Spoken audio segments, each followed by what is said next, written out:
So I would get into Pulse the exact same way, whether I had a bunch of PulseX or I didn't. Again, if you're looking at PulseX, again, I'm going to say the same thing because I've said it 100 times. You likely have the lowest cost basis that will ever exist for something that has extremely strong fundamentals and a long-term market fit and is going to be the most liquid DEX on a chain that is extremely easy to transact on.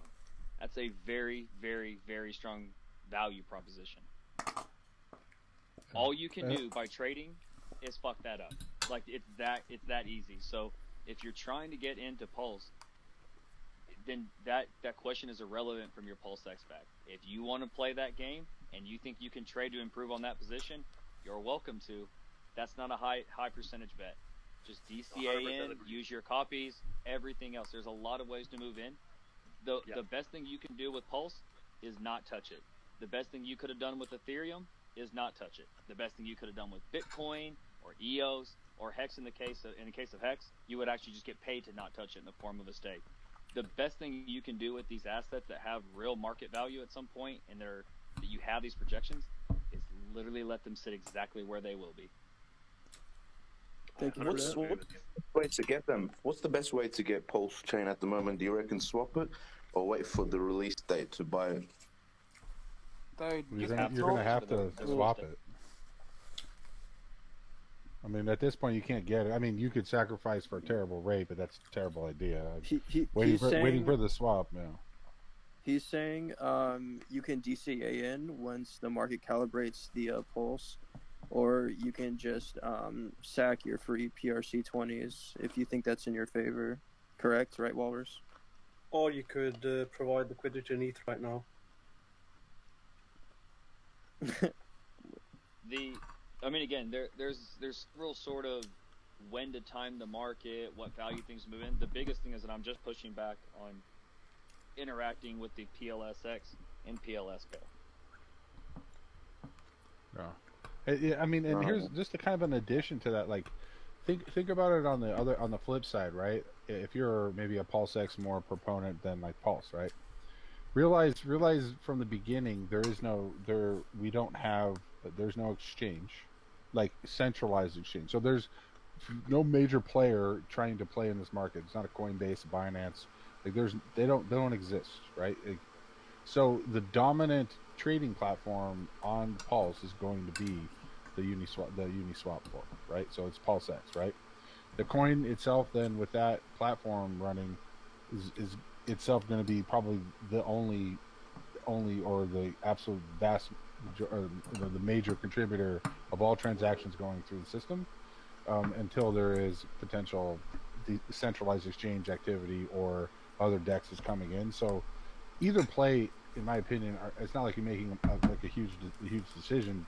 You're making a big bad decision. I mean, that's why I own both, and my intention is to not sell probably either of them for a while, and just utilize as much performance out of each one of those tokens that are offered to me as time goes by, because this is more of a waiting game.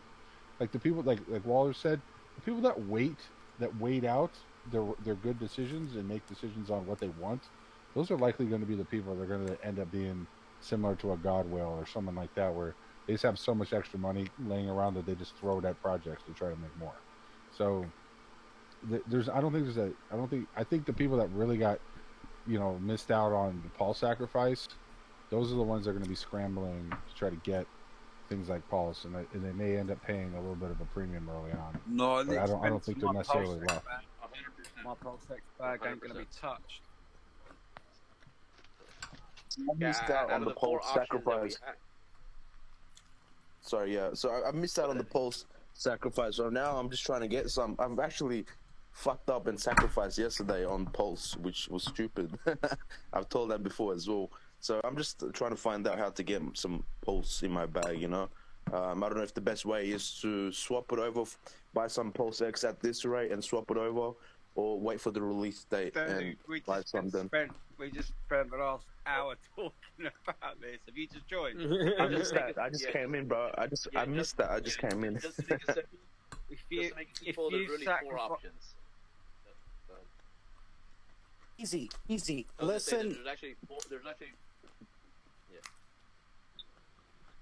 Has anybody? I got a question. I got a question, guys. Has anybody looked Trying to at? answer it, but not. Yep. So I Yeah, copy everything. I copy everything that's going on. Everybody wants to get Pulse. My question is this: the blockchain hasn't even launched yet. There is a lot of people that know about it. There's been, close to $1 billion sacrifice just for PulseX. Yeah. But out of all of the crypto wallets in existence, I'm curious to know how many of those wallets have sacked for PulseX and how many have sacked for Pulse. And I believe if it's a fraction of the wallets that exist, everybody in this group chat is still going to be extremely early if they just wait until the launch happens and DCAs into the project, within the first month or two. Those are my thoughts. Personally, I think I second that. If you come in this group and you hear of a technique of getting into Pulse, then that technique is going to get you shitty rates. I mean, because it's been spoken about and people have heard it. It's still optimal to sacrifice, though, correct? Because Ezzy was talking about how someone, Ezzy, you were saying, somebody said you, shouldn't have sacrificed, or, Yeah, they were like, "Oh, why'd you sacrifice?" Because I put about $3,000. I didn't research. Oh, why'd you sacrifice? You've lost all your money, and it's not gonna come back. I was like, "What? You're gonna get a rate of 1-to-1 or something like that." They said something. They said, what did you sacrifice? You're gonna get, Pulse I don't or know. PulseX? Sacrifice for Pulse. He sacrificed $3,000 for Pulse. Why was that a bad decision? Was the premium bad, or He did it yesterday, man. He's basically paying a 10,000 X. Yeah. Exactly. At least you can pay for gas fees on day one. So you don't recommend? You guys don't recommend people sacrifice anymore? No, you gotta distinguish. You gotta make a Sacrifice for distinction. PulseX, but you don't want to sacrifice for PulseChain right now. Yeah. As a It's so like so let's when break this down. Yeah, when PulseChain first started, when the sacrifice started, it was 10,000 points per $1. Now you might be getting 2 points per $1. But isn't that better than waiting for it to drop? No. I don't think so. I think you're going to get much better rates once it goes live. Really? So just hold on to your money. You're paying right now 50 cents. Yeah, because you're you sacrifice. you're It assuming, didn't get it started with close to 50 cents. Like with your logic, when PulseChain launches, it's 50 cents. At that rate, there's a room full of billionaires on the phone right now. I'm going to say I'd be putting $5 into Pulse to get Pulse for day one and trying to swap over on day one and try to be PulseX. Because it's 50 cents per dollar. I see what you're saying. Yeah, so let's break it down just to be logical, and so people don't think they're getting there's a Pulse thing, they're getting ripped or something. That's not the case. The actual sacrifice period ended a long time ago, but as a way of not letting people just lose everything because they made a mistake, they decided, hey, we're not going to close the window. You'll get something, but everybody's on here emphatically have said, don't try to avoid sacrificing that. That's just not. It's not a valuable asset to you at that point, at that price range, right? At that sack range. So PulseX is your next best thing if you're wanting to get some early access and have some serious liquidity when the Pulse chain launches, and you can transact in PulseX and stuff like that, or other coins where you can actually get multiples of your dollar. So that's a better option. But it's not that is not something you really wanted to do. If you put $3,000 in, don't get crazy about it, but that wasn't the optimal time to do it. I mean, it's really well past the sacrifice range. You're saying for Pulse, you're saying for the PulseX sacrifice. It's no, too for late. Pulse. It's sacrifice for the Pulse chain. Oh, wait, the PLS sacrifice is still live? It's not, I don't want to say live. No. It's not live. But surely what you need to do is just sacrifice maybe $1 or $5 into Pulse if you've got PLS, if you've got PulseX, so you can take advantage of the 48-hour window, so you have got some Pulse to pay the gas fee. For Pulse, you're paying 11,400 times higher price than I paid. 11,400. But the Pulse chain sacrifice is over with. If you're sending money to the Pulse Chain sacrifice, you're killing yourself. The rate is already a 10,000x from the original. But what do you do if you're in the PulseX sacrifice now, and you want to take advantage of the 48-hour window to get Pulse token and change whatever the rate will be between the two before the bridge opens? It might be. I'm saying it might be worth just putting $1, $2 into Pulse, and getting the sacrifice, so at least you can pay the gas fee to do the exchange inside the 48-hour window. Well, yeah, you're going to have nothing to pay the gas fees, are you? Well, you can just hold, 0.02 ETH in your wallet and let it fork over, and there's your gas fees. You don't have to buy anything from the sacrifice. Well, hasn't the window gone then? No, if you hold a little ETH in your wallet. You can go to the Pulse time of the fork, faucet, and then also that the faucet that's up now is for the testnet, not for mainnet. But How to Pulse is going to set up a faucet as well. So if you didn't hold ETH and you didn't hold Pulse Chain or anything else, we'll have a faucet so people can make transactions. Okay. Well, that's awesome. But you're still saying, like, for sacrificing for PulseX isn't optimal because you're getting you're pretty much paying 50 cents. Hold on. No. Make sure you get your tickets right. Pulse Chain, the original sacrifice, that functionality is still up, but the bonding curve has been going since like July. So it makes 0 sense to try to sacrifice any large amount for Pulse Chain. We're discussing really small amounts for gas fees. PulseX is the current sacrifice. This Lao Ru guy is confused out of his mind. Kicked in yet, or you're kicking in more, it makes perfect sense. Oh, okay, so it's still optimal to sacrifice in PulseX. Yeah. Okay, we're still within the making sacrifice sure. range. Yeah, we're still within the sacrifice time till February 22nd, I believe, or 21st. LaRue, I think you've got it right though. It sounds like you're pretty sure of your strategy now, though. Yes, I'm feeling pretty confident. So the thing is like, don't risk your PulseX bag. Build up your ERC20 coins. That way you get the copy of the PRC20 coins. If you want to sack those free coins, you can sack it to get your PLS bag or DCA once the market configures itself for PLS. However, let's say, and I'll use this example again, let's say I stock up on SHIB on the ETH side, I get my P SHIB. Now, Walrus, I believe you're saying the ratio for trading, but for swapping on Pulse isn't 1-for-1. So if I use that example, would it be optimal to just throw millions of SHIB into PLS? Would I be getting millions of PLS for swapping millions of SHIB? Hey guys, Wallace, I meant to ask you this earlier on. Hang on, You might help Miles answer Mal as well. Can you let Walrus answer LaRue? Not. I don't think you heard us because that's what happened. I don't know if you heard or not, but there was mid-conversation, so I'm going to unmute you, but let them finish the conversation, Nas. LaRue, ask the question again to Walrus. No, I heard it. It's okay. Okay. So, no, the idea is SHIB is really inexpensive per unit, so can I buy something that has a ton of units and then swap them 1-to-1? No, that's not how it works. Because the liquidity pools from Ethereum to Pulse Chain get copied, so in that same ratio. So if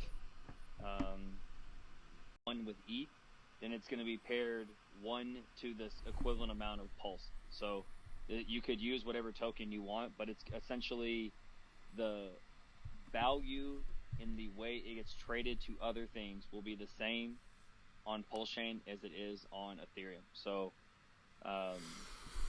yeah, it's all good, David.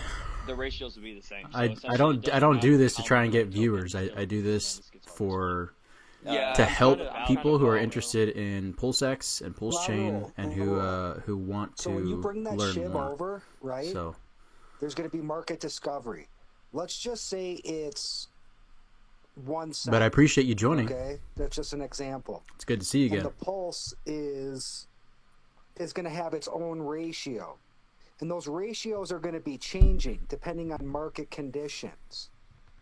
The market will decide that. It's not going to be close to the price that you think it's going to be. You're overthinking this.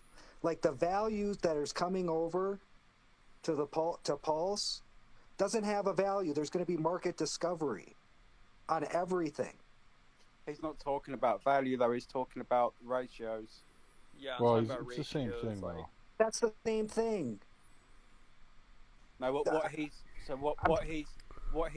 so he was thinking, if he spent say $1,000 on SHIB and got 1 million SHIB for his $1,000, he was originally thinking that when PulseChain gets launched, he will have 1 million SHIB on PulseChain, which he could swap for Pulse. Let me interject real quick. Right now, just for an example, 1 Ethereum gets you just over 100 million SHIB. Okay, let's just put it at 100 million SHIB. So if we fork the network, Walrus, if you he just took off right when I wanted to ask him a question.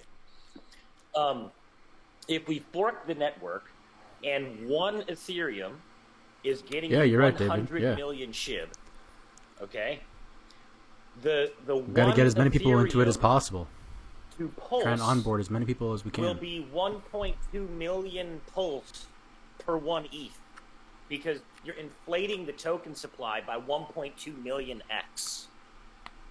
Okay, so when you go into the liquidity pools and you put all your SHIB up at the top, Nehru, right? Let's just say you put 100 million SHIB at the top, then it should spit you out 1.2 Oh, my back is so sore. million I worked Pulse, out yesterday. because it took 1 ETH to equal 100 million SHIB in the liquidity pool on ETH, and we're inflating the token supply of Pulse so that 1.2 million Pulse equals 1 Ethereum. Now, is this after the 48 hours? No, this is the second that PulseX goes live. The Fixer bot, the very first transaction that happens on chain before anybody touches it, is the automatic market maker Fixer bot that buys up all of the PRCs, injects them into PulseX with Pulse on the other side of the pair. So what it has to do is it has to create the same exact ratio that it sees on Uniswap on Ethereum in PulseX on Pulse. But it has to compensate for the much higher token supply of Pulse compared to Ethereum compared to that ERC20 token. So which would mean that it's damn near impossible to calculate the ratio then. Right? Here's the point. If you're holding SHIB or any other ERC through the fork, you're getting those things for free. Yes. Right? And then if you can immediately swap those things into Pulse for free on day 1 of its launch, do you really care if you may or may not miss 1x or 2x when you're looking at a potential 3,000, 4,000, 5,000 X over the next 24 months? Yeah, exactly. So the question, it's pretty much who really gives a fuck what the ratio is. We're looking at a gold mine, we're looking at PLS. And so it's different when you're talking about getting free things and swapping into Pulse day 1 and wanting to eke out every possible X. That's a different situation than I just sacked 50 grand for PulseX and those tokens hit my wallet and I'm just going to swap those things into Pulse. It's a lot easier to swap free things into Pulse day 1, not giving a shit because it's going to be a good rate regardless, versus swapping something that costs a lot of money for you to get. And you need to be very careful what the rates are when you swap those things. There is a difference between the two things. So regardless, these are really good points. This is really good information. This is why I pay attention. There is Pulse on the other side of the pair in PulseX for no matter what.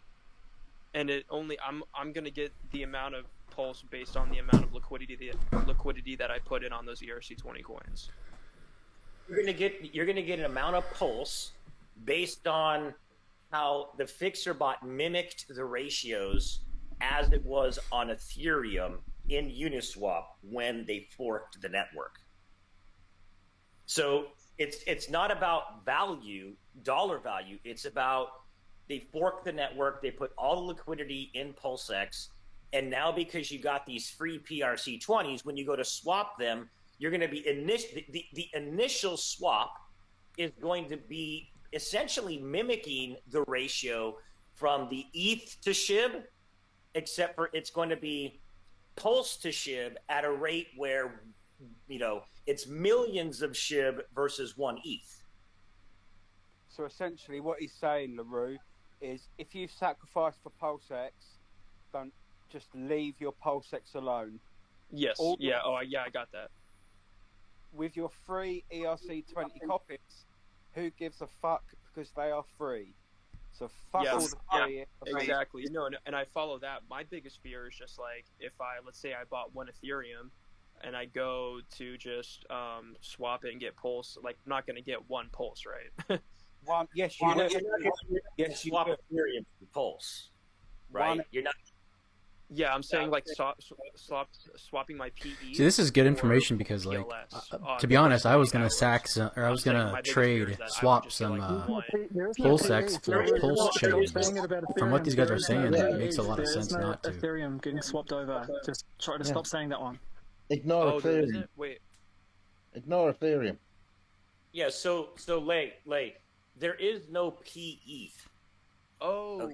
Okay, see, I didn't know that. When we fork the network, if you hold Ethereum, let's say you're holding 1 ETH and we fork the network, you're going to get 1 Pulse. So it's a 1-for-1 on the native token. That's the distinction in the fork, right?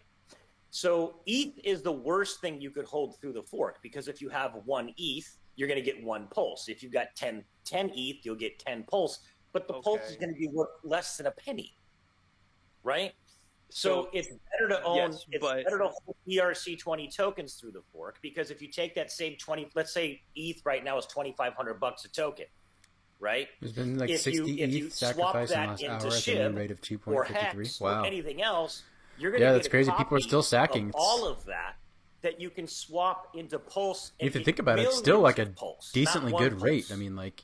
Yes. You're not getting $1 per 10,000, but you're still getting like a better rate than if you were to wait until the actual day that PulseChain comes out. So compared to like really sacking now and just DCAing into the sack, it's really not a bad idea, in my opinion. Let me give you an example.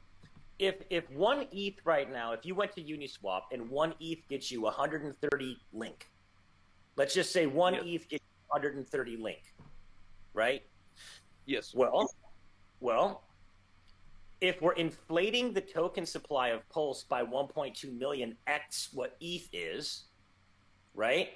Then you would need 1.2 million x of Pulse to get 130. Yeah, David, I think it's smart. Like if you have any other ERC, if you have any other ERC20 tokens, you're gonna get those airdrop to you for free on the Pulse chain. So if you're holding some of those other tokens in your MetaMask wallet, it makes sense. You could just, because you're getting those for free, you just use that to get into Pulse chain. If you don't have any Pulse chain yet, it's gonna take a whole shitload of Pulse to get you the same 130 link that just 1 ETH gets you on Ethereum, because so you'd be getting more PLS. You're gonna be. It's not about getting more. It's about the ratios that the FixerBot has to fix to compensate for the much higher token supply of Pulse versus Ethereum. There's 118 million Ethereum, and there's going to be just over 150 trillion Pulse. And so, if you're trying to make the ratios the same in terms of to mimic the ratios on Ethereum, you have to make the ratios work in PulseX so that if 1 ETH got you 130 link on Ethereum, and for every 1 ETH there's 1.2 million Pulse, then it would take 1.2 million Pulse to get you the same 130p link. Okay, La I see what you mean. La Rule, we're going around in circles with this. Yeah, just no, I see what take a day and just process it, okay? Watch a couple videos. Go to how2pulse.com. Process Hold it on, overnight. man. There's other people in here that want to know this stuff too. Yeah, I Yeah, agree. let me hop real quick. There's a real simple idea as well for people like La Rule and everybody else that's trying to work this out. Seriously, grab a piece of paper and just write down some of the figures that apply to you, okay? It's a real simple, really simple equation that everybody can do when this thing goes live to work out exactly what it's cost you to get your tokens, whether they're PLSX or PLS. Okay, if you sacrifice $1,000, don't interrupt me and this will get through real simple to you guys. If you sacrifice $1,000 on day one and you times that by 10,000, you're going to get 10 million PLS tokens. If you divide that by the cost of $1,000, it is 0.0001, okay? 3 zeros and a 1. That is exactly how much every single one of those PLS tokens has cost you.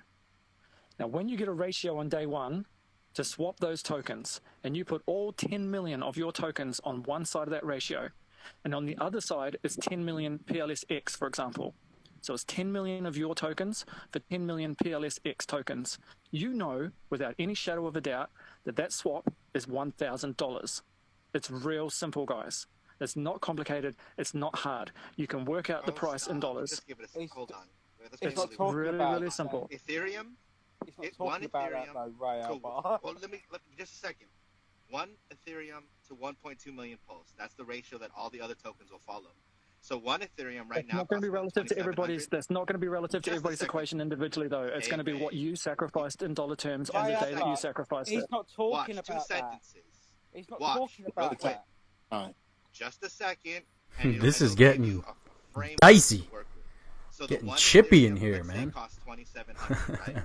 I like it. The 12 million Pulse to the 1 Ethereum, that 1.2 million Pulse is about $120 at the sacrifice rate. So now that we see how much an Ethereum costs and how much the Pulse costs when it ratios, now all the other tokens will ratio at 1.2 million like this, but the price is kind of out. The price and the number of PRCs you'll get are all a little it's in a different chain altogether. But just to try to consolidate that thought of bridging money, and then why the Pulse numbers have to all be inflated, the Pulse chain numbers for all the tokens will be inflated. Right, LaRue, I'll make it even simpler. I'll make it even simpler. When Ethereum is forked, 1 ETH will give you 1 Pulse. So you're clearly not going to put any weight on that. Or you've got no incentive on keeping ETH to get into Pulse. You know now not to sacrifice or dump any of your PulseX to get into Pulse. So what does that leave you? That leaves you with only one option. Take advantage of the free ERC20 duplication coins you're going to be getting from Ethereum on Pulse. It doesn't matter what it is. It could be SHIB, Mana, it doesn't matter. What you've been told on the advice of experienced guys in here, to get into Pulse, doesn't matter what ERC20 token you've got, just dump it to get into Pulse. It's free. Okay, so it's not going to cost you any money.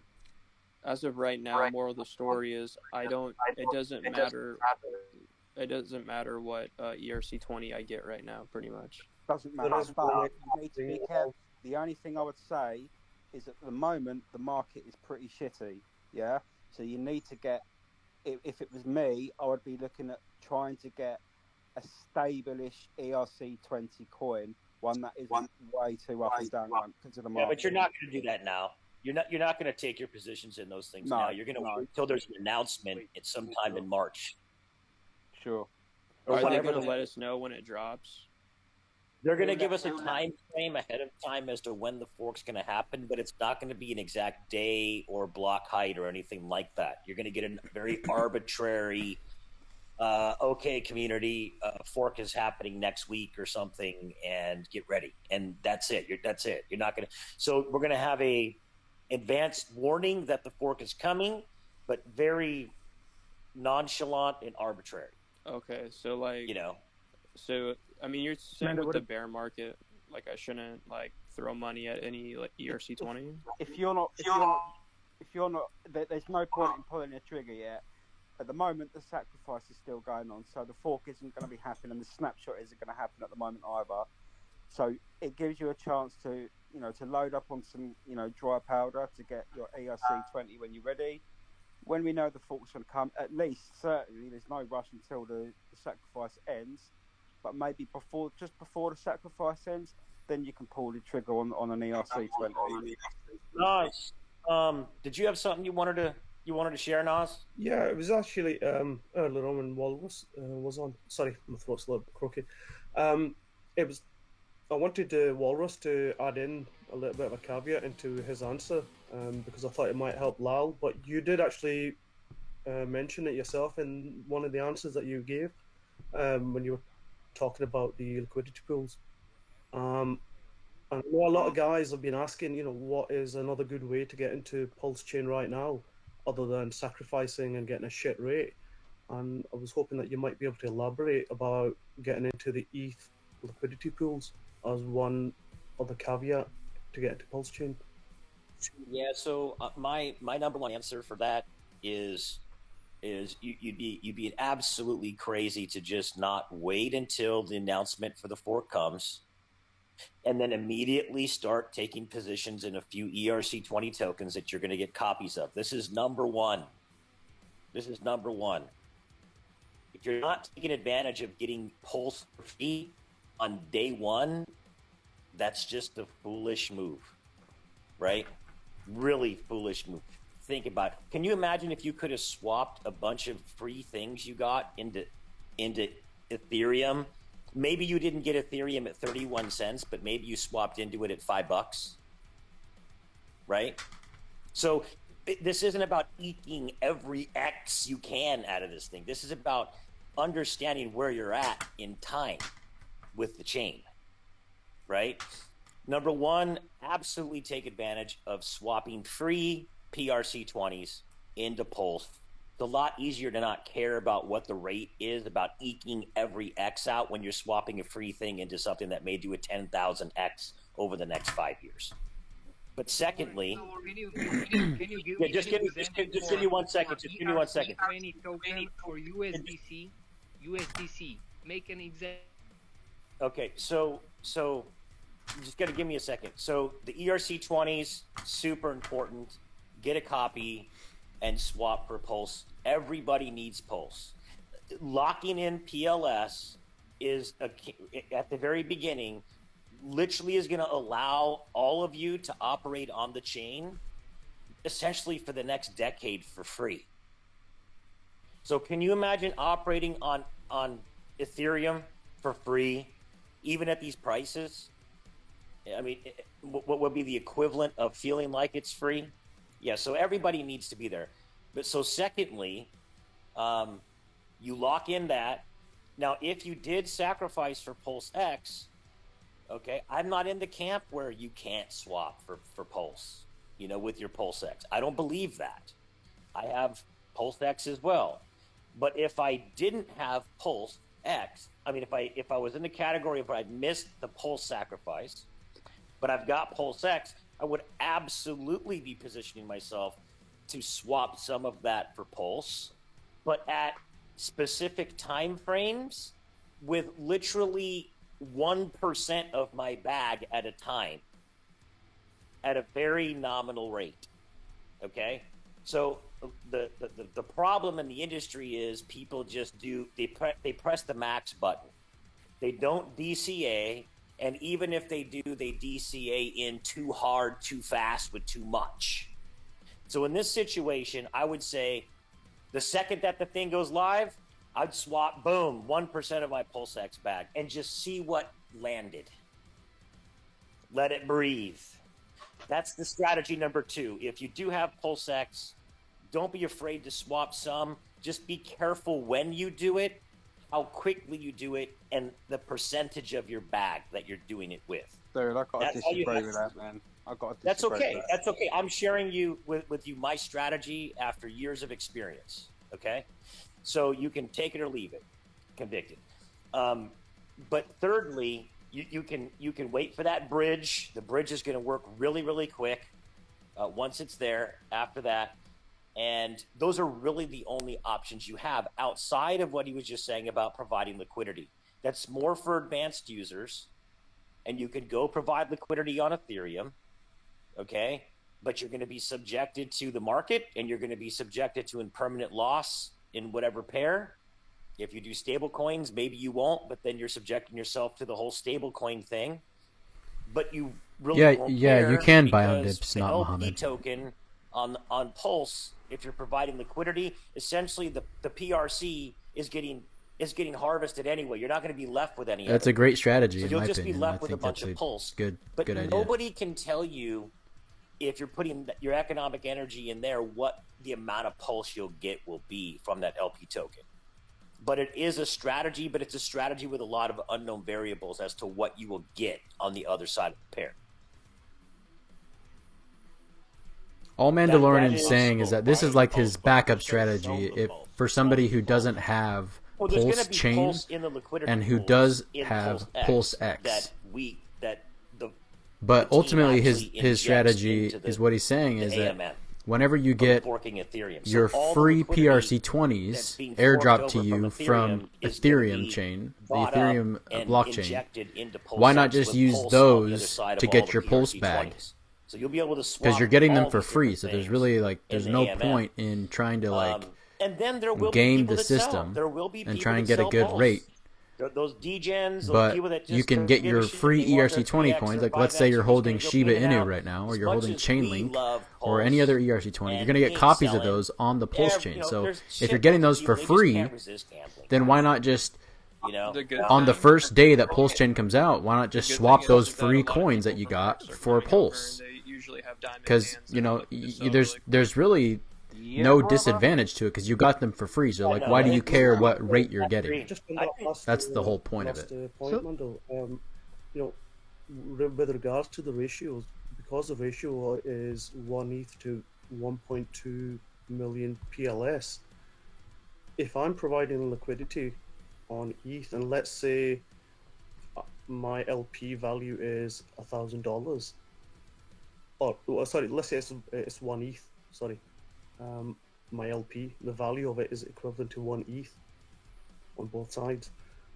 When that gets copied over, and then the fixer ratio bot then swaps out that LP for Pulse, it should be the equivalent of 1.2 million Pulse, then, shouldn't it? Yeah, no, I agree with you. I mean, yeah, I definitely want more Pulse Chain as well. So I mean, I'm going to be doing what I can to get more Pulse Chain also. But I don't want to sack my, or I don't want to swap my PulseX for it.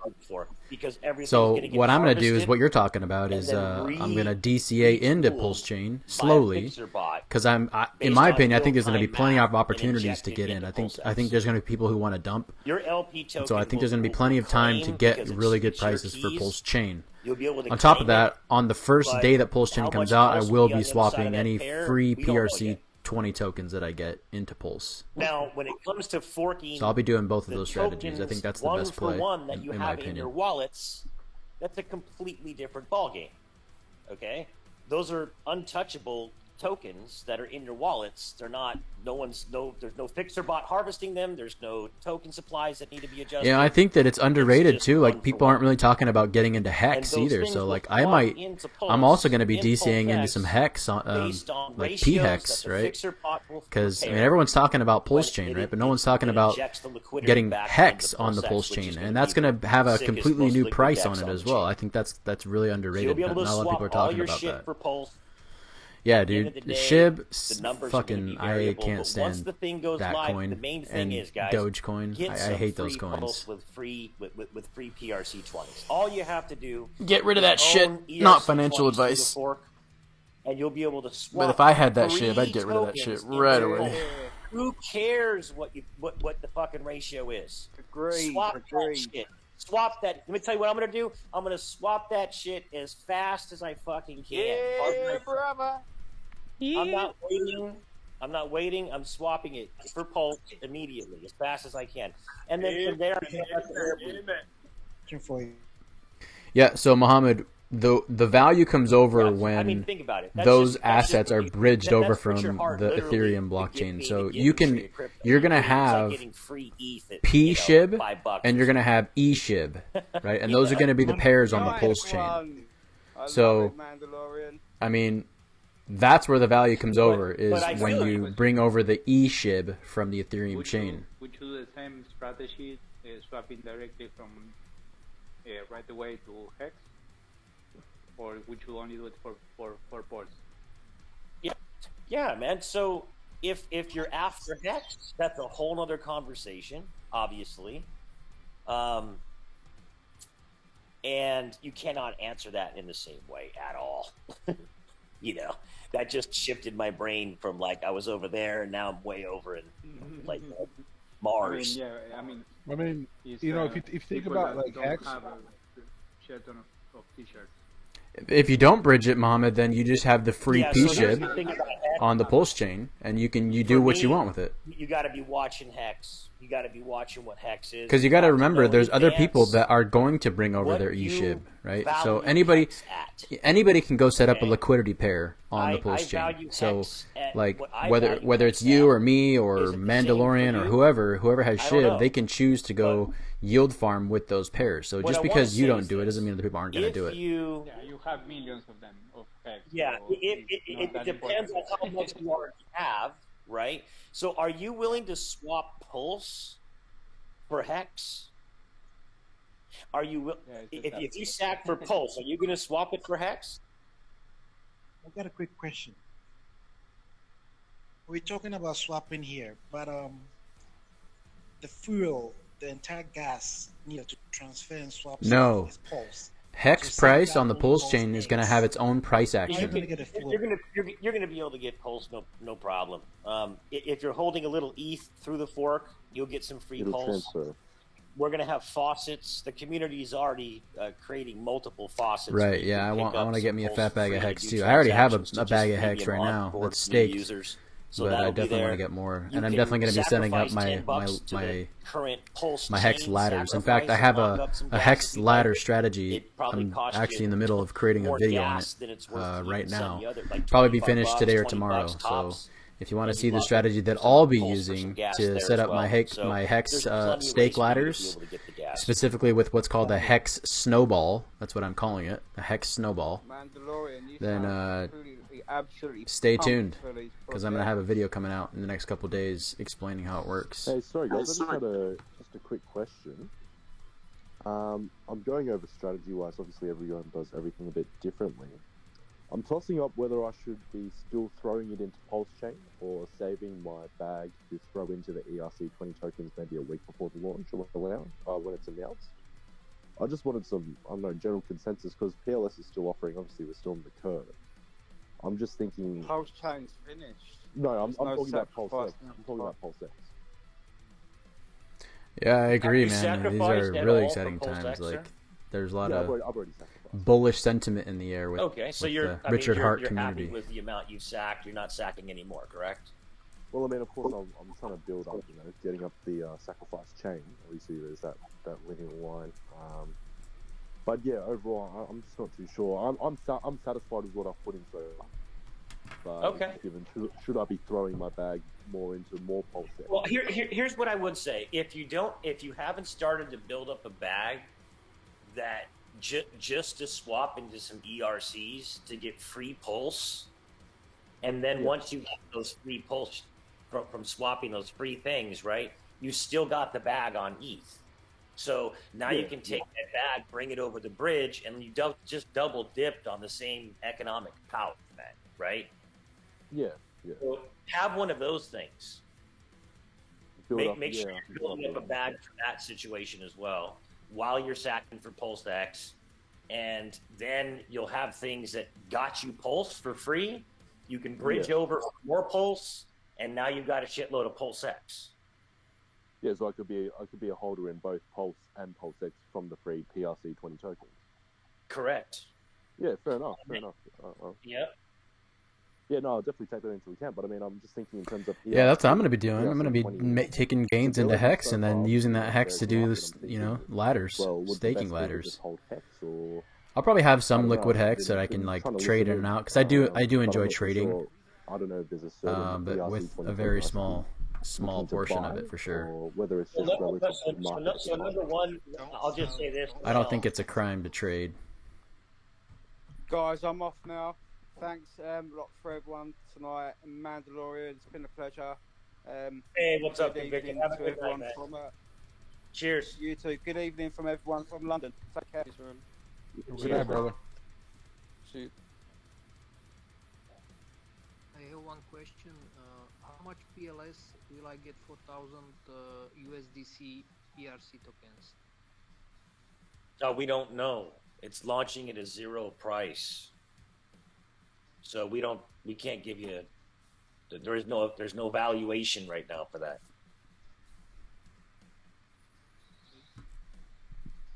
What I can tell you is you can go look at the sacrifice sets and how the token distribution models worked.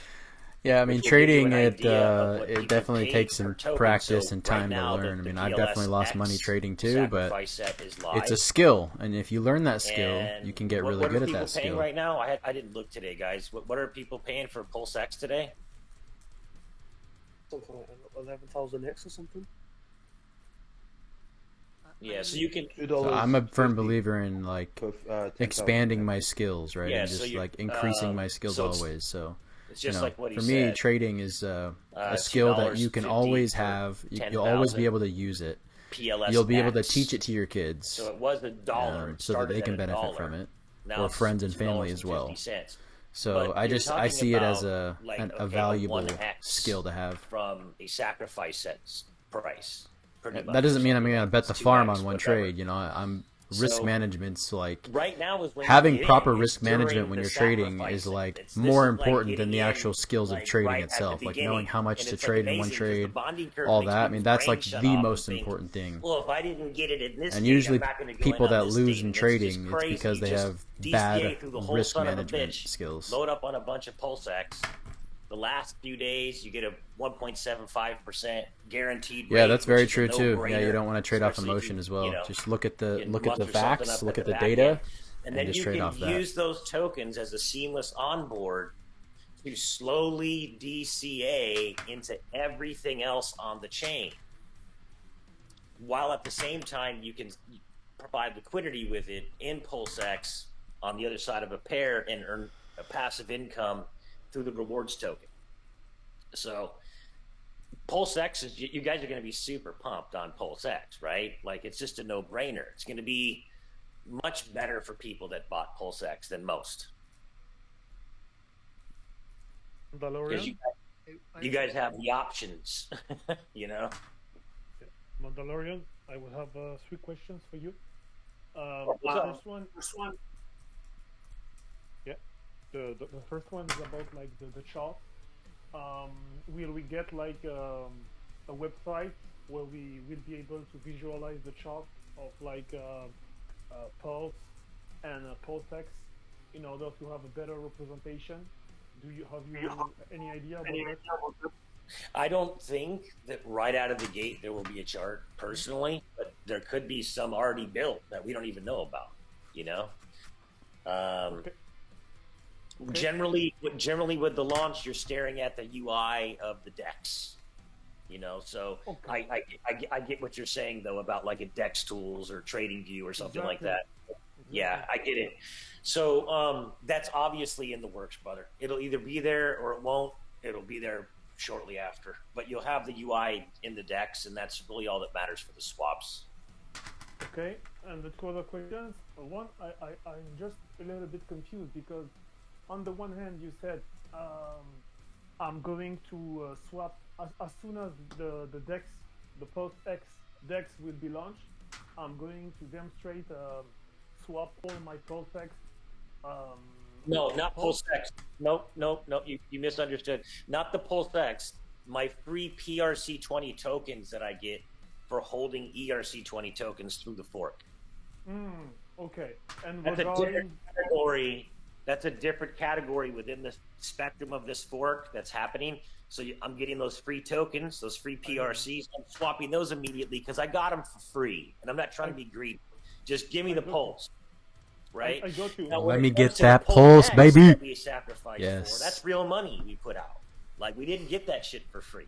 And that's how people think about it, right? That's how you should think about it. So now with that, it's I got okay into to HEX freaking buy in Pulse. It's okay to buy 2021, HEX like even with that. around Just May when? or June of 2021.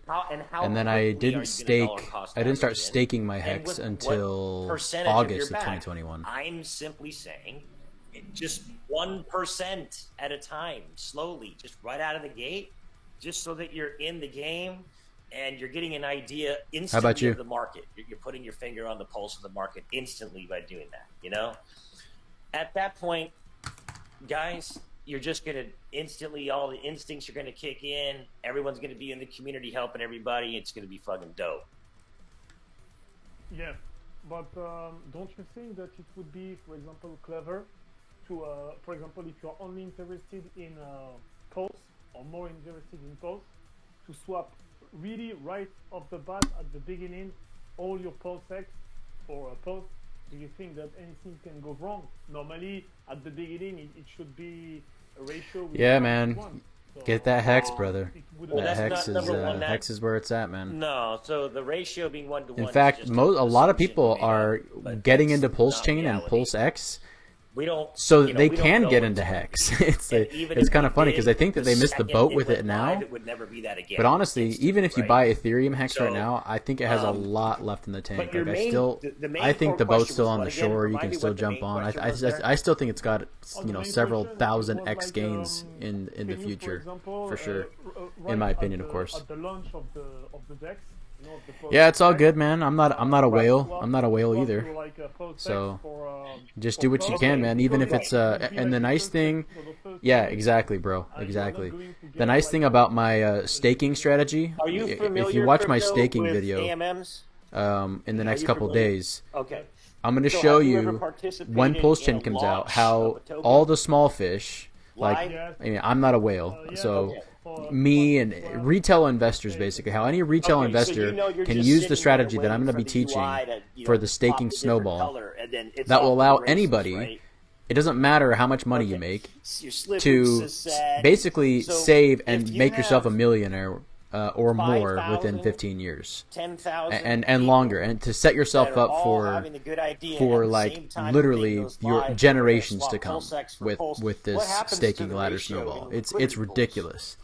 So keep an eye out for that video because it's a good one. gonna be an equality. Like I shared it in this PulseChain within this Telegram chat, and a lot of people reacted very positively to it. So and then you will have to basically swap tons of, for example, in a specific scenario, tons of Pulse X and getting less Pulse, and so it's not going to be good for you if you do that at this specific moment. So that's why I Cheers. think you said before that it would be better to swap 1% or 1%, right?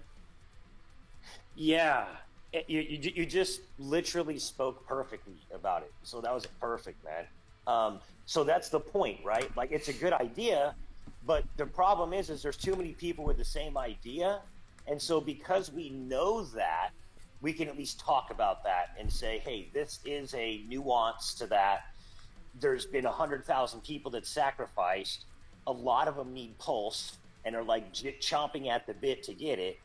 So you have to assume that there could be a large, immediate, you know, pulse to the upside based on a bunch of PLSX being swapped, right?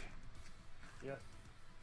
All right. Yeah. So and all like I'm with saying Mando, is, there's nothing wrong with that. I'm just saying, okay, do you want to be part of that initial thing, or just kind of start gradually DCAing in? Do what you want to do. I see. Yeah, I see what you mean. And do you? And last question: do you think that it could recover? Hey man, I'm right there with you. I still like Cardano, man. I believe in that project a lot. I still have a lot of Cardano, so I mean I'm still a Cardano. I'm not a maxi by any means. I would say that I like to find people in crypto who I believe in, and people who I feel like have vision and have a noble cause. and I follow those people. So prime example is Charles Hoskinson, right? I mean, I think that guy is doing great things, right? And that's why I'm in Cardano's. Really, it's because of the vision of Cardano, because of what he wants to do with the continent of Africa, but also, you know, Richard Hart's the same thing. I mean, I like good quality projects with good leaders and good founders, etc. So I don't think that just because you're in the HEX community, I don't think that personally that you have to abandon all other cryptos, or do you right? want to just kind of gradually control how you enter? I see what you mean. And in terms of like swapping, because we talk about that. Yeah, I mean, I think that's a smart play. I mean, to be honest, Cardano hasn't really done anything for the last like year, so I don't blame you for getting into HEX. I mean, HEX is it definitely performs better. I mean, that's for damn sure. It definitely performs better. Can you just confirm me that, like that? I see if I have well understood. Do you agree on the fact that we will be able to swap on the PulseChain network either from PulseX or from Uniswap?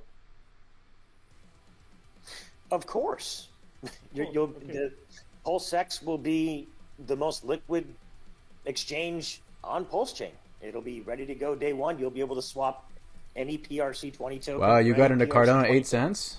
Yeah, but the question was like, yeah, that's a good buy, man. If we do that, I didn't get in till about 60 cents. If we do it from Uniswap or from PulseX, it's the same, right? It's just a question of preference. Well, yeah, in the sense of they're both AMMs, but not in the sense of liquidity, no. Okay. Because those will be emptied of their liquidity, you know.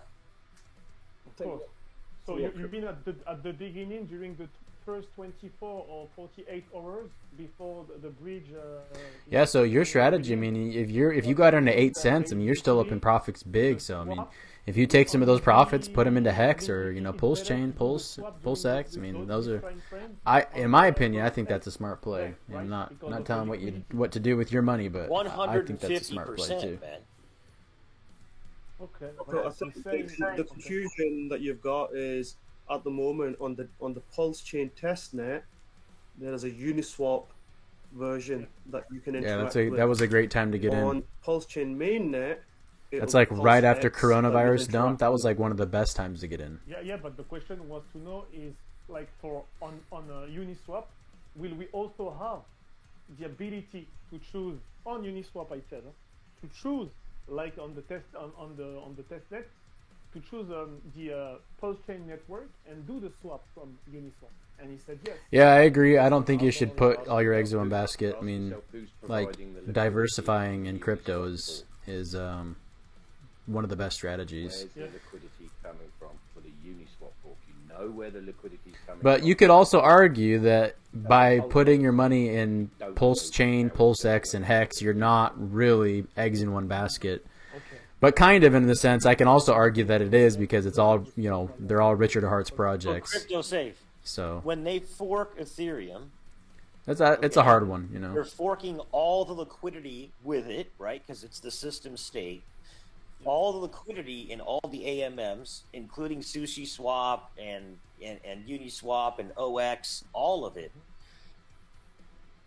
It's all getting harvested, all the liquidity by a literal robot, and then re-ratioed to mimic the ratios versus the ERC, ETH to ERC pairs on Ethereum, but to compensate. Yeah, for so do I. supply I think Pulse, he's doing amazing things versus in the ETH's crypto 118 community. million. And eventually, I think that this entire all the AMMs, including Uniswap V2, layer one solution, the entire PulseChain, the entire ecosystem of Richard Hart's projects are going to be like the next big thing in crypto. Like people are going to start seeing it soon. In fact, they already are. I'm just saying, like the masses are going to start seeing the huge gains that we're going to be making, and then they're going to start FOMOing in. Of course, man. It's your home. Like you wouldn't want to go anywhere else. Yeah, totally. Yeah, he wants the Nobel Prize, man. He wants the Nobel Prize, and I think if PulseX, PulseChain, and HEX do what they're designed to do, and continue on the same track that they've been on, like, specifically with like HEX, I mean, I could see it happening. I could totally see it happening. if enough people get rich off of him, and you know, if he creates several billionaires, and he's like the world's first trillionaire, I mean, dude, totally, I think he could win the Nobel. I agree. Yeah, I agree. He's got to stop bashing NFTs because that's a huge community. You could look out for Walrus. He just mentioned a new faucet they're going to be putting out, but you've already got the free one, the first one that came out, the free Pulse.io. Okay, and that's legit. One, right? Yes, I mean I'm not going to recommend anything, but they are known community members that are. I would view them as trusted. Yes, I do have members, Cardano so NFTs. You make your own choice, man. I got Dead Pixels. I've got Cardano City. I've got Dexo Worlds. I've got Stellar Hood. I've got Coco Loco. I got Coco Locos for free, pretty much. Great question. Because I minted them. It. 100%. You don't have to do any gambling whatsoever. What else? Ever. I have it's a couple there. more. I have Halo rings. They are real games. Yeah, I know Claymates. I don't have any Claymates, but I do know them. Everything for the system. They have a roadmap coming. And to be honest with you, I have my own. They have a token that they've got. I have my own. I mean, it's crazy the stuff NFT line to happen with Pulse. Like we in just a very short amount of time, we've got 2 free faucets that just launched. Which means that we're just going to be able to seamlessly onboard people onto Pulse for basically free. Like, they don't even have to buy the free Pulse. That's just phenomenal, bro. Oh, whoops. Sure. And just regarding your game strategy, maybe it's a little bit private, but I try to ask. That's a picture of the NFTs that I made. Plan to swap oh yeah, I didn't even notice that you had that. Yeah, these are my for Pulse. This is my my NFT site. Basically has everything. Yeah, I've been minting since like. To be honest with you, my project's kind of a flop. You know, it like I don't like. Technically, people can go mint right now, but like. I didn't build a strong enough community for it, and then I just got distracted with HEX and Pulse and stuff. So haven't really done much with it, but I do have my own NFTs. Created the art myself, did everything myself. And regarding so to answer both your questions, David and Mohammed. So if I have well understood, every hour we will be able to get free Pulse, and it's not like random.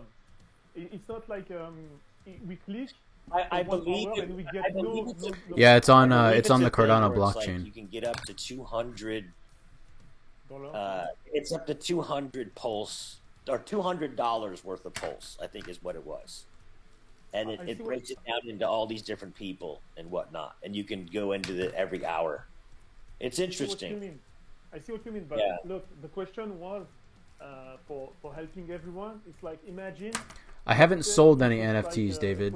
I still have all of them. You go on the faucet, you want to treat it like a faucet, you click on it, then because you need Pulse to interact with the blockchain, and then boom, you don't get any Pulse.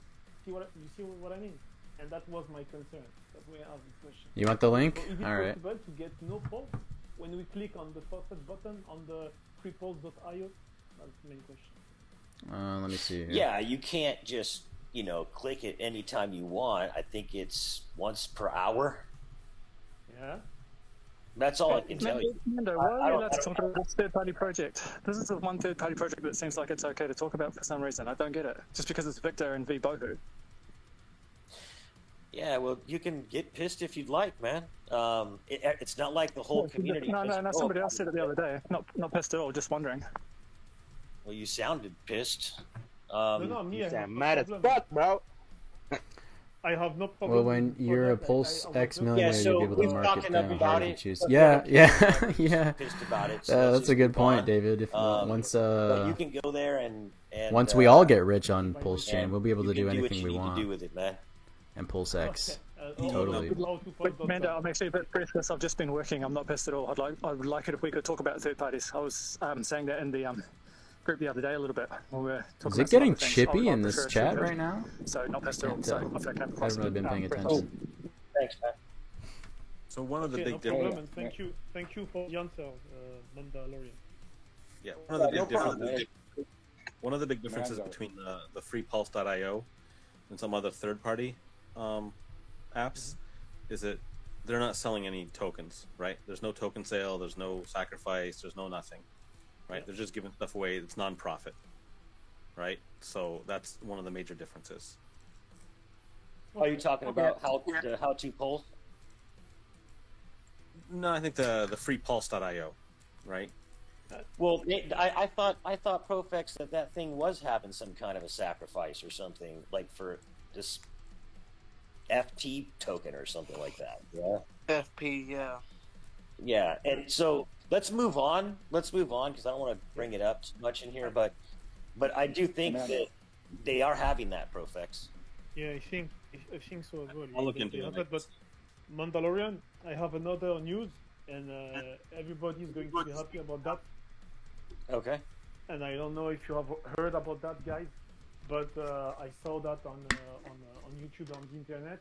Basically, after the launch of PulseChain, we are going to see like a project launch on PulseChain, and there is one project, apparently it's called More, and they said that during the first 24 hours of the launch of PulseChain, they will like how can I say that, send for free, depending on how much dollars we sacrifice on Pulse and PulseX. Yeah, David, I got a blockchain dev to code them for me, so it took a lot of work to like generate the layers of artwork. But so thank you very much for the info. It took actually quite some time, probably like Thank a you very good much for the info, probably 2 months to actually like do everything in yes. in Adobe Illustrator. But once I did that, it was just about finding a developer to code them for me on the blockchain.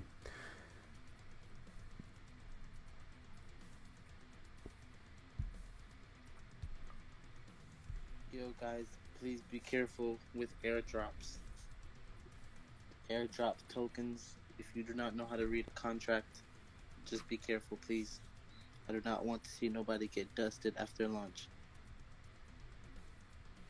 But I've actually thought about creating my own NFT on the Pulse chain once it comes out. I think that the NFT ecosystem is going to be you try to be polite, huge on Pulse Pulse chain. chain. People down, but any airdrop ever, if you don't know what it is, can clean your ass out. You click it, bye. Yeah. Okay. So they dust you with some freak tokens. You click on it, and now you don't have any more money anymore. So how are we supposed to get our airdrop of the sacrifice? Oh, can you get that, man? I gotta. Yeah, do something. that's different. What do you say? How does he get his airdrop for the free token? The airdrop is coming from Richard, and it's gonna be. I think it's gonna be coming from a specific address that we can all check and see where it's coming from, all that, and then PulseX, PulseChain, they're legit. You can check it by the contract address that will be posted. Now it's just with specific airdrops that is third party that you do not know of. You don't know the name of it at all. Yeah, David, the NFTs, pop up in your wallet, they're a thing, or in man. your Like PulseChain. they have a lot of use cases. wanna Like you can interact. use them in music and movies. You can use them for pictures. You can use Yeah, I them mean, for just to be anything clear, like, digital, when the man. Like airdrop it's happens, actually quite amazing. The coins are The gonna use show up cases in of your wallet. NFTs. There's nothing you have to do. But I think just No a lot of one people has to have do some anything. disdain for them You because of sacrificed and confirmed it, or you're the whole picture, C20s. you When know, the Pulse chain digitalized launches, picture for millions of you're gonna dollars. switch over You know, to a the lot of people network, that just rub and all of your some people coins the are gonna wrong be way, there. but there's a So lot of there's use no- cases you don't have to, no other than that commitments that or sign up they for this or give an email address. There's present, nothing you have propose. to do. And any other promotion out there that Did you mint has yourself go an through ADA steps handle? to try to do You're talking certain about things, like be a very wary of that, a because policy they're ID? They're fishing. Is that what you're for talking about? information on you. So You have to do. Or are you nothing. talking about like You a sacrifice handle on correctly, like Twitter? You just wait. If you didn't sacrifice, you just wait, and the coins will show up in your wallets on that network when it launches. Period. But don't you have to add that network? That's the only thing you have to do is go to MetaMask, type in a couple of addresses. Like I want to point my computer to this. Yeah, your Roy's URL, been having and some then problems it'll go lately. there, I don't know. And then Right. They're like you'll they've be been on that slow. network, and your coins will appear. There's no additional steps. Okay, so the I like testnet, personally. I for like example, Nami. I think Pulse Nami Chain wallets testnet. Excuse me. Is there pretty just good. going to be a different? for talking Cardano blockchain. Sorry, I'm tired. I'm trying to think of the word. Mello, help me out here. It's a handle where you can mint and then you send ADA to crypto. Like another network. No, RPL or I don't know what you're talking about. To be honest, I don't know what kind of handle. Tell me more about that. I don't know more about. I don't really know what that is. URL, like another address you would plug in on your browser to go to a different website. It'd be the same concept. Right. I used a platform. I use NFT Maker Pro for my NFTs. And I have tried it, and whatever. Will I need a different? Will I need anything else different? Yeah, Or- you'll need the new address. Oh, I will. Okay. Yeah, they'll give us another address. So like, instead of saying testnet whatever, it'll just be a different address, and then Richard's. Oh, yeah. Put it Yeah, on the I have Twitter, that. Or we'll put it on the Twitter. Put it on the. Yeah, Telegram, I have post that stuff yes, on- I have a handle for on my the wallet if that's website what you're as talking well, about. and But then the everybody will NFTs, know, like, oh, they're this is the address you have to connect to, and then once you're connected to that, you yeah, can name I it should do yourself, that. and But you the know thing with that the NFTs, my NFTs, they're Yeah, when you linked toggle it and at they've the top, been it'll say, they're on the blockchain PulseChain with main NFT net. Maker Pro, It that won't say platform. testnet v2 In order or to whatever, get right? the like, Yeah, so like the way it works is when you pay the ADA, it doesn't mint the NFT on the blockchain until that exact amount of ADA has been paid. And the way it gets recorded is with the NFT Maker Pro platform. So once the ADA has been sent to that platform, then it triggers a response on the blockchain. It mints the NFT, and then it sends it back to the wallet address that sent the ADA. So unfortunately, I don't have like a minting website in and of itself. Like I don't have my own minting website. Otherwise, I would have done what you're talking I about. think what a lot of us talk about, and we really want to be cautious, and what we say is, if you're getting solicited for anything, then they're probably looking to rip you off, right? All right, David, take it easy, brother. Like that's not the attitude, or that's not the modus operandi of like how either HEX or Pulse or PulseX has been set up. You initiate anything, and someone's initiating or someone's connecting to you. Chances are they're not doing the right thing. They're probably trying to take from you, right? So be very cautious, because there's going to be airdrops on Pulse. There's going to be chains opening up over the next couple of years, whatever months, and they're going to say we're dropping free stuff to you, on this chain, and then you're going to have to just really be cautious and look at like, okay, is this a legitimate thing, or am I being? I got a question for these guys. Why saying dusted, meaning they're going to give me something for free, but then ask me to submit something to them, which usually puts you into a situation where they can take from you. So you just take what you can get and don't worry about those other things. I got a question, kind of out of left field, not on this topic. Does anyone know if Richard Hart plans on making his own native stablecoin?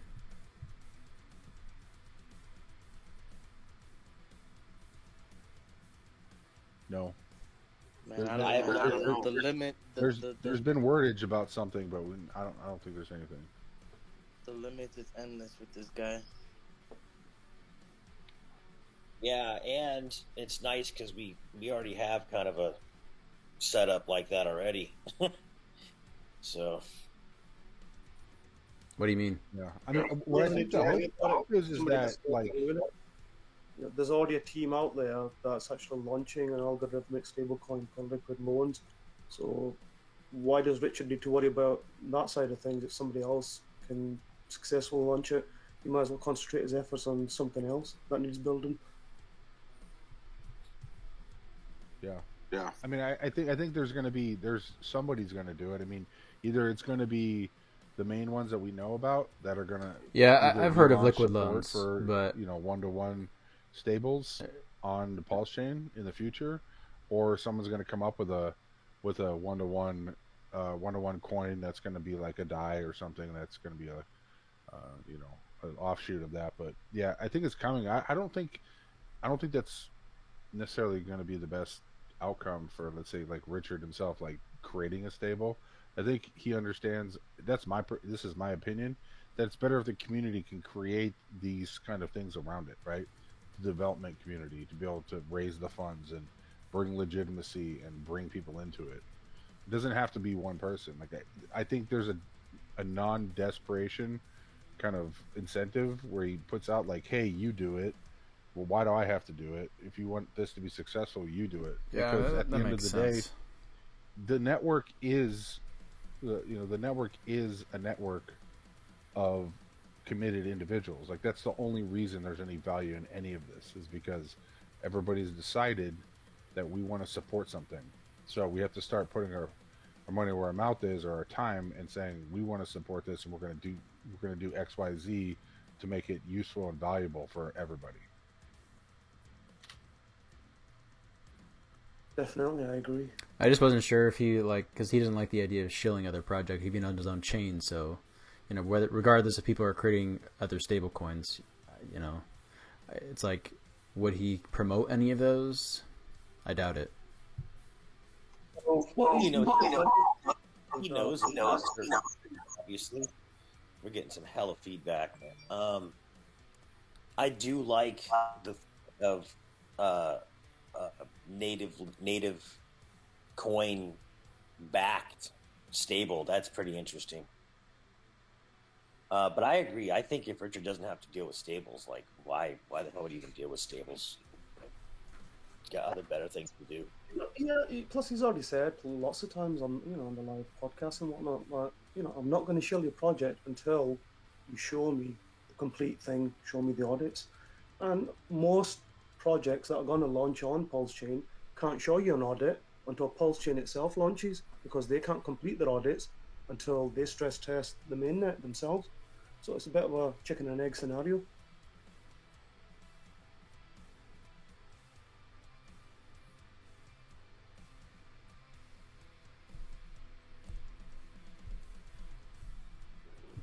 I got a question.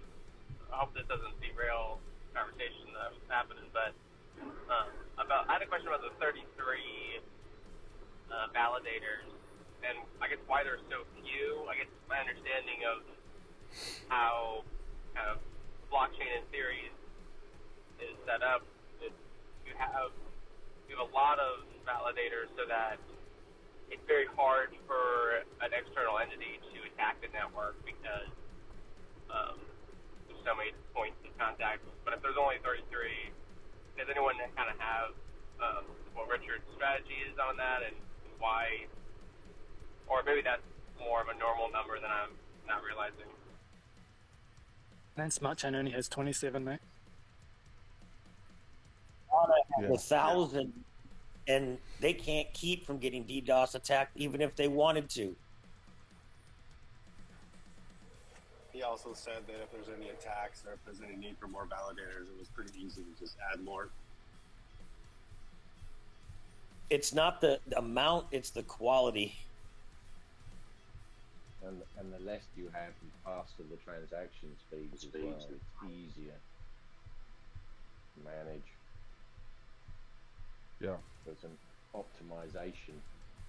I think he's crossing over from the quantity of more of a proof of work system, right, versus a proof of stake system, because the way it works with validating on stake is the quantity of coins that are in the validator control, right?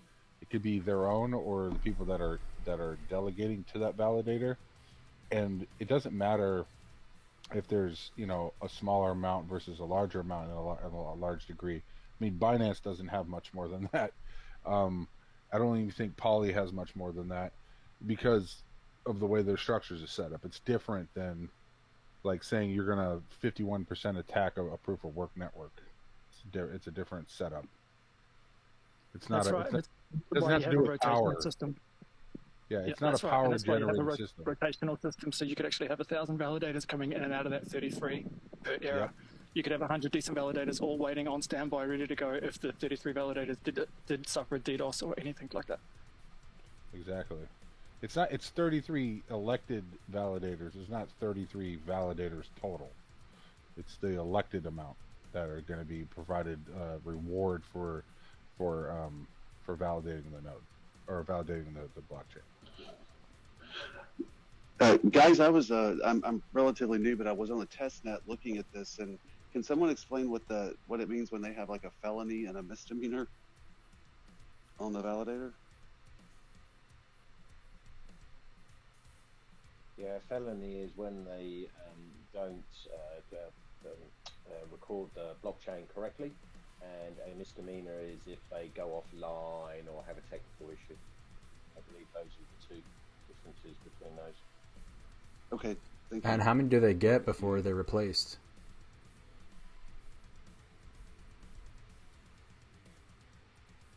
It's not been officially worked out yet, but it's kind of like a 3-strike rule, I think, on felonies, but it's not been officially worked out. I don't even think they have it on the GitLab yet.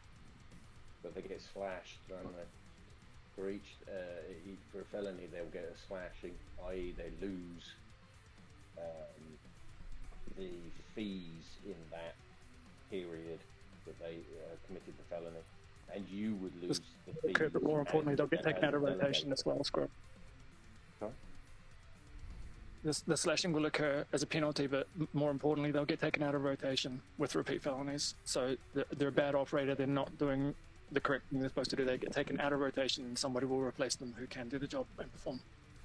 So then, what happens to the liquidity if one of them gets replaced? Do you have to go back in there and manually take it out from one validator and put it to another one if that happens? Yeah. You every 24 hours you can delegate. So you'll be able to switch validators every 24 hours if you want. Gotcha. And you will not suffer a loss to your capital. You won't if they're slashed, you won't receive the fees, like the interest, if you want to call it that you were attempting to earn, but you will not suffer a loss to your capital that you put in.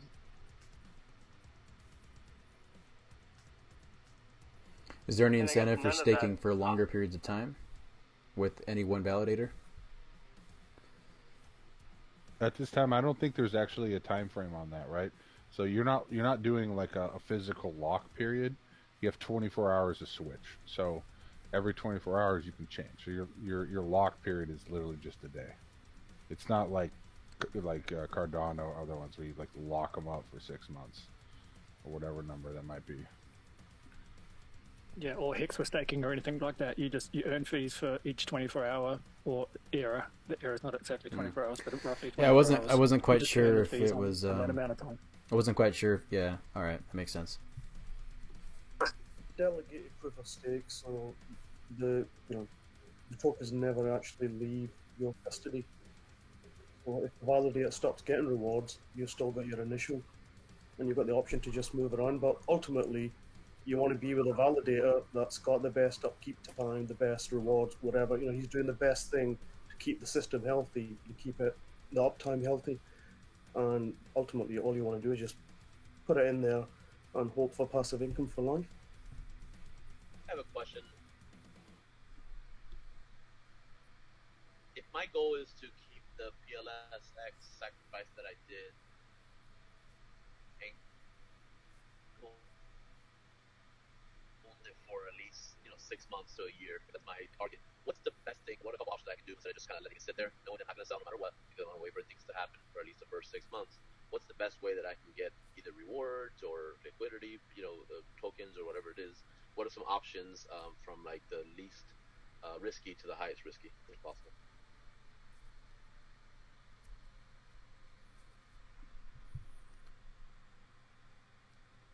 There's yield farming. You could stake it. Those are two options. You can stake your PulseX? Sorry, not PLSX, Pulse. But you can. No, I'm talking about PLSX. All right, yeah, you can yield farm.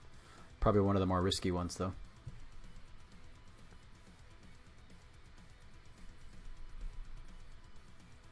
Yeah, so you can push your coins into a pool, and you can take other coins you may have, maybe HEX or Pulse or something, and you can pair them against each other and try to make some yield off of it. But you get your situation where you get into what people call what's known as impermanent loss, right? So you could lose value on one side or the other. And the most conservative thing that I can do, other than just holding it and waiting, is yield farming, you said? I don't know. I mean, the most conservative thing you can do, like with PulseX, I don't think there's anything else you can do with that. I mean, at this point, you'd have to put your money to work and like put them out there and say, I'm going to put up, Pulse and PulseX or PulseX and HEX or whatever.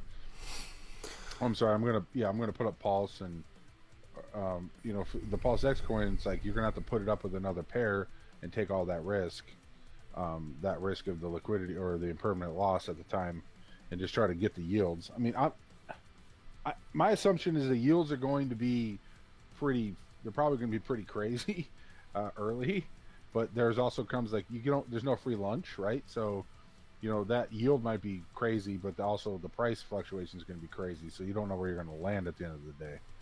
That's the thing that's the safest thing potentially, in my opinion, you could do is have Pulse and delegate that Pulse to a validator and just get something other than risking trade and for the fees. That's really, or like getting into an asset that might have like long-term growth perspective, like getting some HEX on the Pulse chain if you don't have any, or get more if you don't have any, and then you utilize the proof of weight concept of HEX and put your money away for a time period and get as much T shares as you can, and get better returns that way. But yeah, once you're in the PulseX game, like you're buying yourself a job, monitoring the risk profile of the pairs that you're going to be putting your PulseX into. It's really where it's going. And then otherwise, do nothing, because we're starting from nothing, and nothing can be something in the future when people want to use the network. That's why I always come back to like the long-term play. Like totally. This is like a quick sidebar to that. Like people are going to want to use Pulse, and they're going to need to be able to trade tokens. There's nothing wrong with doing nothing. Yeah, exactly. There's like actually probably for most people the best thing you can do, instead of being. Everybody's here is looking for passive income, right? Like they don't have to work all day long to do it, and organically you're going to see things like my prediction are things like any token on Ethereum that doesn't work on Ethereum because of the fees is going to work on Pulse, and there's no transfer cost for the companies to take there's not a lot of transfer costs in a certain token to take adoption into Pulse, because everything that they have already is mirrored on the other side. It takes a conscious decision to those businesses to say, am I just going to suffer over on ETH, or am I going to go to Pulse? Right? So anything like that is going to be could be valuable, especially if the product is valuable, whether that's a NFT, whether that's a game, something like that. I figure anything that's like an NFT or anything that's like a microtransaction system is going to be infinitely better suited to use Pulse than to use Ethereum, because Ethereum is going to be wasting money for the next 6 years, in my thought. Got it. Yeah, the reason I asked is because I have a large sacrifice that I did to get hopefully a nice, looks like a nice bonus that I have. I sacrificed a big chunk of my HEX in order to get that sacrifice, so I've been accumulating HEX now for a while. And then my third goal is going to be to use as much as buy a bunch of ERCs and use those ERC forked over coins to buy Pulse. So I'm in all three. So, and I want to hold all for long term, 6 months to a year minimum, probably longer than that. So I was just trying to figure out, once I have all three of them, what are some things that I can do, not necessarily to get passive income for myself. I own my own business. I just want to, not just let it sit there and just hold forever. Hold it. I wanted to see if there were some low risk things that I can do to earn a little bit of yield just to get more tokens. But holding is an option. Yeah, initially, at the start, the only option that you'll have to earn any sort of yield from your PulseX will be by providing liquidity. But Richard has mentioned in the past that in the future, once the DAO governance vote comes into play, they could decide to vote to allow single-sided staking for the PulseX token, because there is a big demand out there from the community. So that could, that's there potentially something that can happen in the future. Now, it might happen at launch. We don't know. If the demand is that great, they might decide to implement it at launch, but that hasn't been confirmed yet. But as it stands, LP is the way to go at the start, and potentially in the future you might get single-sided staking and potentially, some other yield farming opportunities. I mean, if you want to have a quick comparison to something, last week, BeamSwap, the first DEX on Moonbeam launched. Do some research. You can pop into their group or their Telegram and have a look at some of their stats. What sort of yield farming strategies and opportunities they're giving to their users. Obviously there's no expectation, but the standards elsewhere are being set quite high. So if others are doing it, potentially we will do something similar or better. In a There's another way to long-term hold. There's another way to look at providing liquidity. If the two tokens that you're providing liquidity for, if you're happy to hold at either, then the impermanent loss issue is not such a problem. If you don't mind getting more of one or more of the other, or less of one or less of the other, then it's not such an issue. Got it. Okay. So if I do like things, say HEX and Pulse, or PulseX and Pulse, or Pulse and what is any of the three?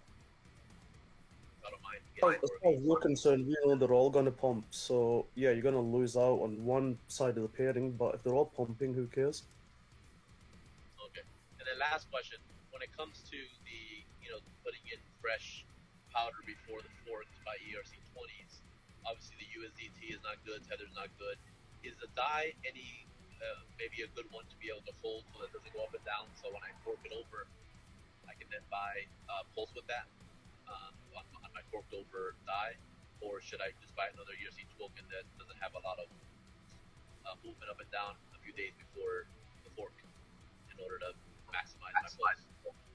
I would go for the ERC20s over the stables, because you do run the risk of the stable coins not being, the keys being removed on those and not being able to swap them.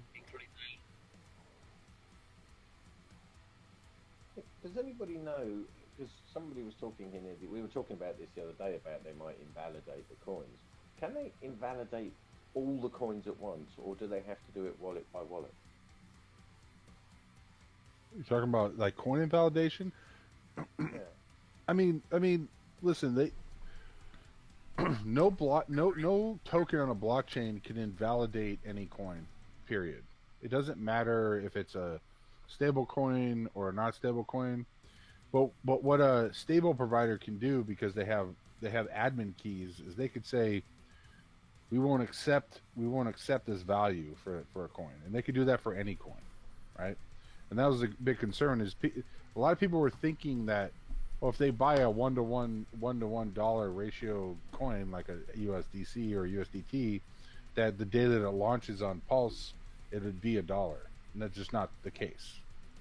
Like it's not an official coin of USDC or USDT, right? Right, but they can't get rid of the number. Can you swap it based on ratios to buy Pulse? Sure, as long as the market wants to accept it, right? So we're in the Wild West. Like, you're literally you're walking into a bazaar, and you're haggling with people, and you're bartering things for like what you want to get for them. So if they want to take a PLS versus like an Ethereum coin, or an Ethereum, like, if it doesn't make any difference to them, then they'll take it. If it does make a difference to them, they won't. And so liquidity, like companies like USDC, where they claim to back every dollar for dollar of their coin, that's their promise to say that's worth $1, and then people buy into that idea. But it doesn't. But if you copy all of them and put them on another chain, they can't. There's not extra dollars in their bank account to support it, right? So they won't be worth that much. But there's actually evidence to suggest, because it has happened, that there's actually a correlation between price and that promise on other chains, where there's actually worth something to other chains. But nobody can say that for sure, and so we can't. No one's gonna recommend it for sure. It's always going to start at zero, and then the market's going to decide how much they think that's going to be worth, and whether someone's willing to pay for it or not pay for it is going to be determined whether or not you're going to get a value out of it or not. Got it. Because I'm trying to put as much, fresh funds in order to buy my Pulse. So obviously buying an ERC20 token to swap it right. On the ERC is going to be the best move, but I don't want to buy a coin that is not going to be able to be swapped from Pulse, even though everything right. should be able to be swapped from Pulse. Exactly. Right? And that market's going to be determined by who puts in on each one of the liquidity pools, like which pair they want to deal with, because at the end of the day, it's a network. It's the trust in doing that, working in that network. So yeah, at the end of the day, it's crazy. Like this is going to be a huge shakeout. Like we're gonna have to figure out through our actions what something's worth on a Pulse chain versus not Pulse chain.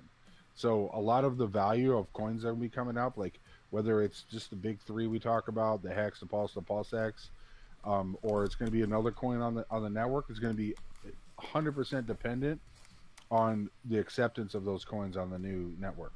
So, if it's just like some random coin that everybody wants to trade, just like randomly wants to trade Doge or Shiba because they think it's useful or something, they can that market itself will drive that coin price. It's not like a centralized entity. Right, but on day 1 and day 2, when there is no price discovery yet, you're going to be able to swap any ERC20 token to Pulse based on ratios, correct? You're going to have the option to do that, yeah. Yeah. So whether people are going to supply liquidity to that market at that time, the automatic market maker. There will be liquidity supply by yeah, but that's what I'm not yeah, understanding. I'm going to be able to do it. Be very careful. But be very careful about this. Is like the automatic market maker bot is going to take like 2% of the supplies, and they're going to rearrange the price ratios and allow liquidity in that market. But that doesn't last forever, right? Eventually, people are going to have to put up their own coins into that market maker because it's not just going to forever provide liquidity. Like we're talking about individually trading between people. I'm talking about the first day before the bridge is put over. I will be able to transfer. I will be able to move ratios no matter how good or bad they are. On the first 2 days before they open up the bridge, we will be able to swap that no matter what, because the bot is going to be, the AAM is going to be providing the liquidity, correct? The first 2 days. Right. There should be a market there. Yes, liquidity market. Right. Thank you. Appreciate it. Yeah. It's very interesting. Like nobody really knows that number. Like how long does that liquidity last or whatever. But like from the beginning, there's going to be a liquidity market, right? But at some point, there has to be active involvement of providers to provide liquidity to those markets. It's not going to last forever. So because eventually you're going to run out of coin, right? So it's a supply and demand system. It's kind of like, I don't know if anybody's worked in legacy networks, but like I can go any day, all day and trade on the 500 stocks in the U.S. stock exchange and find liquidity in that market any day of the week. I step out of that and I start going down to things they call pink sheets or smaller coins. You can put a bid up for a month and not get executed because there's no counterparty. Like the AMM is your counterparty for a period of time, but it's not going to be there forever. You need to have someone that wants that coin. In a slightly different way, don't they? In the fact that you can never ever run at one side to zero, but you can on an order book system. Right. Because they just ratchet up the price on the other side. The ratio would just shift over. So they do work in a slightly different way. And they will be fully liquidized, all these pairs, from the start, because he's harvesting the whole lot from ETH. I mean, it's not just humans, synthetics, the whole frigging lot, if he can. Yeah, but an AMM is not going to go in and keep buying liquidity from like one of those other coins that are dead. Eventually, other parties have to come in and provide that liquidity themselves. So it's not an infinite execution of orders from any coin that you own to any other coin. No, definitely not infinite. There will be liquidity from the start, from the get go. Yeah, it will provide a gateway, and then it'll work within that. But if it runs off of coins, like then there's the market has to provide the liquidity. So the counterparties are going to come in with the liquidity, and they're going to offer. There's going to be a premium transaction. And they're going to get a huge yield off of it. That's where liquidity farming is like a huge thing for people that want to be active in it. But they're going to have to. That's a job. Like it's a full-time job. You're now a market maker. You're like similar to someone like if you ever watched Wall Street from the 80s, like that's what you'll be. You'll be like a market maker in the middle. Like you're to be a person providing risk into the market and then taking a premium out of it and doing that as much as you can to make as much money as possible. And that's for professionals. Like if you don't understand how to provide that liquidity, I wouldn't suggest not doing it. I would suggest getting what you need to get from the first couple of days, or from the launch, and then holding on to your positions and working those angles versus trying to be like a professional liquidity provider, because you'll get burned probably. I appreciate it, guys. Thanks for the explanation. I really appreciate it. Yeah, man. So I just want to add Crypto Dan, I think there's another thing to consider as well. RH isn't going to be able to stop as soon as the fork goes ahead. RH isn't going to be able to stop other bridges to have access to the chain. There's going to be bridges activated as soon as the chain goes live, isn't there? Well, that's a decision on like creators, right? And that's a really good question. I've actually been pondering this for a very long time now about like what's going to happen. In my opinion, like this is totally opinion, is I think that other developers on Ethereum blockchain are going to be incentivized to create bridge channels that are beyond the Ethereum bridge and bring their coins over into the PulseChain network. And at that point, like it would look different. It would be like they would be bridging. They would want to create their own bridges because they're not restricted from doing that. It's open source. And they would bridge their coins in the Pulse, and it would then at that point they would be like P whatevers, actual P whatevers, not what we talk about like PHEX or not stuff like that. They'd be actual locked contract value assets coming into PulseChain, where if you were to send them back, you'd get your value back. So I think there's going to be a lot of actual the liquidity pools. Huh? Would that affect the liquidity pools for, say you wanted to swap a random ERC20 to Pulse?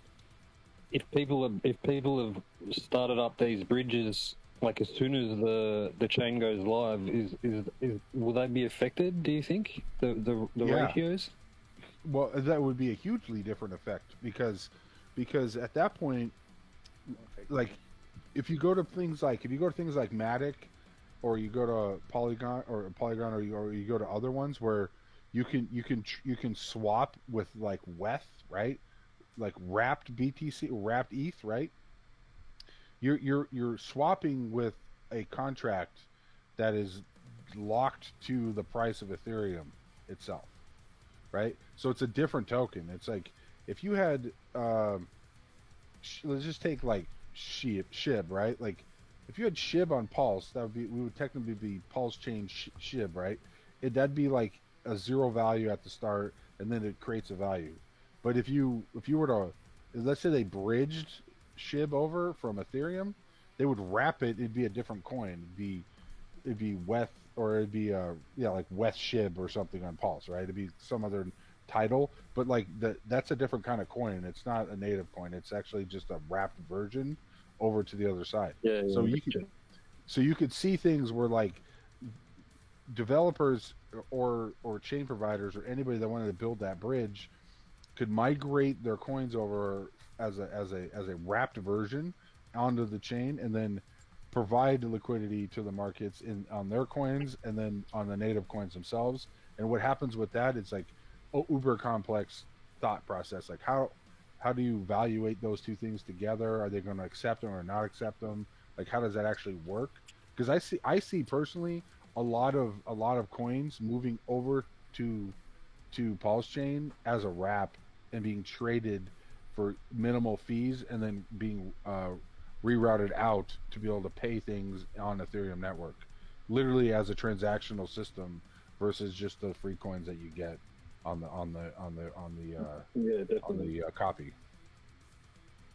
Bridges opening though won't necessarily, not from the get-go, won't necessarily affect the ratios that will be made by the fixer bot. But what they will do is they will give everything a USD value from the get-go, where if the bridges weren't open, there wouldn't be a USD value to everything. Also, the thing you have to kind of consider with these non-Richard Hart bridges is, one, how much are people going to trust them, and two, how much liquidity is there going to be in them. Right. All of that's 100%. Yeah. We don't know anything about that. Like, nobody knows. Right? But it's just that I think there's going to be a flight to freedom, like a flight to free, right? Like, they want to, companies are going to, or businesses or peoples or whoever wants to build these things are going to be able to find a way to do their trading without having to get ripped for $100 every time they want to do a trade. But there is teams, I believe, who are lined up to launch bridges from the get-go. I've heard Jesse talking about that. I think you remember Jesse Pitbull. Yeah, yeah. I mean, hopefully, Jesse the pit boss. You mean? Yeah. Sorry. Yeah, yeah. No, I mean, I know what you mean. I just want to confirm. Yeah, like if he's a little bit more, he's been a little bit more in the game. Like they're building their own thing over there, and I think that's going to be great. Yeah, and I think that's all. I think that's 100% a good thing. I think if people want to, if companies or businesses or chain developers or whatever that might be want to bridge their coins onto the Pulse network and be able to use the EVM chain technology to be able to do transactions on Pulse and then lower their total cost fee, like they should be able to do that. Like, and there should be a break. There should be on Uniswap V2 fork, there should be ability to do, like, there should be a wrap version to a regular version, or there should be one, pulse to pulse version, like trade, and they're all going to have their own cost ratio, like compared to, like, let's say US dollar, right? Or like a ratio on the early couple days. But I think the first 48 hours are going to be, that's going to be like a super crazy time to do anything with coins, and you'd be very careful with that, because after we get a price establishment and then we see actual price discovery where there's leveling out of all of the transactional volume, then people are going to have a better idea of like where they stand. The early game is going to be much more different. It's going to be very risky. Yeah, but like Mandalorian was saying, if you've got your PRC free copies, you really don't care, do you? Because it's for free. So the ratio that you get from your PRC, if you're after Pulse, you're not really worried about, but to a degree, because it's all for free. So, Yeah. Yeah, no, I mean, that's the whole point. It's like, if I'm holding on to something that doesn't have a future, on Pulse better than it would be on ETH, then maybe I want to get rid of that stuff and get as much Pulse as I can. I mean, I've been fortunate enough to get into this a little bit earlier than that. I was neck deep in the Pulse sacrifice many months ago, and like I have my positions. Like I've laddered up like what I want to own, and that's what I'm going to run with when it starts off. But other people, they're gonna have to take a little bit higher risk profile to try to get what they want. But I think bridging is going to be probably way bigger than a lot of people expect. I think there's going to be a lot of bridges coming in the next 2 years, trying to take advantage of the exorbitantly less fees that they're going to be paying on Ethereum. And there's probably going to be entire projects that are going to be moving to Pulse, knowing that it's an easy swap for them to just jump into the Pulse network and not have to rebuild an entire user base onto another chain, versus what they have now, where they're just stuck with like high costs. And if there are large transactional systems where there's a lot of transactions every day, everybody's getting burned on the transaction fees, and no one can change that. That's set in stone. And that's great for Pulse because it just provides more liquidity, then it helps for, like you say, for more projects to be able to utilize it in different ways. Yeah. Yeah, I think Pulse could cut Ethereum gas costs in half if done correctly. Just by the fact that it's there. Like the number, like, give you guys an idea, like, as I know there's like 100 people in here, but maybe people don't realize this, and we've been doing research on this. Like the vast majority of transactional costs on Ethereum is done by NFTs. It's like not even close. 60%, 50% or more of transactions on the Ethereum network are done through Pulse or through NFT transactions on like OpenSea. It's a huge number. It's like 30 to 40% a day. So if you look at like what costs the most gas and what sucks up the most transactional volume on Pulse or on Ethereum is like NFT networks. It's insane how much. That's why I was slightly confused, slightly up, not, yeah, with Richard's stance towards NFTs, because I thought this is crazy, because PulseChain is a great use case for them. Yeah, it is. I mean, his personal, I can see his personal objection to using or to buying NFTs, but the reality is that people buy NFTs. So, and if you look at the data, like the transactional cost of NFTs is like the single largest gas fee contributor than anything else. It's that, and then the next thing is like gaming networks, right? Small transactional situations that happen on the gaming networks, right? And so everybody's trying to figure out like how do we reduce our costs. So they're like off-chaining and going to Poly or going to like another one, and they're trying to figure out how to route all this, and that's fine. Like they can do that, but when Pulse launches, they can do all that and nothing changes. And that's the biggest contributing factor to adoption onto the Pulse chain outside of like the big three where everybody talks about here. It's like Pulse and HEX and PulseX, but all these other coins that could be doing so much better on the Pulse chain just by swapping an RPC and then adopting that business model or that model over here versus keeping it on Ethereum drops the Ethereum fees substantially. And they're going to figure it out eventually. They may or may not know it yet, but that's my opinion. There's a few communities out there at the moment that already exist on ETH that are getting forked over to Pulse, and they're already aware of the fact that it's going to cost us a lot less to conduct our business on the Pulse side, and a lot of those communities are looking at bridging over to Pulse, utilizing the protocols and whatnot on this side, those projects. So, and I think a lot of people forget it's a blockchain. We're going to get an influx of new projects.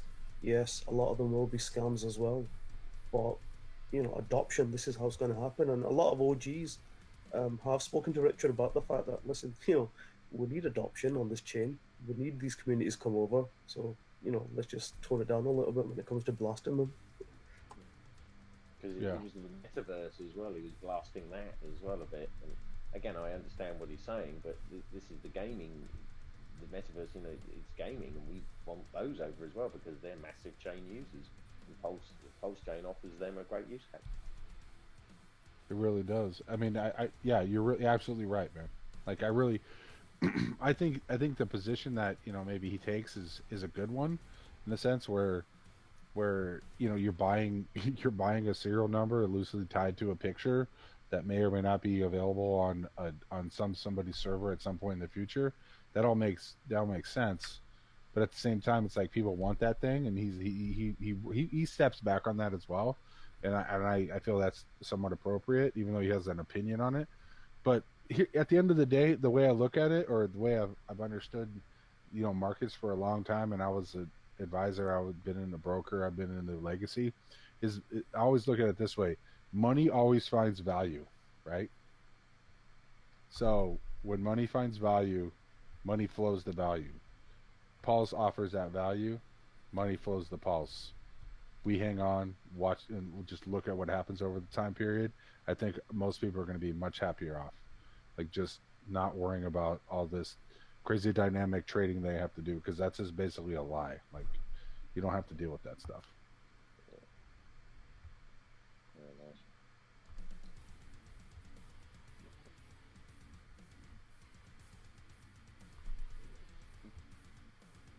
One of the other things I think is a major attraction with Pulse for communities to come over is the fact that it's got liquidity from the start, from the get-go too. Yeah, it doesn't get much better. I mean, really, honestly, it doesn't get much better. I mean, I don't even think.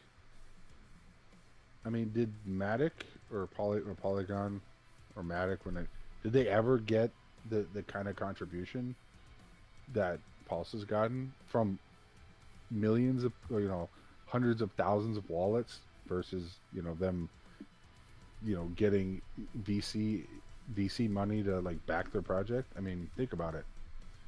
Think about the number of people that have put in out of their own wallets into the system, and it not only is it like all the individual wallets that put the money in, but it's like that is a vote of confidence.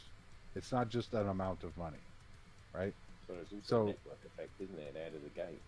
Exactly. Hey guys, Exactly. I just saw that the OpenSea did 1 million in the past 3 hours of fees, of Ethereum fees. Yeah. That is 20% of all the fees. Yeah. See, like what Mello just said. Like, if you look at EtherScan and you go and you look at their fee structure or their cost structure, there's actually information about that.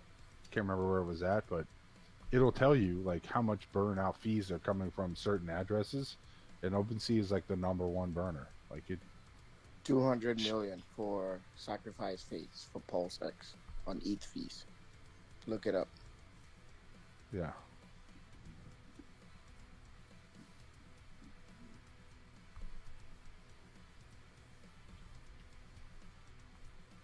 Imagine that, $200 million in freaking gas fees, bro.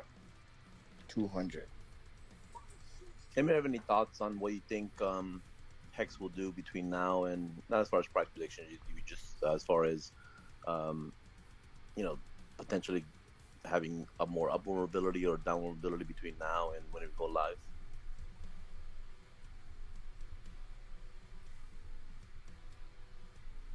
I think most people are thinking that it'll find parity with HEX and ETH at some point along the line, sooner rather than later.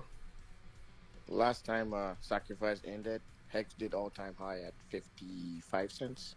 Hi, Tams. I just scrolled down, saw you. Just shouting out. Hey, how you doing? Doing great. You got any juicy links to post today? I don't know. We'll see who asks. Right. Any Trezor link? Yeah. I mean, whenever I come on this chat, I'll scroll down. I'm like, dang it, Tam's just not here. All right, I'll check back in. Any other thoughts on HEX? I answered your question. Last time we did sacrifice, and the sacrifice ended after I think a week or so. It went to all-time high. It just pumped crazy. So I'm hoping the same thing happens. I'm not saying it's gonna happen, but if history repeats itself, then we might see an all-time high again. Who knows? I got a question about staking HEX, if I can ask it. Sure, go ahead. So, am I wrong in thinking that using the Staker app is a cheaper way to do it because you can transfer USDC from an exchange to the Staker app, pay a send fee from the exchange, and then stake on the Staker app and pay a gas fee to stake?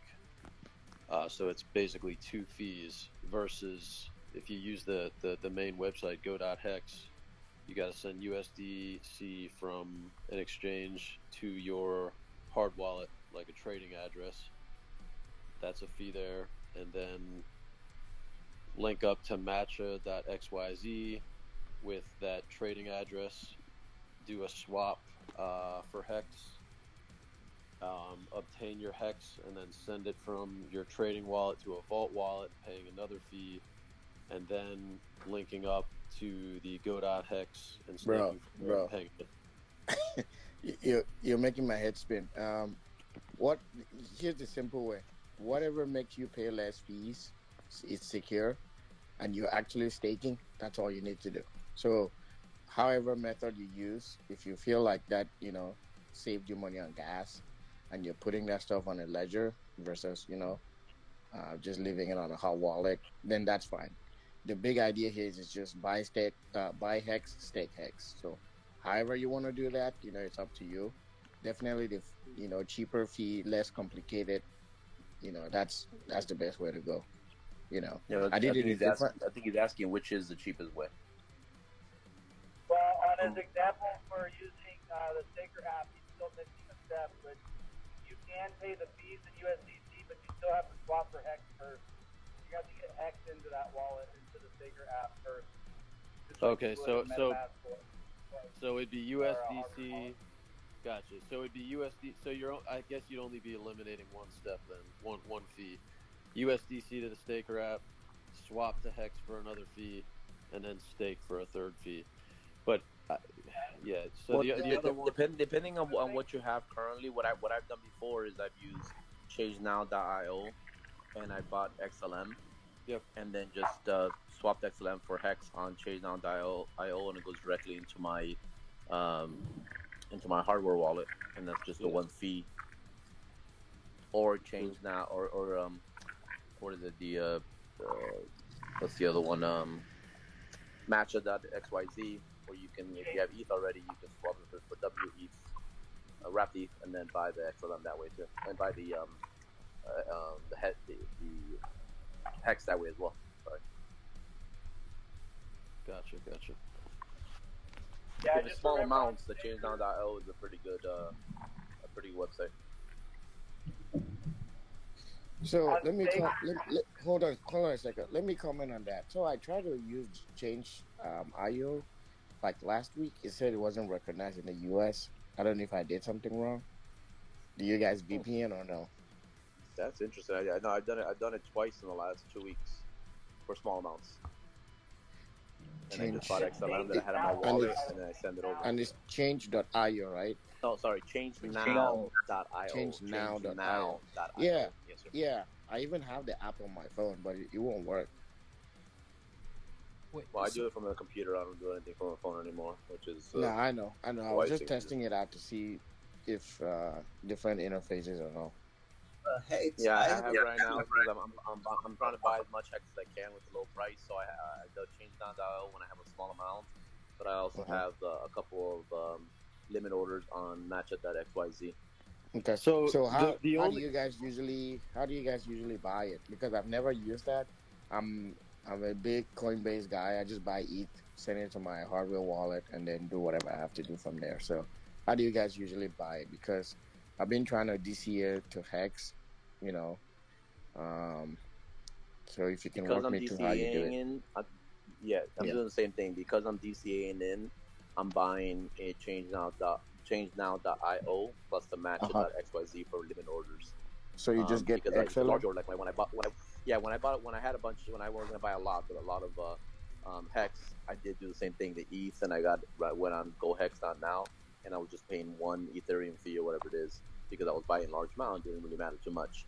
But then when I was buying small amounts, I wanted to get eaten up by fees, and that's why I here on this Telegram they talk about ChangeNow.io. I've done it probably 5 or 6 times with low amounts, and I've gotten 2 of my 4 limit orders on Matcha.xyz filled. So real quick with the ChangeNow.io, I fully comprehend that you can send XLM, and it's free to send XLM out of Coinbase. So you can send the XLM to a Vault wallet, link to a MetaMask, and complete the swap on ChangeNow.io. And, no, the way ChangeNow.io works is you say, okay, I have, you put on there what coin you have that you want to move. So say you have XLM right now in your wallet, whatever wallet it is.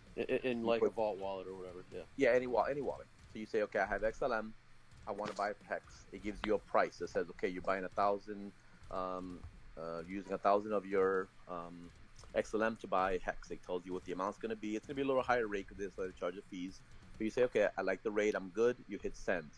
Then it gives you an address for you to connect it, or sorry, to send it to. So you go to your wallet and you send your XLM to that address. Well, then connect it over to your, say where do you want to receive it at, and you put your hardware wallet or whatever wallet you want to receive it at, and then it takes about 10 minutes, 15 minutes, sometimes 3 minutes, depending on how quick the network is. And then at the end it'll say, congratulations, it's done. Sometimes it'll say, hey, congratulations, you got 50 more HEX than you thought you were going to get. I think that's a marketing tool they use. But so all you're doing is sending the XLM to one address, and then it's sending it over to your address. So the only Okay, fee so you you're, can add. you're sending the XLM one sec, to the please. chain. One sec, please. One sec.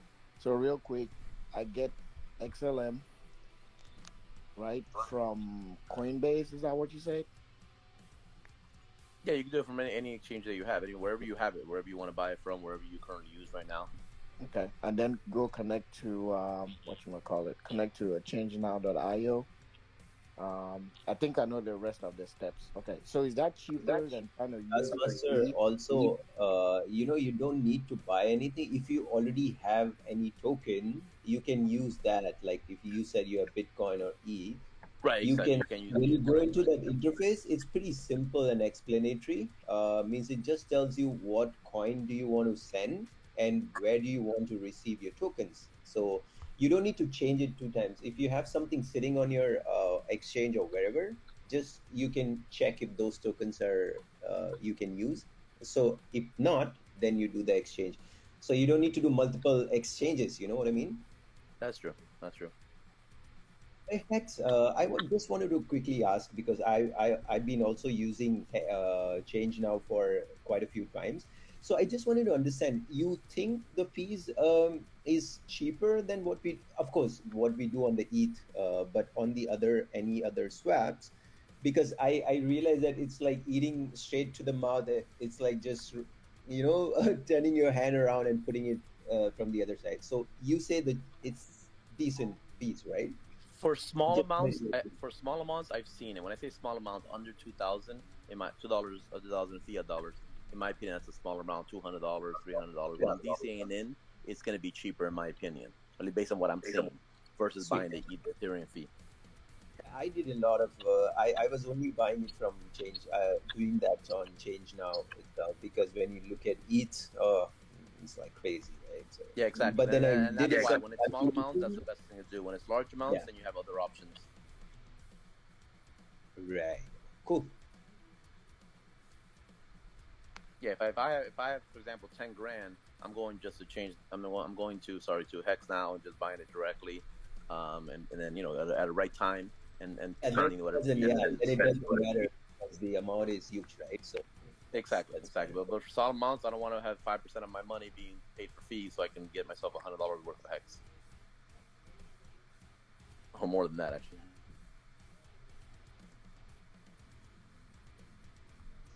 And my strategy right now is to DCA in and also take big chunks as well. So when I'm DCAing in, ChangeNow.io, and then I have 2 big chunks that I'm trying to get, and I'm doing it on Matcha.xyz on a limit order. So if it dips, I buy heard it. that. That's a little bit of you have to do some calculation and put in. Yeah, that's also a good way to do it. But yeah, you have to do the numbers. Yeah, the other day I woke up and I had one of my executed at, I think it was at 17 something. I was like, oh, good, it got executed. It was just there. I know I'm gonna get it, and it was nice, good price. Hey guys, quick question. How you doing? Hello. Hey. Hello. You guys mute yourself if you're not talking, Okay. guys. One at a time, please. Yeah. Quick question.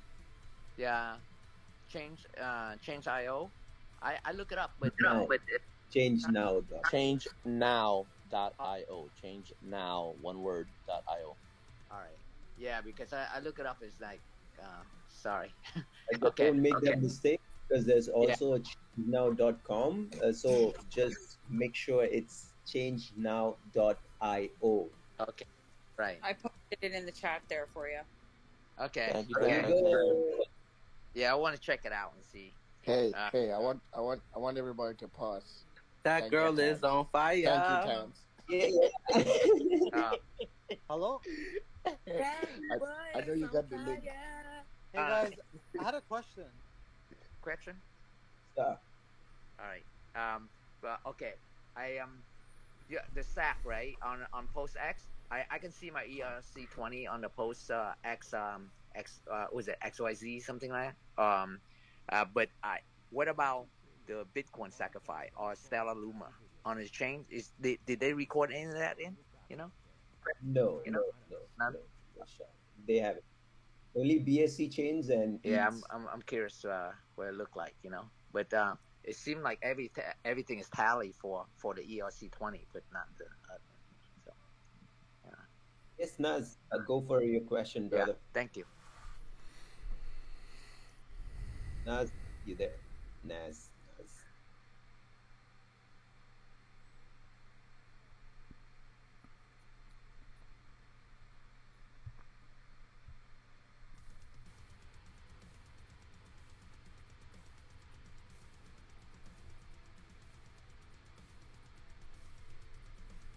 Hey guys, I have a question about Pulse testnet for regarding the bridge.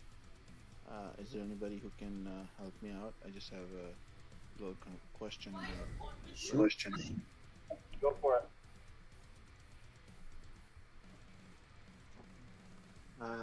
I'm trying to play around with it and just trying to learn. I've never dealt with bridge before, but I tried to send my some Pulse on my MetaMask from Pulse to Ethereum side, and I'm at a step where it says claim your tokens. Yeah, and you don't have any gas, right? Right. So I'm wondering how to play around with it. Yeah, so go to Google and Google Robson Ethereum faucet testnet, and there's a couple websites that have testnet Ethereum coins, and then you can retrieve like one test Ethereum to that wallet, and then you can use that for the gas to do your claims. So you said And Google. maybe also you go to the group. No, do one thing. Just go to this group chat. Put exclamation mark and write testnet. It will give you the links instead of googling. Pick it up from here. Better. So I go to GitLab and look for that. No, brother. Just go to this PulseX chat. The chat window. Put exclamation mark and write testnet. It will give you the option of bridges, and then you can pull up. Okay, I posted that chat there for you. There you go. This girl's on fire. Guys, But you know did what? anybody Four get other people did too, so everybody's ahead of me. Hey guys, just wanted to ask if anybody was able to check the YouTube video of Orca on the HEX game theory, where he talks about the bonded liquidity.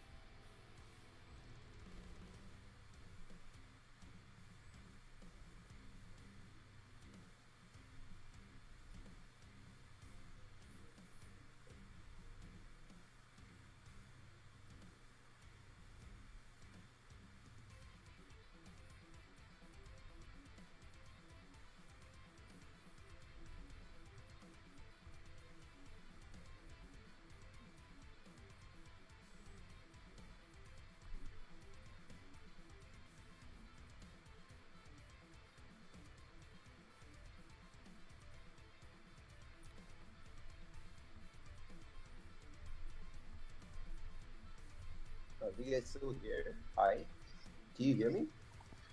Yeah, we hear you. I don't think anybody has that answer.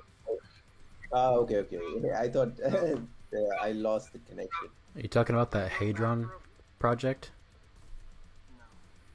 No project. I'm talking about while he's talking about the dynamics of Hart's law, which Richard Hart's law, which is called means like he's explaining the bonded liquidity when the bridge is open, right? So he means I will not be able to explain it better than he does it. So he says when the bridges are open, and if you bring over our HEX liquid and bond it to PHEX, means HEX on the pulse chain side, means which together helps when the prices like are moving in one direction. It helps the other side of HEX to move forward as well. It's very interesting thought. Means we should have a look at it. It's called HEX what game. he's talking about then is He's talking about the fact, the idea that people are going to be sending Hex over to Pulse to trade. Will thin up the liquidity pool on the Ethereum side, and hopefully gain actual price because people will be buying Hex at the same time. Not exactly. It could go the other way as well, though. It could actually drop it. Not as close. Yeah, not exactly. So if people take their Hex on Ethereum and they bridge it over to the Pulse chain, which means it gets wrapped in a bridge contract and you get issued a wrapped version on Pulse chain, and then you take that to PulseX exchange and you pair it up against the Hex on Pulse against your wrapped version of the EHEX. Okay. Once that goes into a liquidity pool and the automated market makers start taking over, Hart's Law comes into effect, where when one asset that's paired together with another asset rises, the other one rises with it. Yes. Yeah. Yeah, that makes sense. Yeah.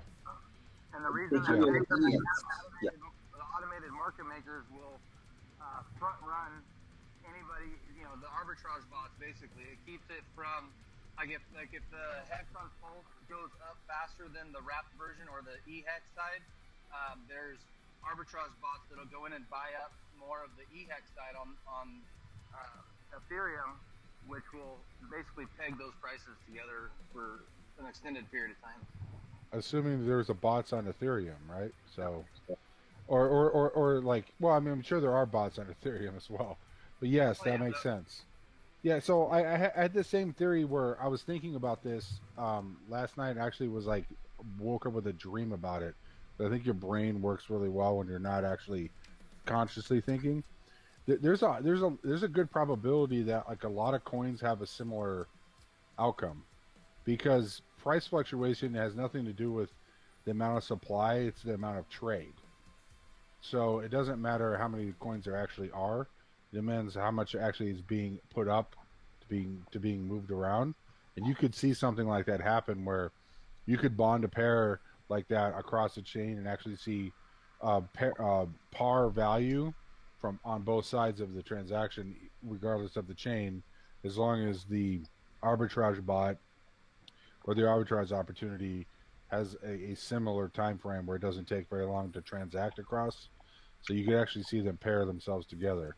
It's really what they're talking about. What he's referring to is the level of demand that would be required on one chain or the other chain could easily be transferred from one chain to the other chain, equalizing the price in a way. Yeah, that's a good thought, right? It means like bridging your ETH to Pulse chain, so that, yep.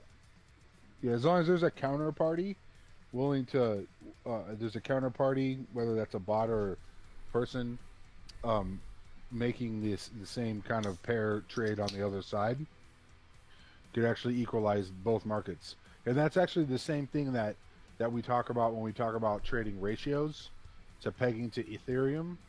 Is once you peg the Ethereum, then everything gets a price, and then it's only a matter of like how much movement goes across the chains, the bridge, to allow for equalization of both prices, whether that be an exact 50% copy because you get double the amount of coins with maybe half the value, but you get both on each side, or whether that be there's a mismatch from one to the other, but the arbitrage will fix that in a relatively short period of time.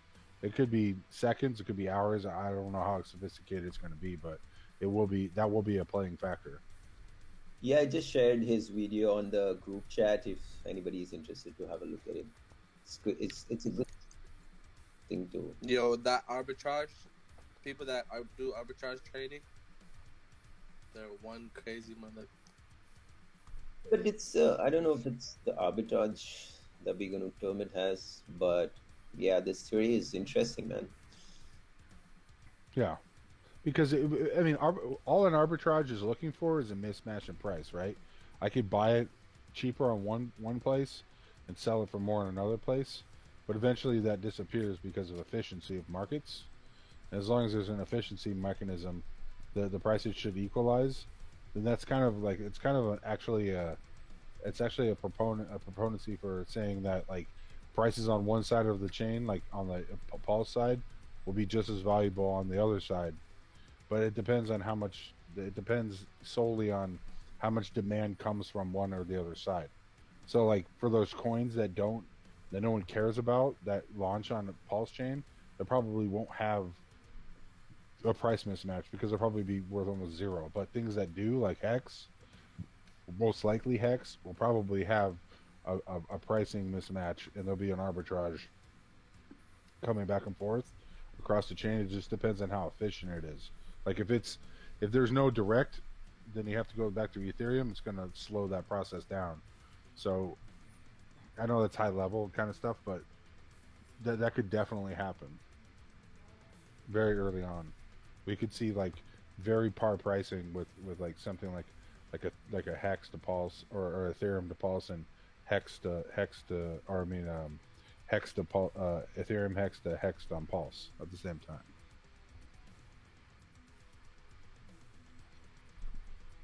That's what I'm saying. It's a Wild West, right? You don't know, and for most people, making good decisions ahead of time and just waiting is probably your best idea.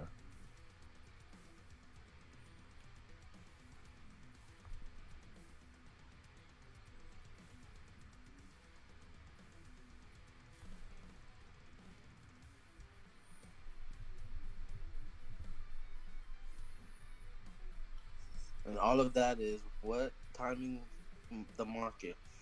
And what Richard Hart say? It's not about timing the market. It's about time in the market. Yeah, you're 100%, bro. Like 100%, I agree with that. I don't want to have to, even though I have like a lot of years in, like I don't want to have to do that.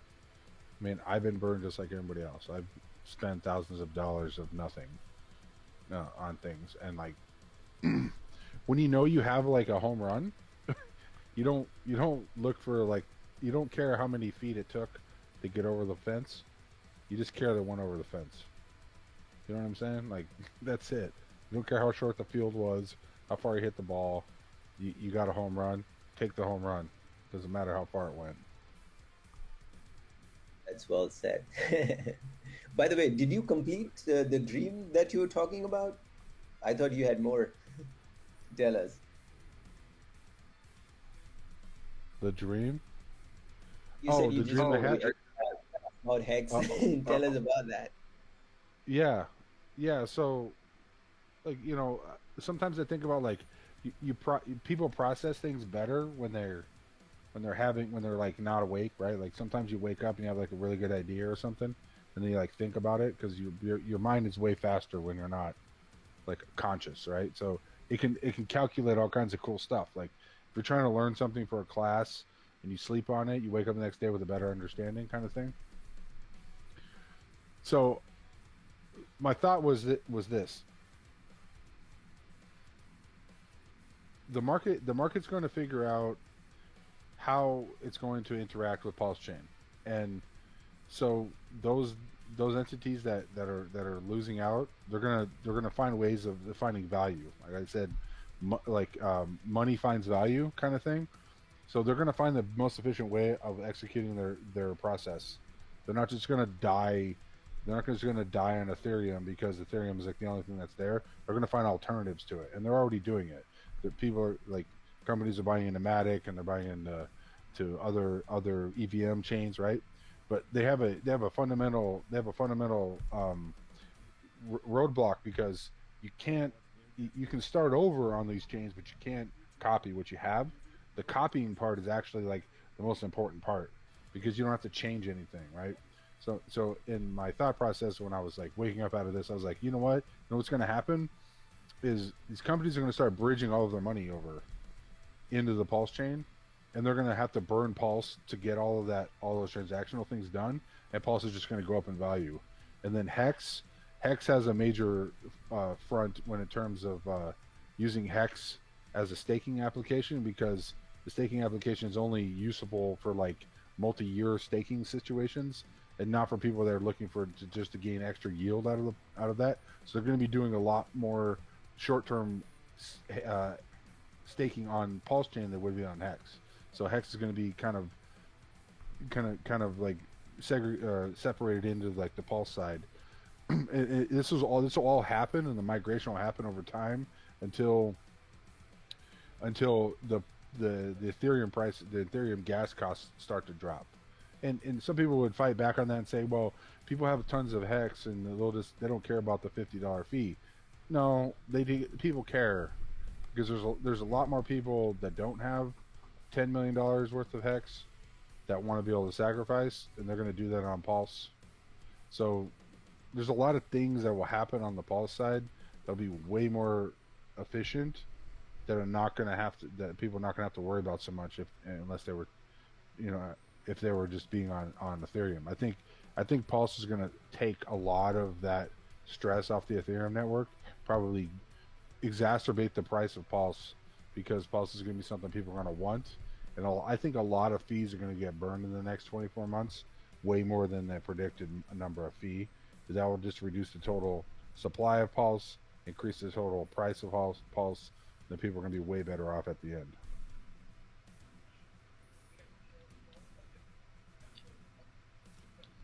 Dan, so like, do you believe that like everybody that's like sacrificing and like people that are here like early, like, do you like thoroughly believe like we're sitting on a gold mine right now? Yeah, I don't think people realize how much this is needed, because it's so much easier to transition over to a Pulse chain than it is to say rewrite the script and like go build my project on a Cardano or Polkadot or whatever other chain that's trying to copy like an Ethereum chain and then make it better. There's so much more work, and this is just so much of a simpler explanation for all of that work that they're doing over there, that this will probably be like a silver to their gold type of thing, if that makes sense, right? If gold's the primary store of value, silver's like the little stepbrother, but he's volatile and he works really hard, and he wants to be something valuable, right? There's a lot more of it available, but it's not quite as expensive, right? But for us that are in early, we don't care, because we maybe put up a sacrifice amount and got rewarded for something, and then you're getting exponentially higher valuation for your sacrifice than you would if you were sacrificing to like an Ethereum validator or some garbage like that. Like you're not buying second best, you're buying like first tier best alternative. And who knows, like it could be the next 2-3 years, it could actually be the primary source of transaction on all networks if it works the way it's supposed to work. On all of the Ethereum network, it could be the primary driver, and Ethereum could just be like beast the next 5 years until they actually launch their what they call 2.0, and now they changed the name again. Talking about consensus network versus whatever. Like it's to me it's a no-brainer. Like if I lose everything, then like it's just another risk. But it's not, dude. It's not.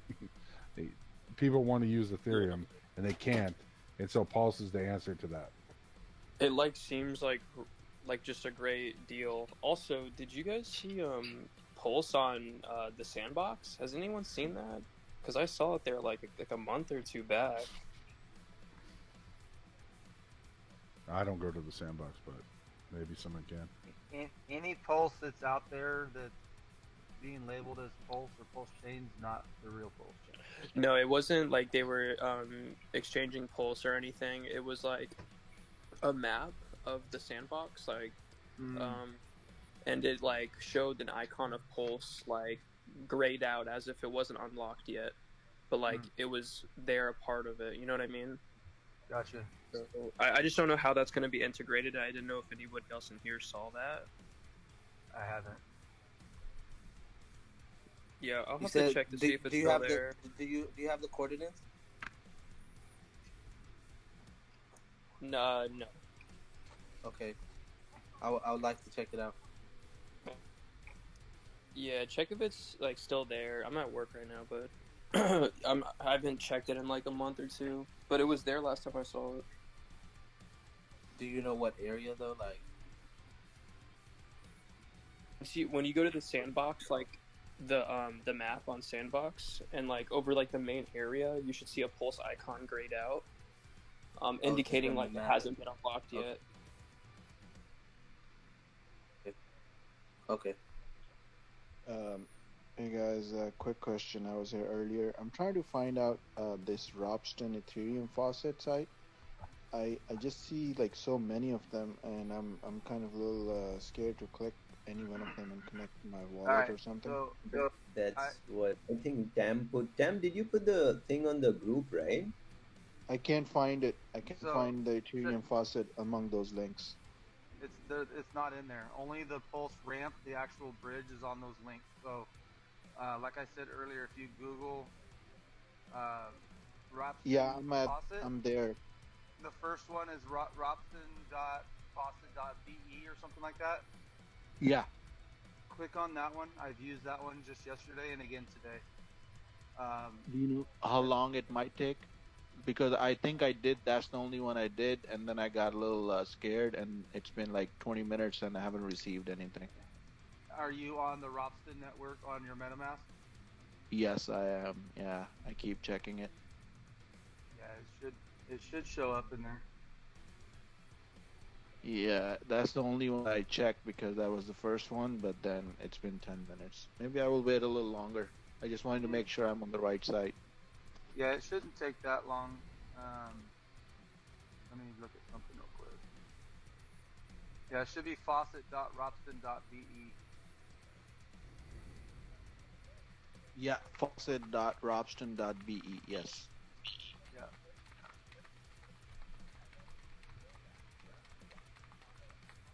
Yeah, I made sure the Robston network was unlocked in my MetaMask, and I just pasted my MetaMask address on there, and it gave me 1 ETH on the Robston network.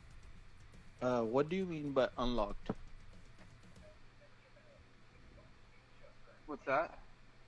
I'm sorry. What did you mean by unlocked? Sorry, yeah, got you. You're on a computer, right? Right. Yes. Okay, yeah, so when you go to the top and you click on like where it says Ethereum or PulseChain testnet, like the networks, yeah. Do you see Robston listed there, or is it locked? It says Robston, yes. Okay, and then you can click on it and it says Robston network at the top after that? Yeah, like the only way for me to, I don't see the Robston in there, but I put settings in for PulseChain, and every time I go to the bridge, it automatically switches me to Robston. Do I need to put some settings in there?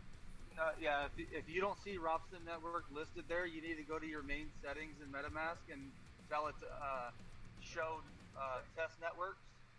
And when you toggle that switch on and you go back to that list, you should see the Robston network testnet, and you should be able to click on it.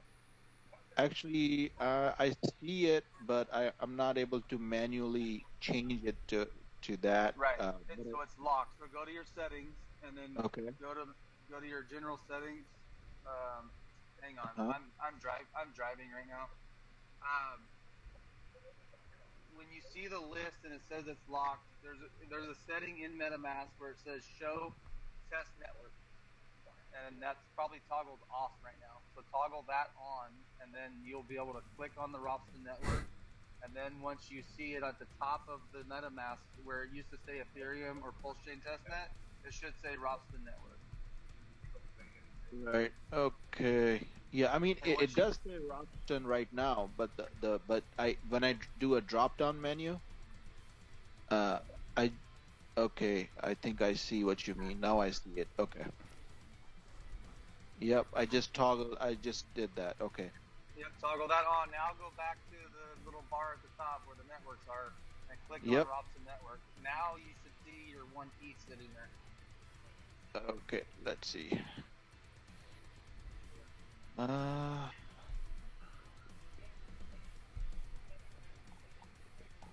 yet. Then you actually might have to go to the faucet again, and I don't know if it'll let you or not.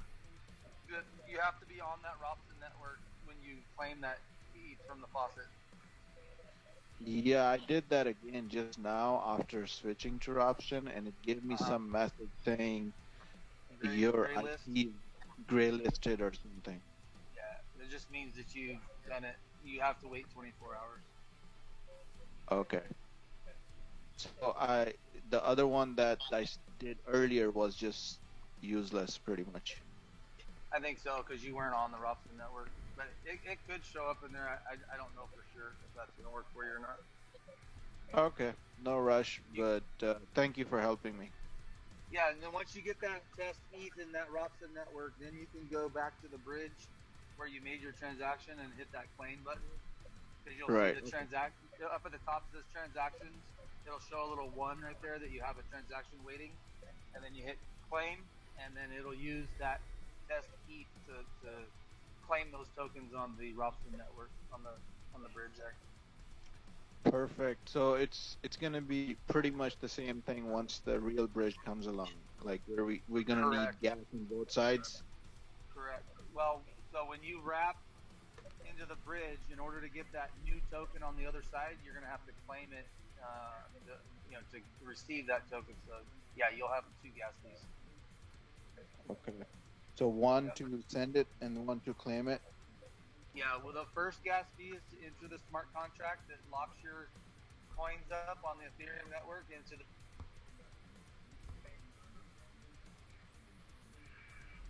bridge, and then the second fee is to receive the wrapped token on PulseChain.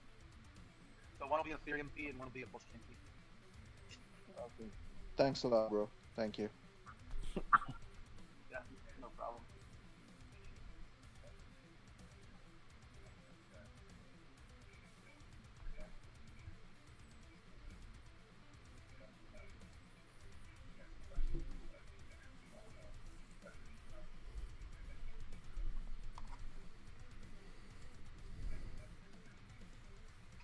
And if anybody's better with visuals on how to pulse Telegram, earlier this afternoon we did a live stream on Telegram, and I went through the bridge and the process of swapping and claiming, and where to get your test pulse or test ETH from the faucet and all that. That's going to be uploaded to YouTube on the How to Pulse YouTube here, I think tonight.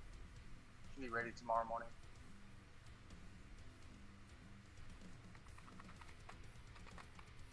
Shilling his own shit.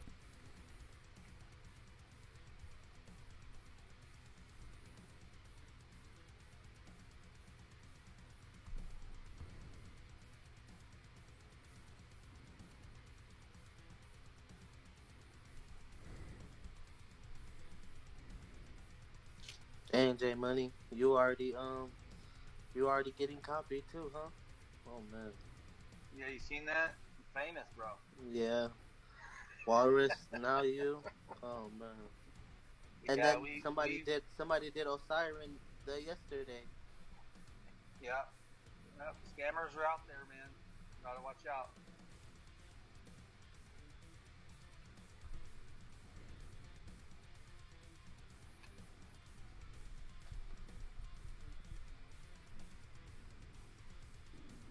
Hey guys, I got a question. Hey Cam, go ahead. I have a ledger. Uh-huh. I have a Ledger X, and I'm using it on my iPhone.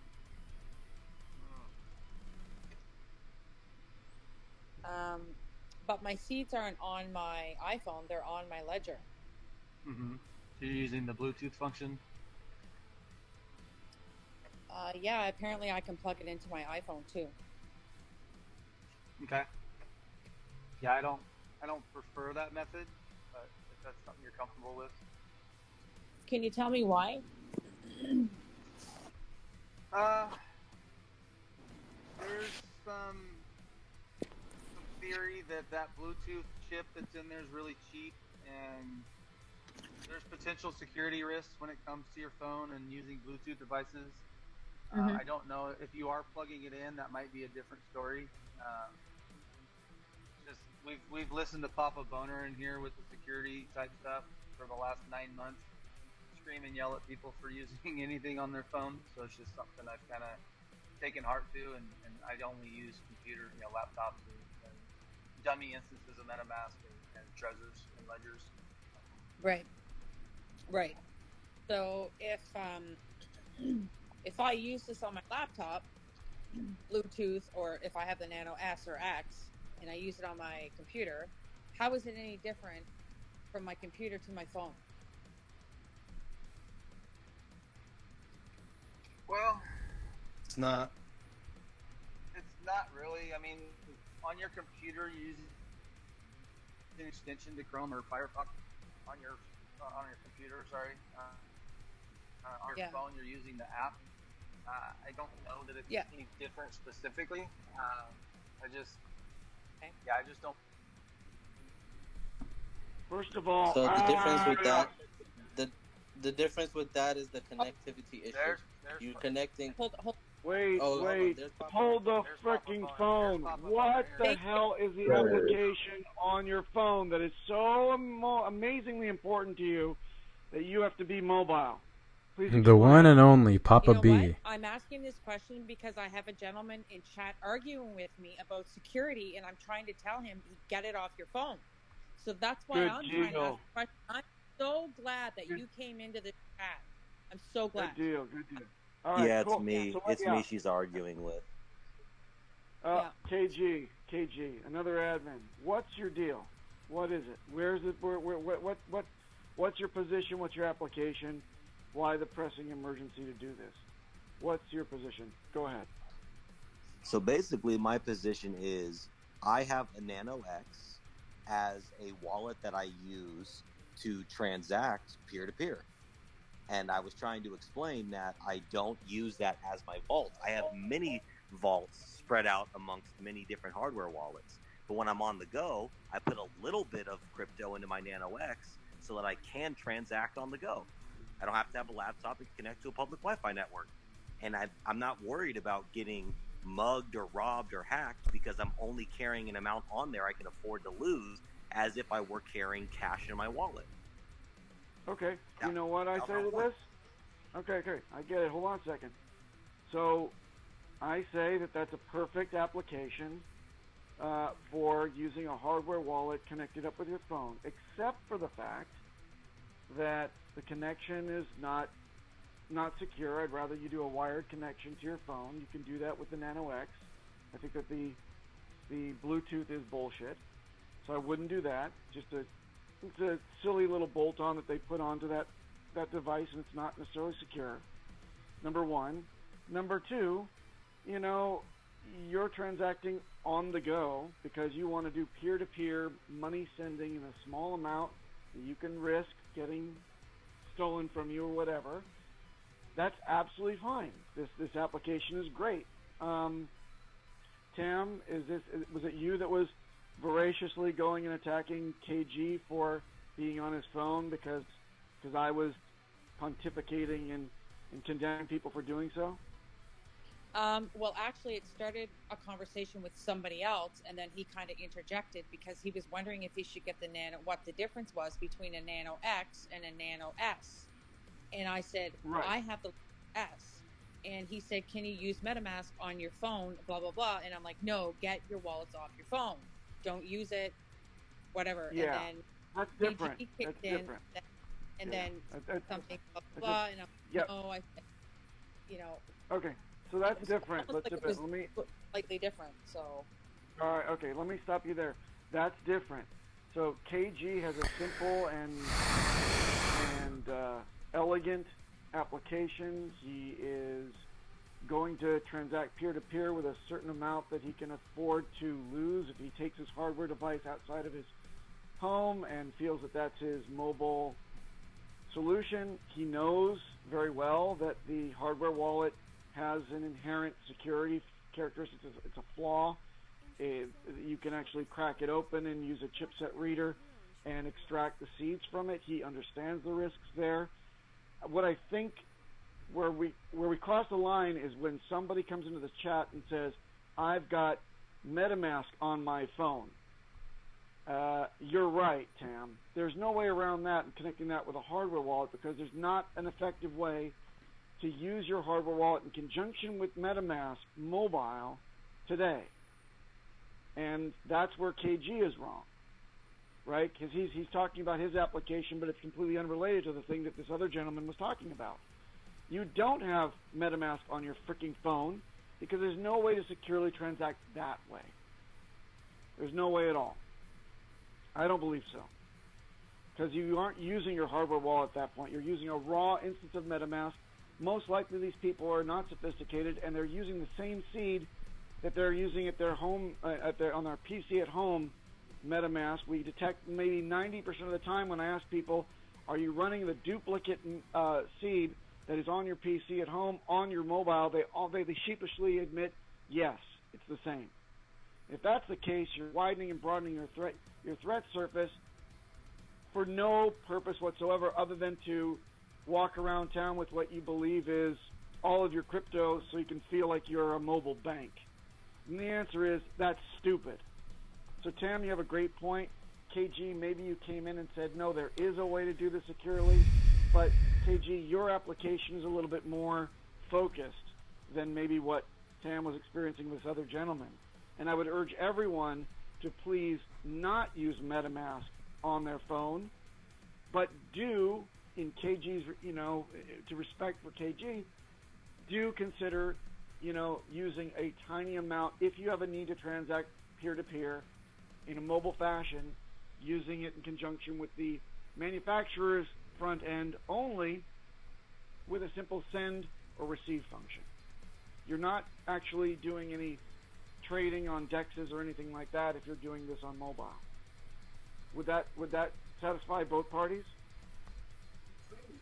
Yeah, because he kind of came into it while I was chatting with the other guy. I'm just looking at the chat now, so it wasn't really him. I mean, and I wouldn't really say that I was arguing, but like when you're doing capital letters at me, it's first of all, that's not really cool. Like I'm just trying to help this dude. Oh, totally.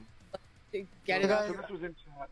Yeah, this was in chat. So you were typing to each other. That can get misconstrued, and maybe someone leans on the shift or something like that, and starts to exclaim back and forth. Maybe that was not KG's intention. I imagine it probably wasn't. And I could have wanted to a message from him because it was a rogue solid guy and then another guy on top of him. So it's like three people came into the conversation and you're trying to respond to the first one, but yet you're responding to somebody else, and it's like, oh shit. So I just put okay at PapaBoehner, and I was praying you'd come in. So I'm glad you're in. Right on. But yeah, I think all this is just wires getting crossed, and it's best to do this on chat with voice because you can hear in everybody's tone. Nobody's, getting anything. There's no problems here. We can hash this out. Help the problem is. Oh, hello.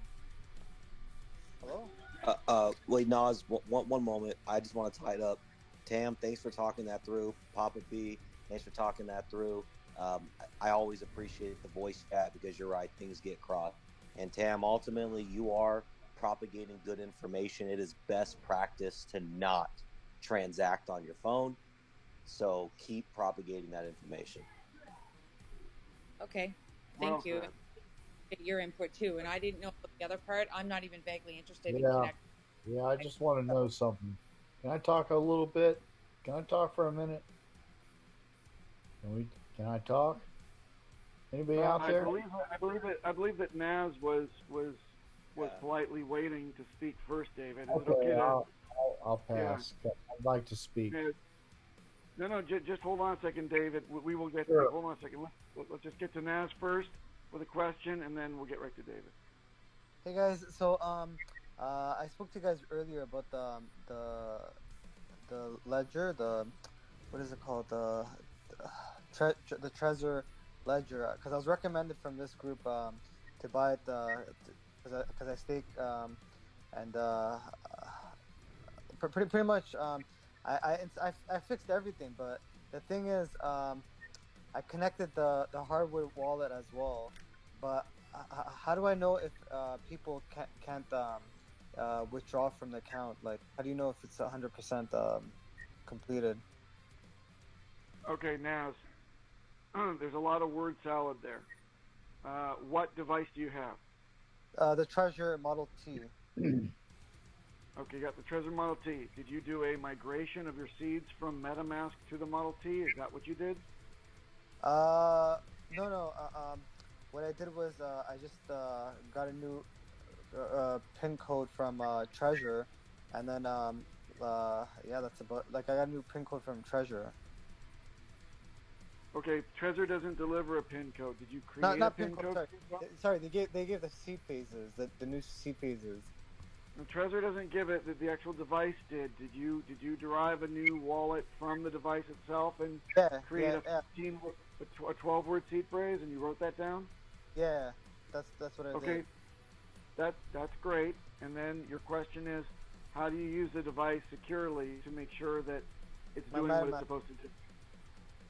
Like, how do I make sure my MetaMask is now secure on that Trezor? Do you have a MetaMask account that you've transacted on, or that you've staked on, or sacrificed on? Yeah, that's why I was recommended to buy the Trezor, which I did. And now I sacrificed and everything, and I want to make sure that MetaMask is now secured on the Trezor, like so it can get lost, whatever. Right? All right. So hold on a second. The answer is it is not. If you created a brand new seed phrase of 12 words from your Model T, then it has nothing to do now with the account that is on your MetaMask. You cannot secure the two, right? Oh, wait. You understand that in order to secure your MetaMask, you must introduce the seeds from MetaMask into the Model T, and then uninstall and reinstall MetaMask. So, oh crap!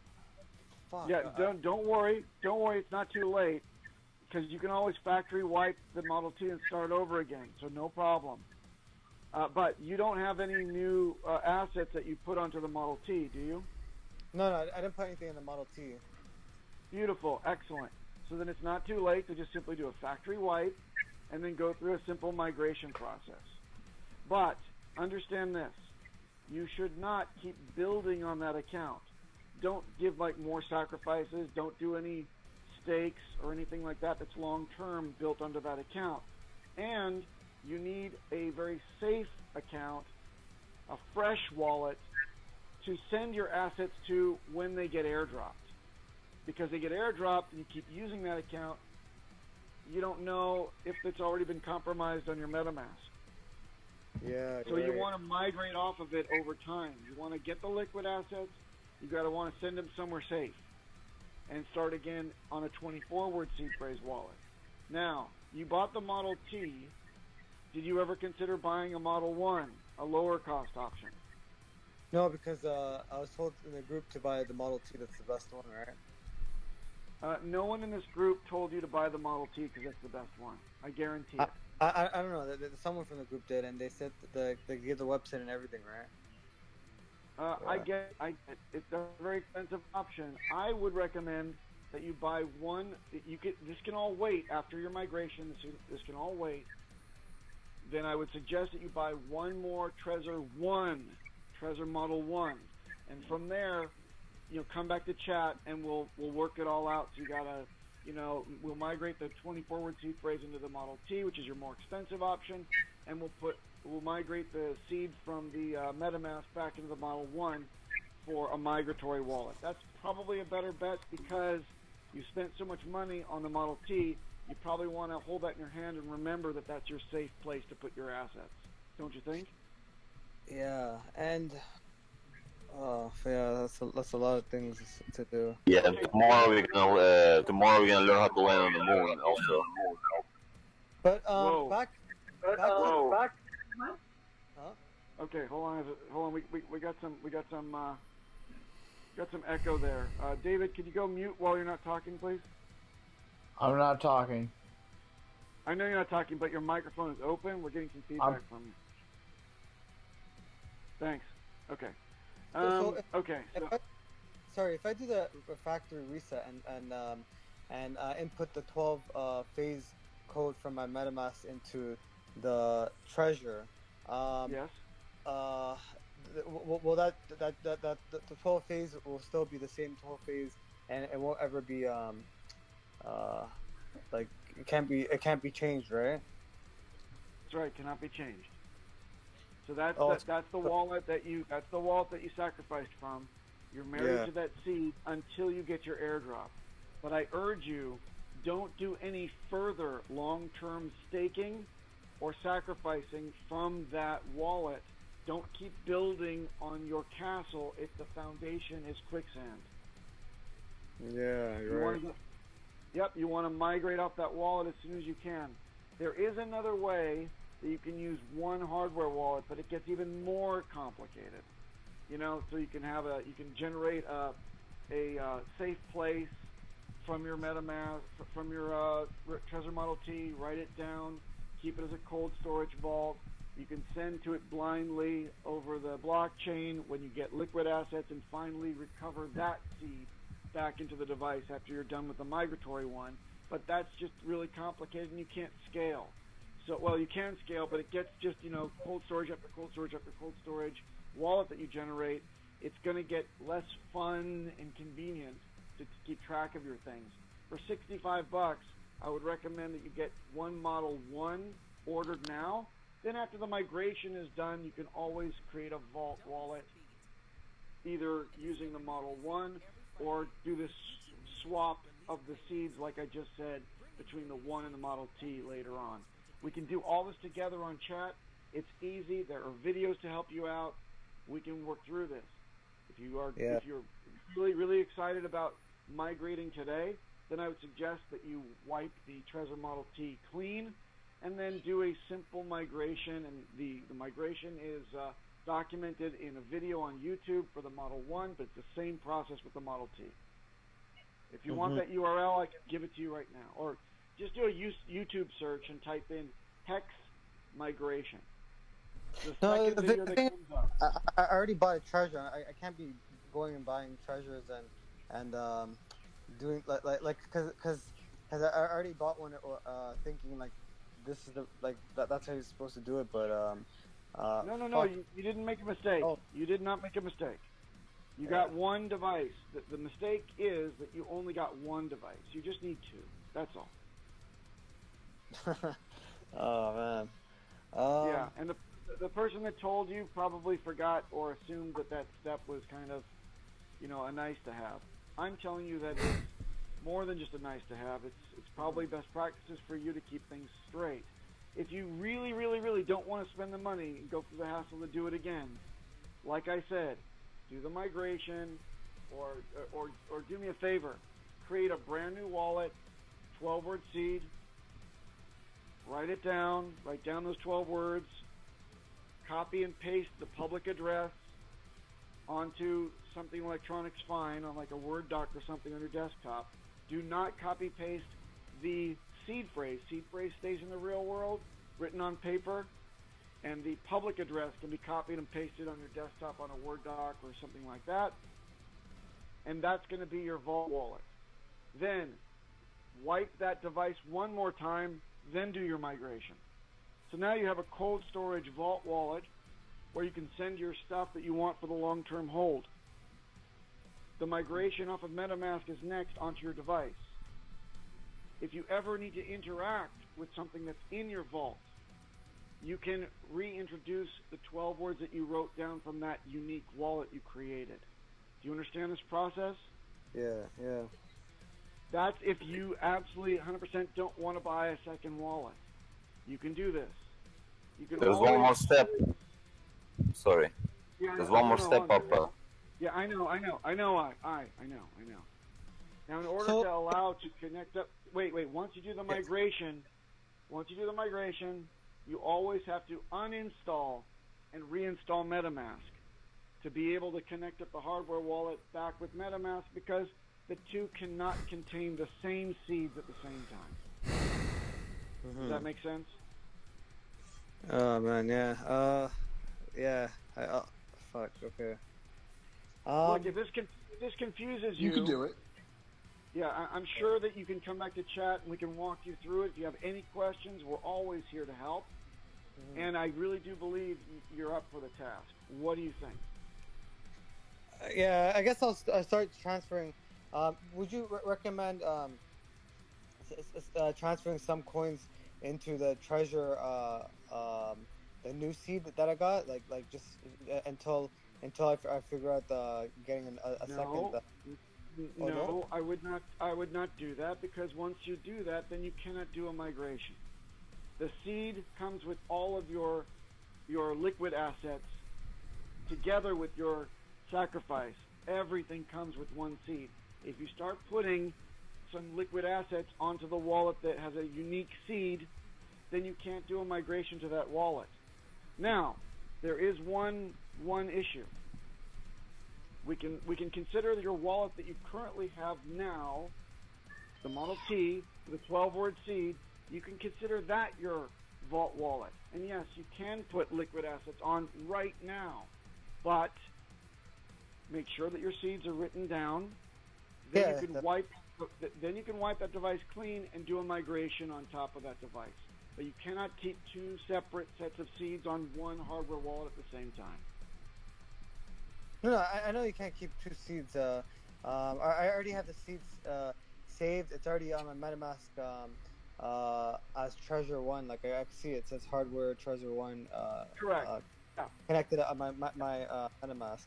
So, but the thing is, if I put coins into that, which I rather do that since everything's already it's already fixed. I could just transfer Pulse, and all those other ones that are going to be coming into that one. But I guess I would have to pay tax when I transfer, right? No, you don't pay tax when you transfer. No. It's When your you send, wallet. It's your wallet and your wallet. You don't pay taxes when you send from a wallet that you control to a wallet that you control. Don't worry about that. You pay gas, not tax. The gas. Sorry, the gas. But the gas. Some coins are like 15%, isn't it? Okay, I think you need to really calm down. You need to take a look at what it costs to send, and each time you do, you have a chance to look at the price before you commit. You can take a look at the gas fees. They vary every hour, every minute. Right now, the network ranges from 259 Gwei I've seen today to about 98 Gwei. So it ranges minute by minute. You find out what it costs. The fact of the matter is, you must send at some point if you're going to actually protect your goods. If you do a migration, then you don't have to spend any cost for sending, but you're not as protected as you would had you sent to a brand new wallet with your 12-word seed phrase. Okay, yeah. Okay, that's fair. Okay, so I think what you got to do is you got to diagram what you got. You got to diagram where you want to put it. So write it down on paper. All right? Draw your little pictures with boxes and make sure that you know where your assets are. And then think about things. You got questions, come back to chat. But right now, your mind is kind of wafting in and out of whether it's secure or cheap. Okay? Does that make sense? Yeah. Okay, you decide which is your priority. Do you want to save money? Oh, I don't want to buy another Trezor because it's $60. Or do you want to, it costs too much gas money to send my asset to somewhere where it's going to be safe. Or you say, fuck it, I got to protect my assets at all costs. This is the cost of doing business, and how is the cheapest way that I can get to that end? The ETH gas is going to be more. The ETH gas is going to be more expensive than a new Trezor 1 that's like $53 with a 10% discount. I agree. I agree completely. Exactly. Okay, sounds good. I have a question. Yeah, hold on a second. We got David that's been very patiently waiting. Okay, can I speak after David? Sure. Yes, thank you. Yes, you can speak after me. And Papa Boehner, thank you for... I would just like to take a few minutes just to talk about something else. Everybody's in such a rush all the time.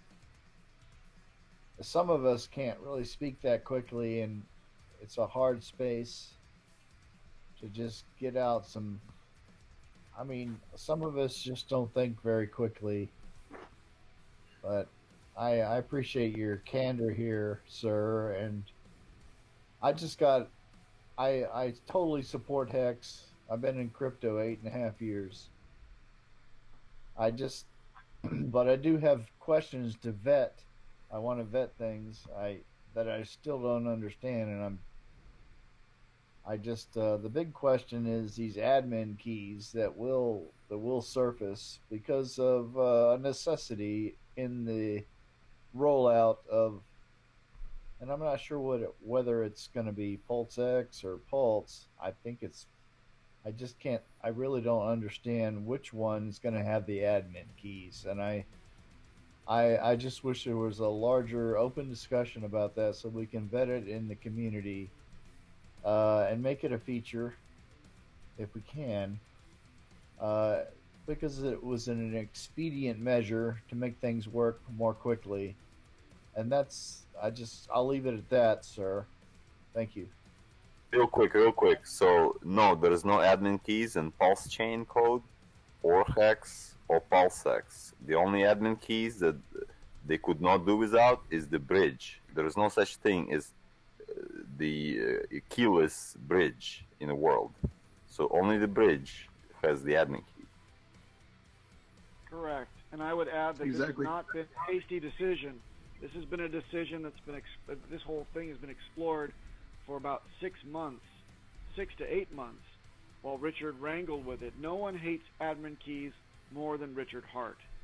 So if there was any way around it with today's technology and without delaying the launch for over a year while he starts to break new ground on technology that doesn't yet exist and has to be created out of thin air and then tested, then he would have done it. So rest assured, this has been thought through. Well, it's a wonderful forum, and I thank you for your time. That was the only thing on your mind, David? Wow, that was easy. David, do you have any other questions? I do, but I already forgot what it was. Think about it. We got time. Yeah. Santos was waiting for his question next. Yeah. So when you do the sacrifice and you send it to the Ethereum, what is it? I spaced out. My bad. So when you sacrifice and you send it to him directly on his address, on the memo, let's say you send from Coinbase to your MetaMask. On the memo, do you have to say anything for taxes? For taxes? Yeah, because no. I just saw one of his lives and he said a lot of people messed up something on that. And I'm just wondering because I just sent from my Coinbase to my MetaMask and then I sent from my MetaMask to him, you know? Okay. No, so he means the memo for coins that are not EVM, not Ethereum, like say XLM, Stellar, XRP. If you're sacrificing those from a SEX, those require a memo that will point, direct back to your wallet basically when it comes to your reward. So in your case, you're fine. So I sacrificed right?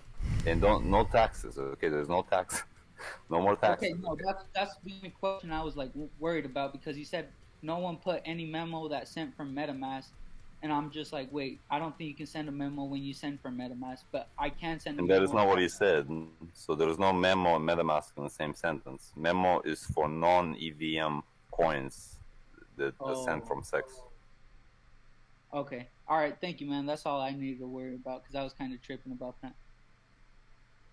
I've got a question about sacrificing from your HEX address, your primary HEX address or wallet, versus sacrificing from another, wallet. For myself, when I sacrificed from sort of a fresh wallet that was outside of my HEX stakes because I just kind of try to protect that wallet and do very little with it. But I have some friends that I got into HEX and into Pulse that all sacrificed and they're all staked from the single wallet. Is there any other sort of considerations in terms of these hardware wallets to consider for those two options? I mean, should people be creating another vault to move their pulse into that's different from the vault they're moving their hex into, or is that just? Yeah. Okay. So is so that too detailed, or does that make? No. It's good. It's a good question. You're worried about the liability or the vulnerability that you open up if you do a sacrifice from somewhere where you've got all your important stuff staked. Is that correct?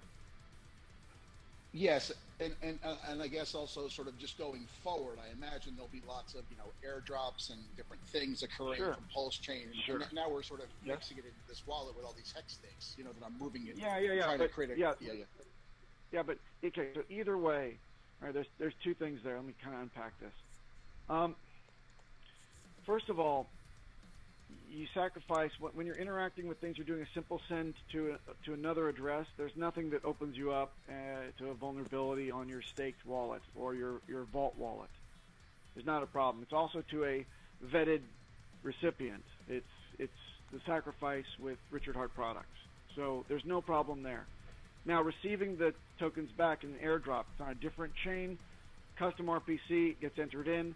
And as long as it's liquid and you feel it necessary, which would be a good course of action, move that liquid to a brand new wallet that is kind of segregated for its own or siloed for its own, Pulse assets. And you can delegate them, or you can stake them, or you can put them into a liquidity pool from that new wallet. That new wallet may be a discrete hardware wallet. It may be a separate set of keys, seeds. It may be a password-protected hidden wallet. It may be any number of things. But sending to a new wallet that is also secure is a good idea. In terms of other airdrops, though, you have to understand that you will be on a list. It will be viewable by some other projects in the future, and they may also airdrop you tokens in the future, and that may be pegging your vault wallet. But there's no problem there as long as you don't interact with something that's a dust attack. If it's a dust attack, then you could do some serious damage to that wallet, and that would be something stupid to do in any respect. And it doesn't matter that you're specifically doing this activity from that wallet. You're probably going to collect dusting attack type of tokens for the rest of your life on every one of your addresses that has anything to do with anything of substance. So don't worry about that either. No, your friends that are starting out are not screwing themselves by sacrificing from their vault. You're not doing the same. Move your liquid to somewhere safe always, and you'll be fine. Absolutely fine. Just one last quick question. That vault that you move it, or sorry, that other address that you move it to for the Pulse, Pulse stuff, is the Model T maybe a better device to have, or again, do we feel like just the simple Model 1 is enough? I mean, again, maybe there's more stuff going on in the future. I'm just curious if maybe they should set up. No. Okay, so the Model T and the Model 1. Let me just set the record straight. There is no difference in terms of security between the two, with one exception. The Model T generates a 12-word seed phrase natively. The Model 1 generates a 24-word seed phrase natively. Both of them can support passphrase-enabled hidden wallets. So what I like to do is I get myself a Model 1, and I keep it with my collection, and I generate my 24-word seeds from that Model 1, and I introduce them into Model Ts. So that way you can have a 24-word seed phrase in the Model T. And then the vault can be either one of those. Either one of those wallets is fine for your vault. And you should research and feel very comfortable with passphrases, because that's a really very secure, upgrade to what you're doing. But it's also a huge liability if you have a problem managing your passphrases. If you screw it up, meaning you write it down incorrectly, you could be locked out of your funds for life. And there's no support or recovery that you can possibly do, even if you have your seeds, to be able to get into that wallet again. So Model T or Model 1, collect Model 1s. They're fine, right? Model T is great as a Cadillac in your hand, but have a Model 1 as well so that you can introduce a 24-word seed into the Model T, and then you've got the creme de la creme in your hand. Thanks. Sure, man. T, it's more expensive. I would stay. It doesn't mean it's better. Like, so Model 1 is better in my opinion. Model T is worse.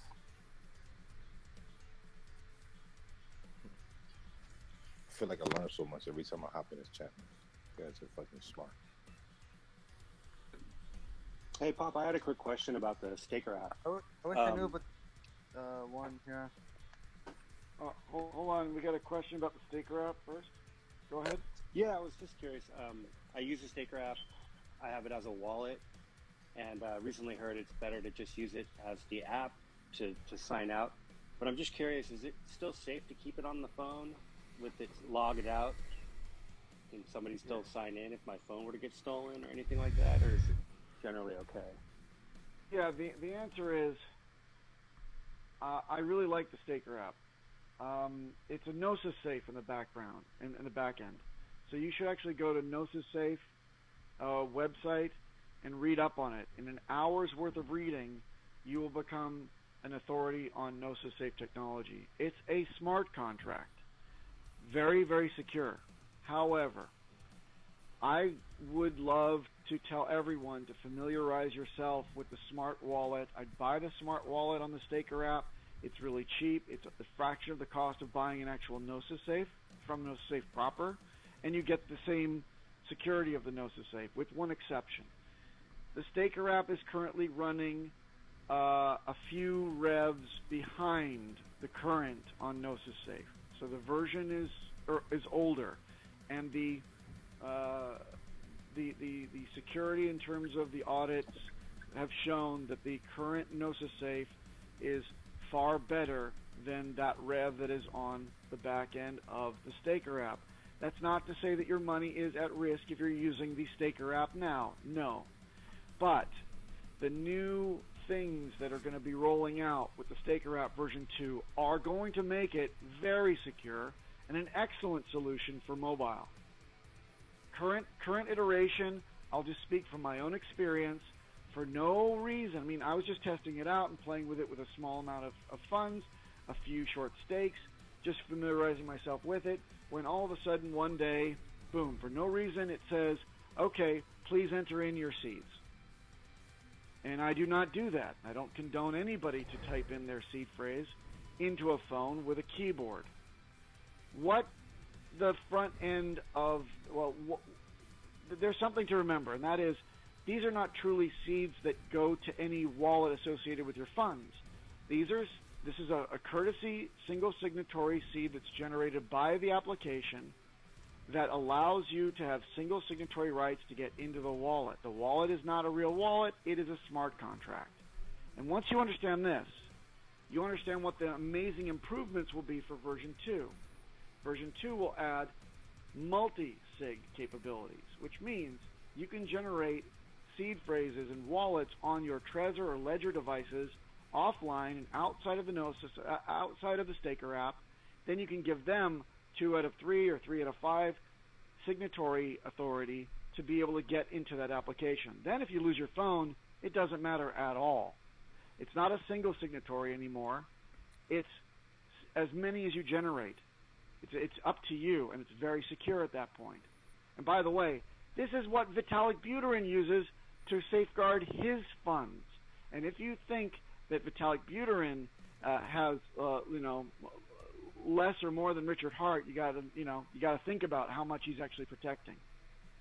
He's got lots and lots of Ethereum, and he keeps it all in one multi-sig account on a Gnosis Safe.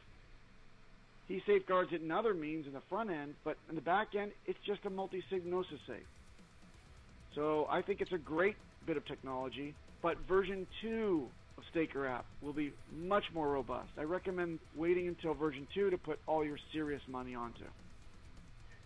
Okay, so Papa, real quick, so I've already staked from Staker. I've had it for almost a year now, and I'm curious. In the meantime, should I just take it off my phone entirely until version 2 comes out, just to be safe? Or?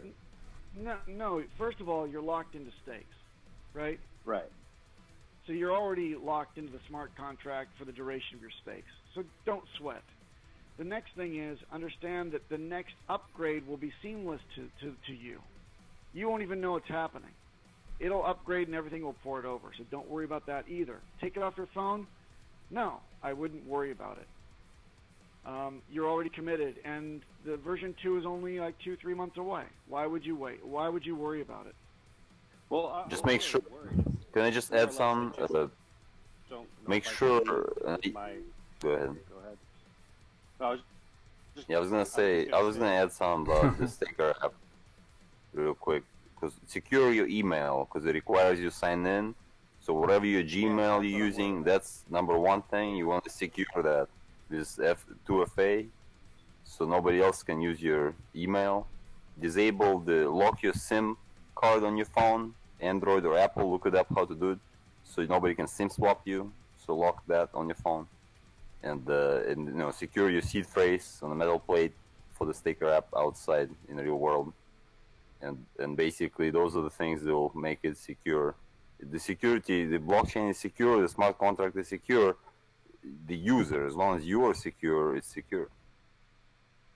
That's great. Yeah, Yeah, you know, I have all the faith in the world for the Staker app. It's just my own. What should I do? Is kind of what I'm concerned with. Yeah. I think if you've done that, you've done enough for now. But look, like I said before, not me, but the user said that you should back up your seed on paper and have that, manage that appropriately. He's correct.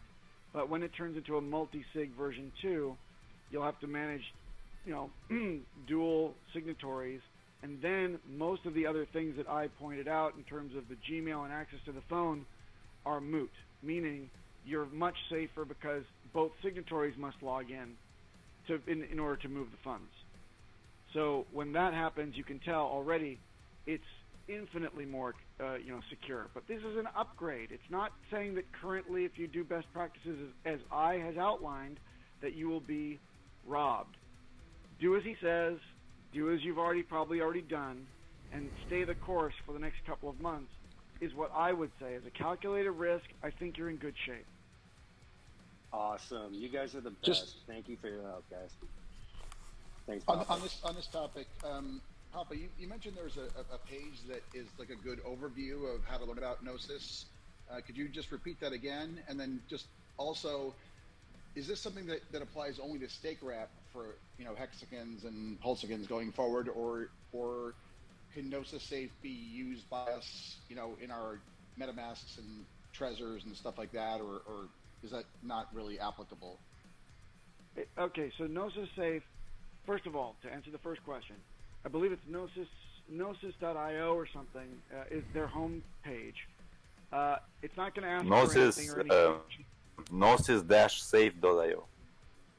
There, thank you. Gnosis-safe.io. Is it Gnosis?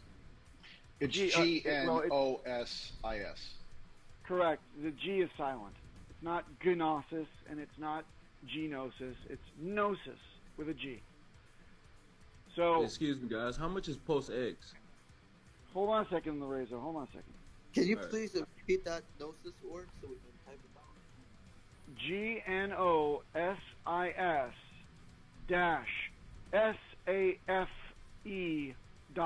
GNOSIS-SAFE.io. And you should really invest an hour at least to read through all the documentation and take a look at the audit reports to understand what it is and why it's so important. It's the only thing that I would say is a good option to use on mobile. And the Staker app is a Gnosis Safe in the back end with an excellent interface as a front end that is built specifically for hexagons and pulsegons. I'm telling you, it's going to be great with version 2, and we only have a couple months to wait until version 2 drops. But in the meantime, yes, Staker app is essential as a passive tool to keep track of your stakes as well, but that only requires you entering in your public addresses. You don't have to enter in anything that can get hacked or can move any of your funds in the meantime.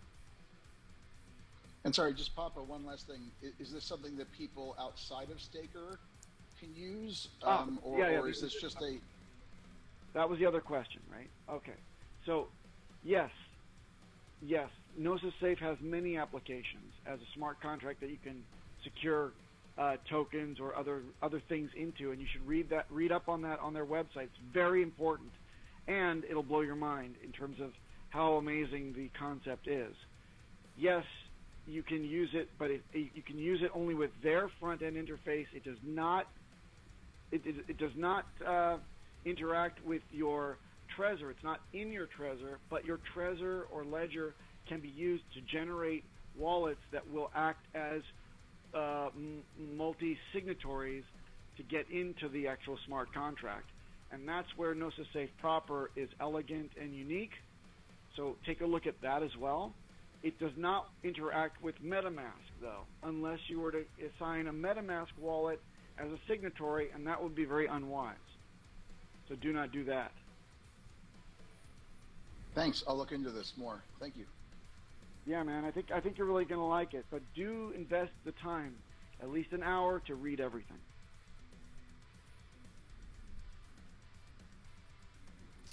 Papa. All right. Look, I'm sorry. Hold on. Lorenzo was waiting patiently. Okay, sorry. Lorenzo, are you still there? Yes, I'm here. Yeah. Thank you for waiting, man. What's on your mind? Yeah, I was just wondering how much is PulseX? Does it even have a price right now? Well, in terms of a sacrifice, points have an effective price. And points, as they're loosely related to the project, are now, I think, is it 3,800 to the dollar? I'm not sure. Does anybody have the exact number? Does anybody have? Usually somebody in chat would be able to rattle off the exact number of the day, but it increases, compounding 5% per day. So yeah, I think $2.53 right now. Sorry, one more time. $2.53. $2.53 will buy you 10,000 points. Yep. Okay. There you go. Cool. Thank you. Sure thing. Okay, next was a young lady's voice. I couldn't see what it is. Is that FH? Oh, it was me about the wallet. Sorry. Just another round for the wallet before we ended on the wallets, if you don't mind. Sure. So if we want to have our basically our hot wallet is our MetaMask. If we want to move our funds from our MetaMask to a safer place, would you suggest a Gnosis wallet or the Trezor one or something in those, or both of them, and have to go through one of them to get the other one? Okay, all right. If you have to ask that last question, then the answer is don't touch Gnosis Safe, please. Not proper until you're well versed on it and how to use it. In the meantime, what I would suggest, and this is my opinion, and I'm sure everybody on the chat has a different opinion, but this is mine. Get yourself a hardware wallet and and as long as you are not staked or sacrificing from that MetaMask, send your liquid assets onto a hardware wallet like a Ledger or a Trezor. My preference is for Trezor, especially if it's your first time. It's an easier interface to navigate and much easier for me and others in this chat to be able to support you because there's fewer workarounds. So I would say get yourself a Trezor. Now, if you have sacrificed from your MetaMask, the next thing I would recommend is to get a second Trezor Model 1 to be able to accept the seeds from your MetaMask so that you have a much safer place to keep that account while you wait for the potential airdrop that we're all waiting for. So you've got one wallet that would be a migratory wallet that would take the seeds from MetaMask, and one wallet that would be a vault, which has a brand new 24-word seed phrase that you send all of your liquid assets to. Liquid assets belong in the vault. Long-term stuff that you're locked in, that you're migrating from, once it becomes liquid, you would also send that to the vault. But while you're waiting, keep it in the migratory wallet. Once you get your last airdrop, then you can wipe the migratory wallet out and create a second safe, a second vault.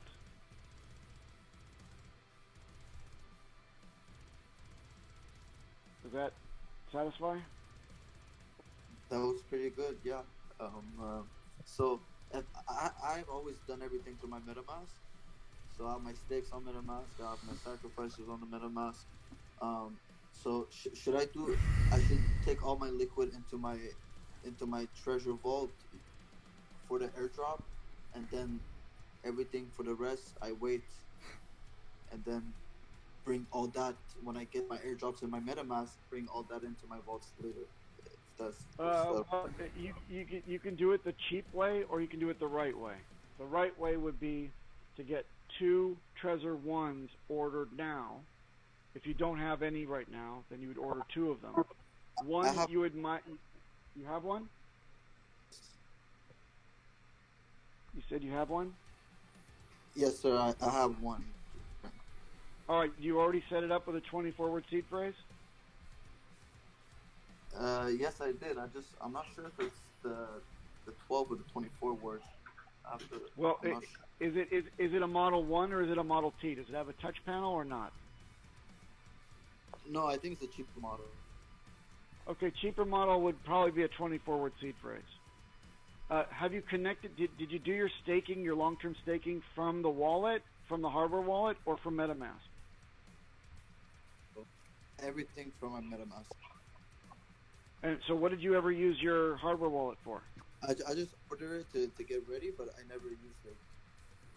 Okay, that's too bad because, anyway, from now on, what you should do is send all liquid assets to that hardware wallet, and you should do your staking from now on from the hardware wallet because it's a better, secure place to do it.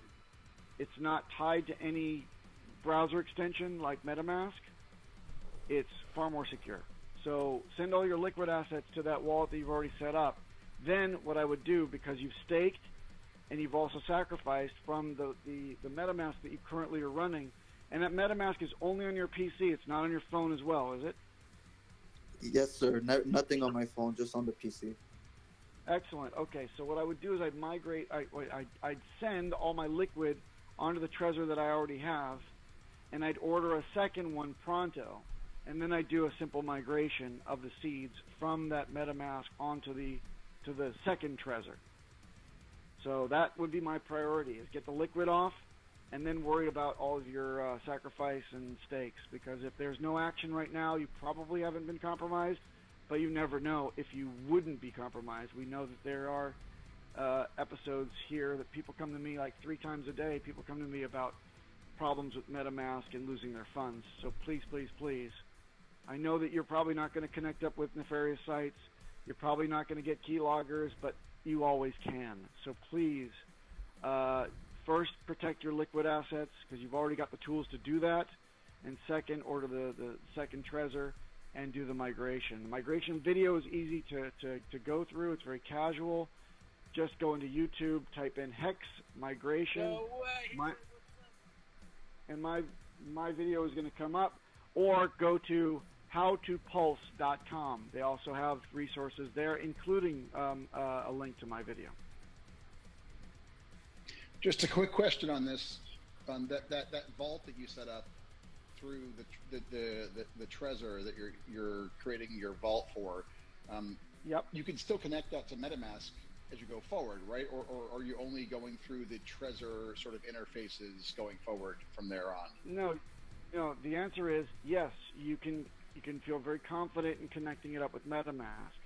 I thought so. The manufacturer's front end is really kludgy. It should only be used, I believe, for firmware updates. That's all you need it for. But MetaMask is a great front end. However, you do know that that you cannot connect up 2 Trezors or ledgers or mix and match 2 hardware wallets at the same time, even passively being displayed on MetaMask, because MetaMask is a little bit buggy when that happens, and it'll start dropping transactions before they are sent to the blockchain, and you're going to come back here, you're going to be very frustrated. You're not going to lose funds, and you're not going to spend gas, but it's just going to drop. It's going to fail over and over and over again. Meaning having two devices literally USB plugged in at the same time? Is that what you're saying? No. Oh. That would be impossible for other reasons. But But I'm saying that if you have, let's say, displayed on MetaMask, the account says Trezor 1, and underneath that you've got Trezor 2, and you own 2 Trezors, and you forgot to remove the one that you're not using, and you go to transact and sign a contract or approve a transaction, you do that, it's going to drop. And you're going to say, what the hell? Try it again, drops again. And it's because MetaMask is getting confused as far as which one of these external hardware devices it's actually trying to interact with. So in order to get around that, when you're done with a device and you're going to unplug it for the day, simply remove the account in MetaMask. Do a fresh physical connection next time you use it, and then do a drop-down menu, connect hardware wallet command in MetaMask, and you'll always be fine. And that's a best practice as well, so you want to get into that habit. And I know that we're talking about Trezor, but the same goes for Ledger as well. You still run into that issue on MetaMask, so it's all hardware wallets, not just the one. Correct. Yep, well said. So is this something where, for example, if your stakes are ending, and then you want to move them from your existing I don't know what we call it, native wallet to your your new vaults, is that a case where you're going to want to eject the one or remove the one and then install the other, or is that not a factor here? Is that sort of the use case where you don't want to do that? Yeah. So if it's your vault, you can feel confident to add your vault public address into your address book, so you don't have to connect it to make sure that it gets received. You simply have whatever migratory wallet is going to end your stake. Yes, you would end up having this conflict if you were trying to end a stake. A lot of people contact me, they say, I can't end my stake, it keeps failing. And the first thing I ask is, do you have 2 hardware wallet accounts visible? And inevitably they say yes. So that's one conflict. The other one is sending to your vault, same thing, same conflict issue. So as long as you keep your vault wallet public address in your address MetaMask, it's easy enough to unstake and send the liquid to that address, and then you just pop that public address into something like Etherscan, and you can confirm that the tokens arrived, and you don't even have to worry about plugging in the other hardware device to confirm. And to add on top of that, people that are migrating right now, since if you have things staked, the address and everything that you staked from and the copies that you'll get, the migration will take place on both sides, so you don't have to worry about doing it again. Not only that, but to the original question that set all this up, once you're done doing everything, since you staked from your MetaMask and you sacrificed from your MetaMask, one of the first things that you should do when PulseChain and everything goes live is to get everything over into your hardware wallets or your vault. So with those 2 treasures that you get, make sure you do that as well. What Very was the well other said. option where we can migrate to cheaper version, cheaper way of migrating? Cheaper way of migrating? What do you mean? Yes, sir. Just like you said, you can buy another 2 Trezors or 1 Trezor and another cheaper way of migrating the MetaMask. Cheap. Okay. Cheap is to use 1 hardware wallet to generate, and then keep one account in cold storage and simply send to it and not interact with it. And when you want to interact with it, you reintroduce the seeds back into the single wallet. And after you're done with that, reintroduce the previous seeds back into the wallet and keep swapping back and forth. But that is cheap, but it's also inconvenient. It's a single point of failure. If that device that you're putting extra stress on the chipset, if it fails, you don't have any backup or recourse. It would be much, much wiser to invest in 2 discrete hardware devices. That's what I recommend. And he's being modest. Yeah. Buy 2 cheap wallets. Buy 2 cheap Yeah, wallets. like those are your disposable. Like people that are into the security and want to be as protected as they can, and they're gonna have multiple things going on, have like a minimum of 5. Yeah, I have my PulseChain sacrificed from MetaMask, and then I got my Trezor, and then did my PulseX sacrifice from Trezor. I just wanna take my PulseChain sacrifice MetaMask wallet off my computer, so I was just looking for a way to extra secure that. I know it's not. I know that initial PulseChain sacrifice wallet is not compromised, but I was just looking for a extra way to do some more secure. But my migration still works the same though. Yep. The cheapest way is to go cold storage. Just trust the fact that you've written down those seeds, and uninstall and reinstall MetaMask again, and worry about everything when the drop occurs. But it's a little bit slow if you have to introduce that seed phrase back into the first device, and then you've got to get ready and you've got to move it to somewhere safe, and it's a very slow process. It's prone to error, and also, you could have a failed hardware wallet. Again, it's highly recommended to just spend the $62 or 62 euros and get the second hardware wallet, and then migrate your second one. You should establish a vault though, because you said that you did. Did you do you didn't do a migration. Currently, you have a 24-word seed phrase on your current hardware wallet, correct? Yes. Yeah. So all you need is one more, and you just do the migration of the seed that contains your sacrifice for PulseChain. And when you get the drop, guess what? You've got liquid assets there. You've got no ties to anything long-term anymore. You can send it all to the first wallet and then wipe clean the second wallet, the migratory wallet, and begin again now with 2 separate vault wallets with 24-word seed phrases each. You can balance the assets across those 2. Thank you, sir. Sure, I'll do. Papa, can I ask the questions? Yes, that was one question. You're only allowed one, so moving right along to the next person. No, I'm just kidding. Yes, of course you may. No, I was just wondering, my ledger is on the way, and then I already done the sacrifice on my MetaMask on desktop. So I was thinking that when the ledger arrived, that I should create a new wallet on the hardware.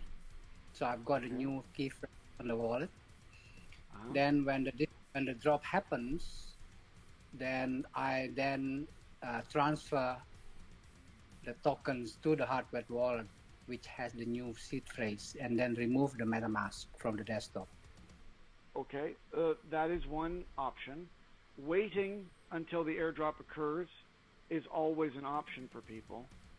It may not be the best option. You could suffer some kind of exploit while you're waiting for the drop. The next 3 months is a significant amount of time to be biting your fingernails and waiting, right?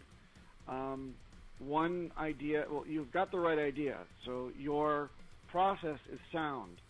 However, if you're only going to keep one hardware wallet, consider taking that MetaMask instance that has your sacrifice attached to it, taking that offline into cold storage for now. That's what I would do. It's my opinion. Perhaps others in this chat have different opinions. If you are not going to buy a second hardware wallet to do a migration of that seed for the next 3 months of safety, then I would take it offline, start a brand new instance of MetaMask, send all liquid assets, of course, to the Trezor. You got the Ledger or Trezor? Ledger, right? Ledger. Yeah. So you send all of your assets that are liquid to the Ledger, and then you take the wallet offline into cold storage. Just keep the seeds written down in your safe, and then reinstall MetaMask and start again with a dummy wallet of MetaMask. Then you can connect your Ledger with MetaMask. Ledger is the back end, MetaMask is your front end, and do whatever business you need to do from now on. When the airdrop happens, you can recover the seed that you have written down and you're waiting to get airdropped to into the hardware wallet, or into whatever you need to. Even if it's just for the airdrop, there's no other assets on there. You don't need that wallet for anything else. You know, there's any number of ways you can recover that just to get your airdrop. But I would recommend only introducing it to another hardware wallet if you can. But if you, so that would require you to factory wipe your ledger, reintroduce those seeds, take the airdrop, send it back to the address from your Vault wallet, and then finally recover the Vault wallet seeds again into the ledger. Again, it's complicated. Is it really worth your time and risk and effort to be able to save like $60 to get another unique Nano S or something like that? I think you should probably just get another They have bundle packs right now for like $120, $140, and you get 3 ledgers. It's the same for Trezor. So yeah, just look at their bundles and just buy it. Totally. You know, it's funny. It's so funny that you say that. Somebody came into this chat 3 days ago and said, "I'm trying to convince my friend to get a hardware wallet, but can you give me some compelling reasons why I would do that?" And I'm like, do I really have $33 of wasted time in me and the breath and the time it would take? Just tell your friend to shut the hell up and buy a damn hardware wallet. Thank you.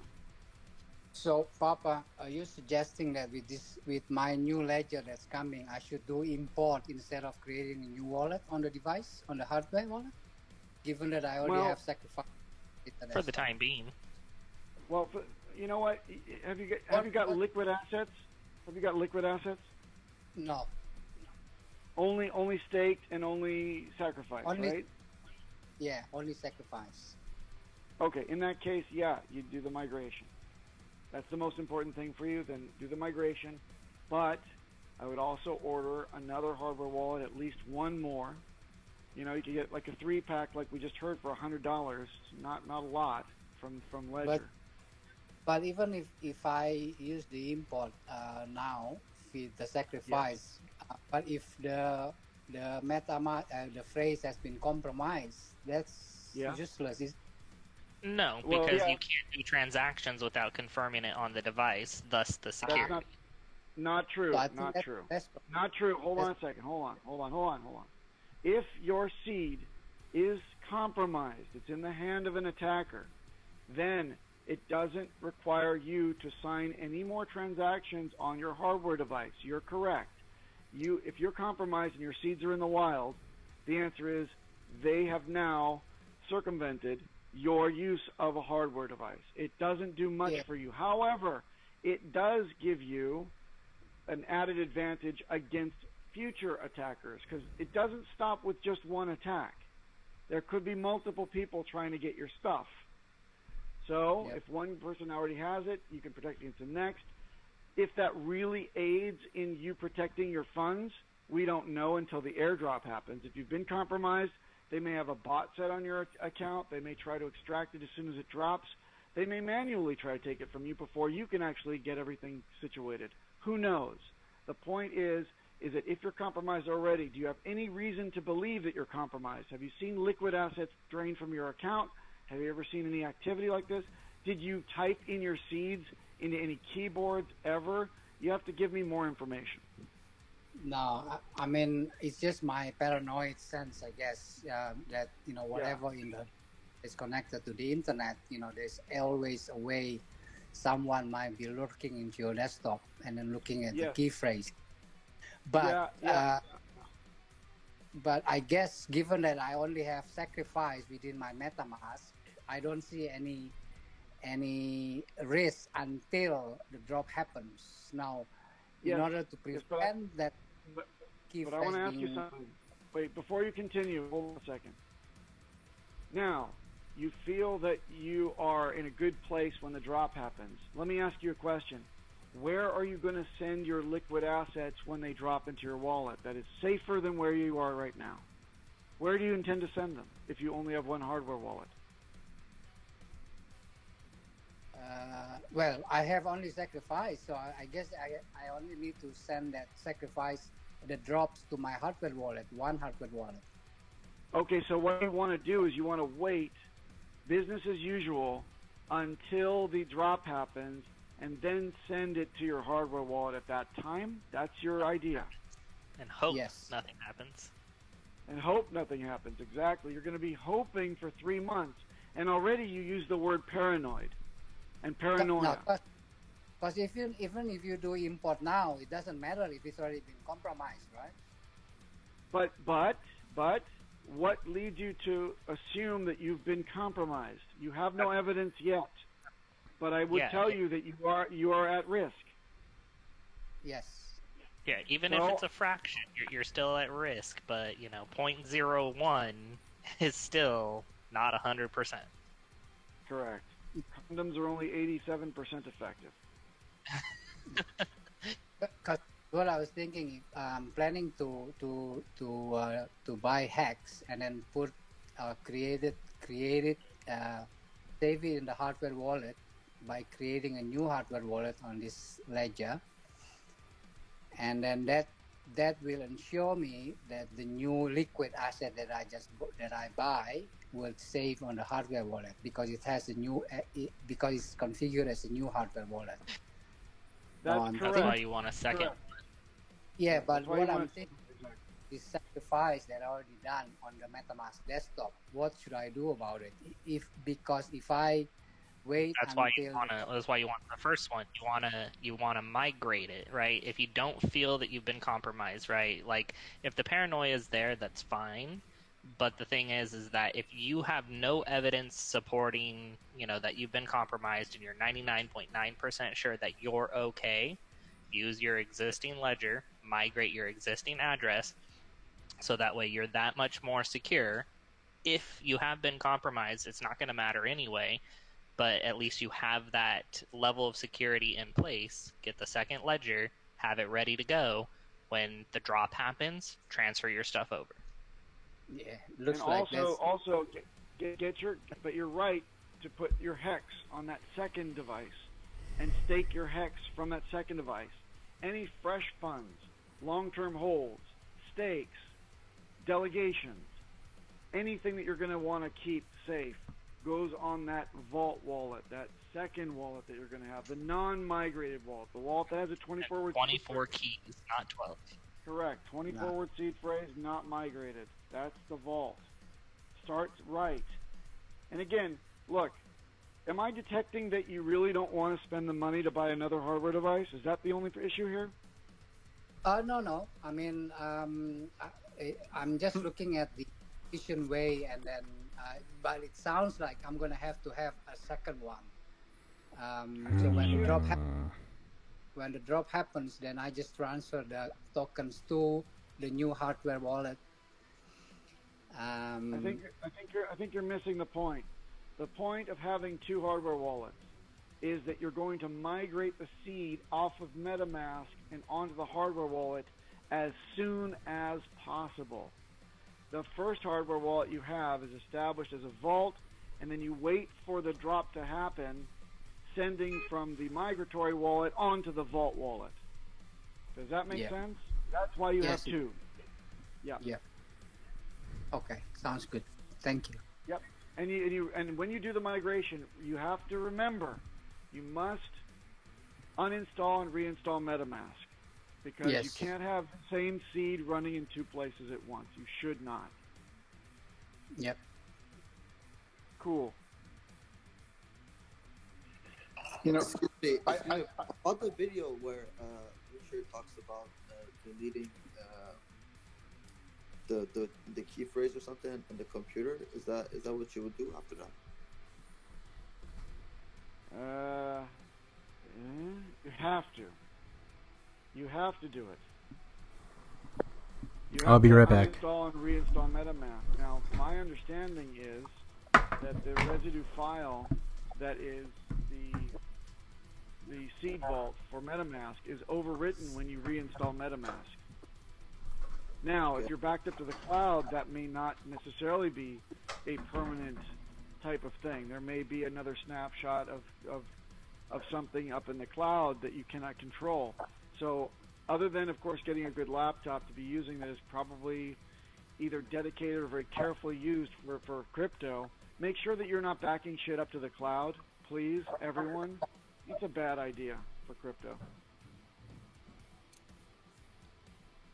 And something additional for the Trezor and the ledgers, make sure you are getting them directly from the manufacturer, not a third-party website, not Amazon, ledger.com or Trezor.io. I actually just literally posted that in chat, and as far as the cost for the Nano 3-pack, it's actually $210, not $100, and it's €53 for the Trezor, and $89 for Nano. So I'm looking at the Ledger family pack right now. The 3 Nano S's for $139. oh, I don't know what site you're on, but I Ledger.com. Yeah, so am I. That's weird. I'm on Trezor.io in my mind, and I like it better.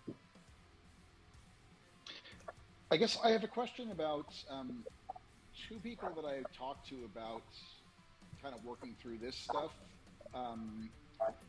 When I mentioned, you know, deleting the instance on MetaMask, both of them were like, "Oh, so I can just sort of throw away these keys," and it's and you know, no. So that's kind of the point of the question. I mean, I told them, of course, no, but the fact that both of them asked the same question, I'm like, oh no, you're in the future, you're not going to get like airdrops or other things to where you send your Pulse stuff in that new wallet. It's more you still want to have access to this wallet, but they both Swear didn't works, quite swear, get that. Swearworks. It's even more serious than that. 3 people have contacted me in the last 3 weeks, and all of them, the same thing. I made a mistake, and I sent some tokens to an old address on MetaMask that I had already thrown away the seeds for, and I can't get back into it. Can you help me recover this? I'm like, no. That's when you reinstalled it for your dummy wallet so you could use it with your hardware wallet? Yes. Why don't I tell everybody, retain every seed you generate for any freaking reason.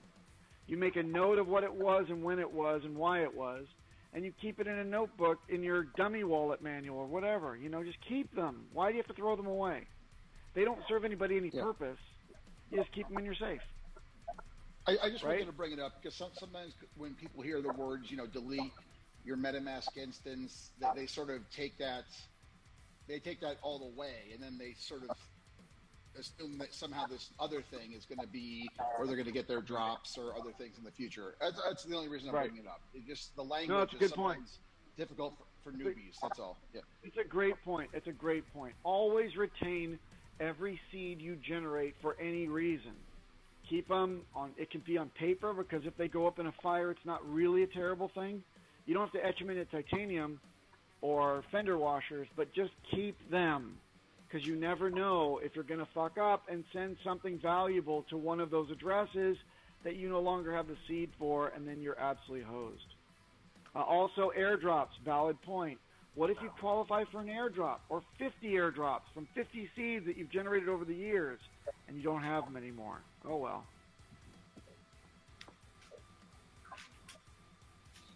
Papa, a couple days ago you were saying to buy a titanium and something on eBay to make it work. What was that? Yeah, okay. So the eBay thing was Amazon, and that was simply buying a Dremel or another hand engraver that is not, it's not rechargeable battery powered. You get one that actually plugs into the wall and has a diamond tip bit. A diamond tip bit so it can etch into the titanium. Titanium can be had on eBay, but I wouldn't source it from China because more times than not it'll be an alloy, and alloys have a memory. They fill in and get smooth again over time, so your engraving over years could fill in and be smooth, and then you're screwed. So what I'm saying to you is make sure it's commercially pure titanium. CP-TI is a designation. Source it from Israel or the United States only, not from China, please. Or the other great way of backing up your seeds would be to go to Home Depot or Lowe's and buy a bag of stainless steel fender washers and a letter punch kit and hammer those letters into the faces of the washers and then put a stainless steel bolt through the washers and stack them up and put a nut on the end. Now you've got a great way to back up your seed phrases in metal.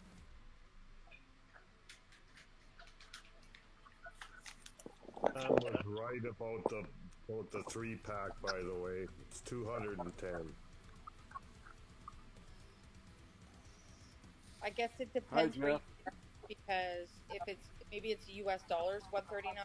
If you're in Canada, it's 10. So that could be the difference. Yeah, like I literally just bought 3 more while we were thinking about it, and after taxes, it came out to $151. So you must be located in the US, I'm guessing. Yeah. Are you Canadian, Tam? I'm Canadian, yes. Nice. So am I. Hey. Whereabouts? Western Canada. Alberta. Right on. I just wanted to mention there's a website called Econo Alchemist, but if you just search how to stamp seed words into washers, it's the first thing that comes up, and he shows you how to sort of pound your letters into washers you could buy for, I don't know, $20 or something.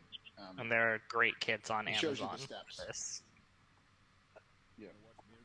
So just a thought. They don't even It's have an easy to way be to do it, but you have to buy a few items. Yeah. They don't Can even have anybody to add be- an Amazon link to the main chat? Amazon.com. Come on. No, the link to what to buy exactly. Well, he has that on that website. If you just search how to stamp seed words into washers, It's that's the same one thing option for that Amazon. will You just pop put up in the search. You just put in the search crypto seed phrase, and it will pop up with hundreds of options. Yeah, don't fall for these gimmicky things that only back up one seed for like $60, and they claim to be titanium, or have these little tiles that you put in and lock up. All those things are either super gimmicky or prone to error or failure, or they're inferior materials. If in the case of a house fire, they won't hold up. They're just really expensive. And they're really expensive. Yes, exactly. It's stupid. Why not just get a blank piece of titanium if you want the best material possible, commercially pure titanium, and just right into it with a Dremel. It's the best in terms of longevity and fire resistance and flood resistance. Although it's not the easiest to source, the easiest to source is the fender washers. The lowest price is the fender washers.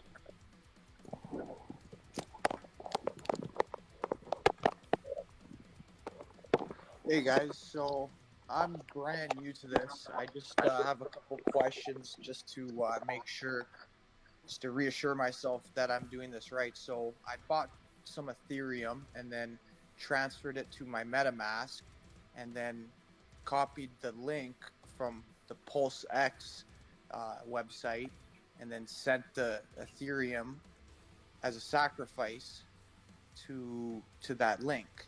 So now from there, do I just wait, and then eventually when the launch happens, I'll have coins? Conceivably, you get points. It remains to be seen whether or not the African priest decides to reward point holders with 1 PulseX per point. Otherwise, yeah, you just wait. Now, you sacrificed, and you don't have any hardware wallet, do you? That is correct. Okay, Troy. Well, you had to do it today without a hardware wallet. Now you've got to go do and I don't even say should, I say have got to. Get your security in order now, because if you sacrificed, you know deep down in your heart that this potentially has the ability to go up 10,000x. So if it's 10,000x, do you want to have that just sitting on a web browser extension on your freaking laptop And do you have that duplicated on your phone by any chance?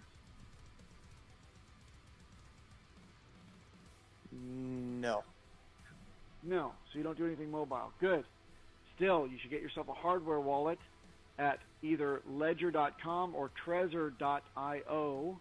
Get 2 of them, migrate that seed off so you can wait in peace and security, and have the other one as a standby as a safe place to send your funds once they get dropped. Quantity 2. We've just been talking about this for hours, so you'd be much worse off than to go in now and get your 2 devices ordered pronto. Hey, Papa, any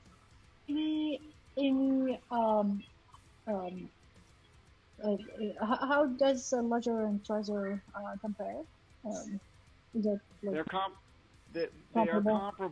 they're comparable to one another in terms of security. However, I personally find the interface for Trezor far better than Ledger.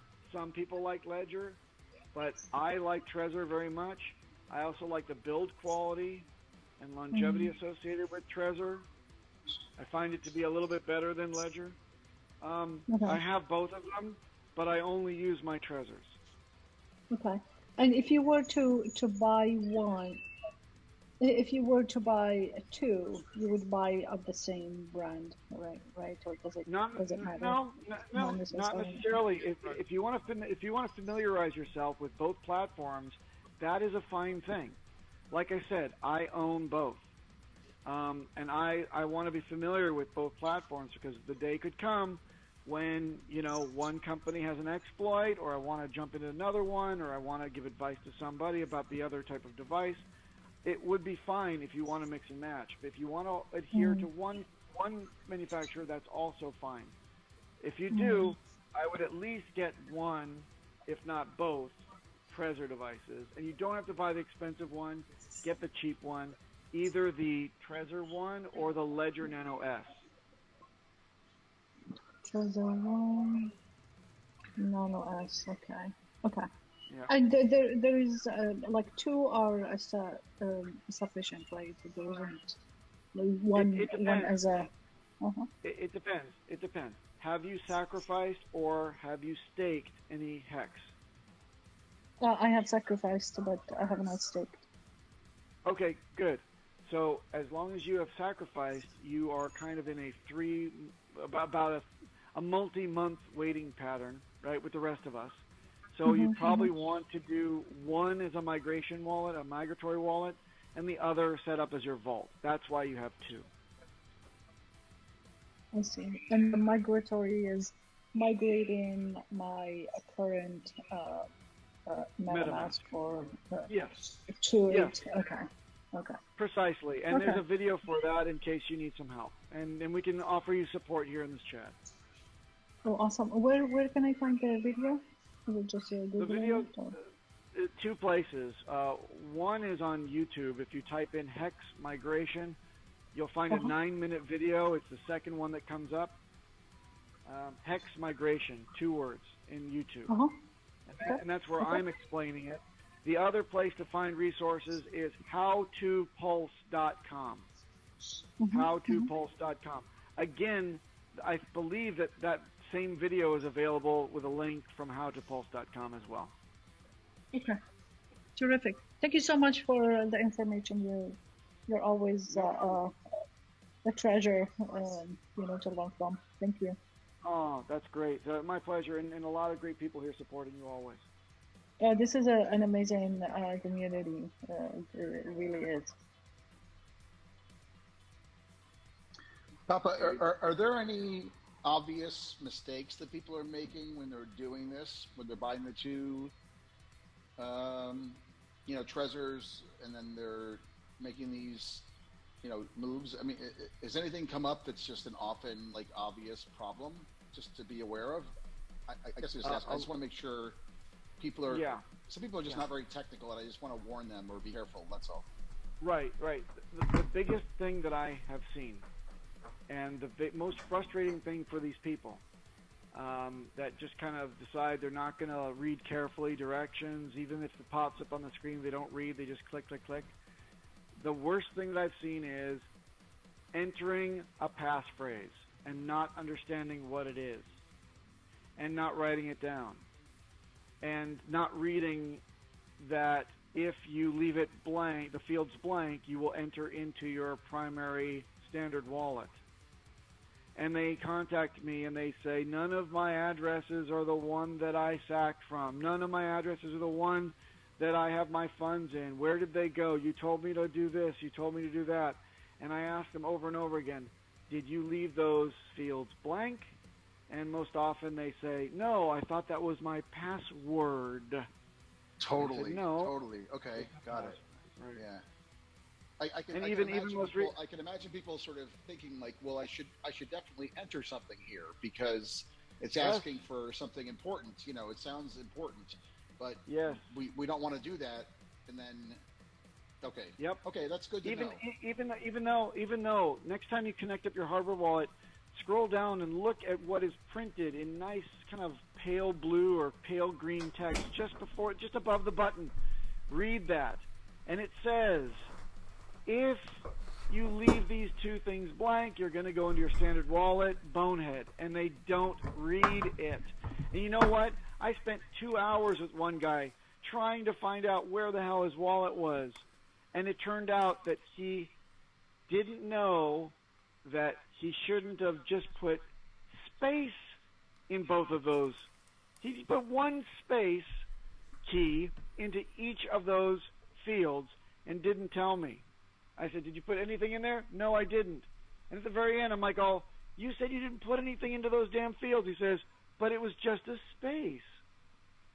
I said, that makes it an actual hidden wallet, you bonehead. Oh, thank you, bye. You know, that 2 hours of my life. That interface that comes up can use a reworking to make it cleaner and nicer to the noobs. I agree. It agree. can. It's It sort can. of, it's sort of I a, would print out. Yeah. It encourages you I to would type print out- something in there, kind of. Yeah. Yeah, actually, I would print out like a big old animated Tengu mask, like breathing fire, and it says, you are an idiot. If you don't know what you're doing, don't key ahead on this shit. Leave it alone. Don't do it. Don't do it. Right. Like, this is advanced shit. Don't enter it unless you have to. If you don't know what you're doing, don't put one in. That kind of stuff. But it doesn't say that. It's sort of the opposite. It's sort of very easy to just type something in there. And it sort of sounds like, hey, just type a password in. It sounds like that. So. Exactly. Okay. And the Good, the word that's a good point to watch. Yeah, and the nomenclature is also very disturbingly similar to password, isn't it? Passphrase, password. What? People mess this up all the time, including me when I'm tired. I say, oh, is it password? Oh, I mean passphrase. Why the hell did it have to be called a passphrase? Just while we're on topic, I know I'm asking lots of questions, but anything else where people are making mistakes with, like, MetaMask or stuff, or any other weird things that you're noticing that people are just sort of messing up that I should be aware of before I work people that are not technical through this? Just curious. Well, I mean, anything else? There's so many, and well, okay, I know. They're so common. I mean, honestly, the ones I keep trying to remind people about are don't have two hardware wallet accounts visible at the same time. And they always ask me why not, but I do it myself and it's no problem. Eventually there will be a problem and you'll be frustrated and it's dropping the transaction because you can't sign and approve it correctly and it's confused because there's two accounts. That's a big problem. So make sure that they remove accounts. The fact that people are not very clear on the concept of connect and migrate. They think that by connecting the hardware device, they're inherently protecting all the accounts on MetaMask. You may laugh at that, but it happens daily that people say. In fact, it happened today at the beginning of this chat. Somebody said, how do I go about it when I connect up my hardware wallet? Am I protecting my accounts? That's what they think this is for. They think that this is bolting on security. Next problem, people migrate and they think that they can then increase their security beyond the migration. They think that once they do that, now they've got the ability to they protect the accounts by needing to actually approve the transaction on the device itself, even though they've been compromised? The answer is no. Seed mismanagement is the primary culprit in all of the security crap. So if people don't know to write their seeds down, keep them safe, keep them separate from their passphrases, keep the passphrases written down appropriately, all that shit. If they can't do it, they get hosed, and then they call me, and I can't help them. So those are like the top licks, but I think that there's more. I could just go on for days about it. In fact, I think I just did like the top 20 silly things that could happen with various things to do with MetaMask and hardware wallets and things like that I collected over the last year, 2021. I just read that off like over 20 minutes on Matty Allen's meetup thing. So you can probably rewind and see that. It's like day 1, hour 3. And it may be good for a chuckle. If you don't find those funny, meaning if you don't at least give yourself a face palm, then you may want to review your own security posture. They were really funny.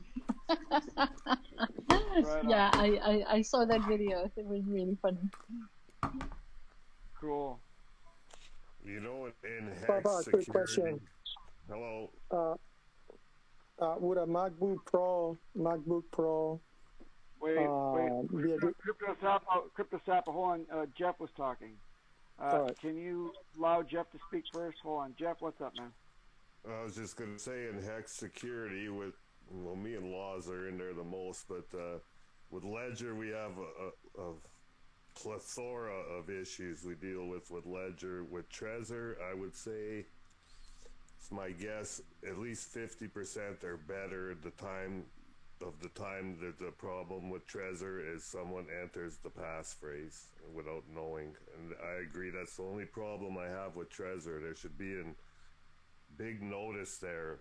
Before you enter this, understand passphrase or something. People just don't see the other writing, and that seems to be the problem more than half the time with Trezor. With Ledger, there's a handful of issues. See, I'm a Ledger person, and it's not that there isn't a handful of issues. I definitely agree with you, but if people just visit the website and look at the FAQ page, they would be able to save themselves so much headache when it comes to ledgers. They're so simple once you actually read how they operate. About? What the hell are you talking about? That would mean reading and stuff. People don't read. Doing your own research, it's crazy. Reading for nerds. Yeah, really. RTFM. Ledger and Trezor page answers almost all this question. Pretty much everyone, really. If you just take the minute or 2 or 5. There is a can't good read. acronym, RTFM. Read the FN manual. People don't do that. Yeah. Hey, Crypto Sappo, thank you for your patience. What's on your mind? Yeah, thank you. Sorry for interrupting earlier. My question is, would a MacBook Pro and downloading Chrome be good to keep my MetaMask and just do crypto transactions? It's fine to do MetaMask, but you should still have a hardware wallet to actually do your crypto transaction. Yes, definitely, of course. Okay, then absolutely fine. That's a fine system. Keep it up to date with all the security updates, and use your hardware wallet for storing your stuff and signing transactions, and you're good to go. All right. So another question is, see people asking a lot of questions about how to do the migration. On your video on YouTube, do you explain all that in details so I can just watch your video before I come up with any other questions? Yeah, of course. It depends what make and model you have. My video only addresses the Trezor Model 1. Which one do you have? Yeah, I just got it because you said that's where you work with, so I just got it. So I just want to look at the video, get familiar with it, and... That's a great idea. Start with the video and then come on back with questions. All right, great. And I want to kind of piggyback on your MacBook Pro thing. Just as a heads up, compatibility issues are well known with MacBook Pros and hardware wallets. people run into constant issues with performing transactions. So just as a heads up, I'm not saying that you'll run into it, but I have onboarded a lot of people over the last 6 months, and constant issues with MacBook Pros. Well, if I download Chrome, would that be a problem still? It doesn't matter. Yeah, it constant issues, and so there's a couple of things that you can do to help it out, but just as a heads up, if you run into issues, just know that it is well documented at this point versus a Windows laptop or PC. It's just something about MacBook Pros and iOS. So for a Windows, what kind of laptop or brand would you recommend? I build my own computers, so I wouldn't have a recommendation for you. I just wanted to give you the heads up so that way, if something does go sideways, just be aware it's a known issue.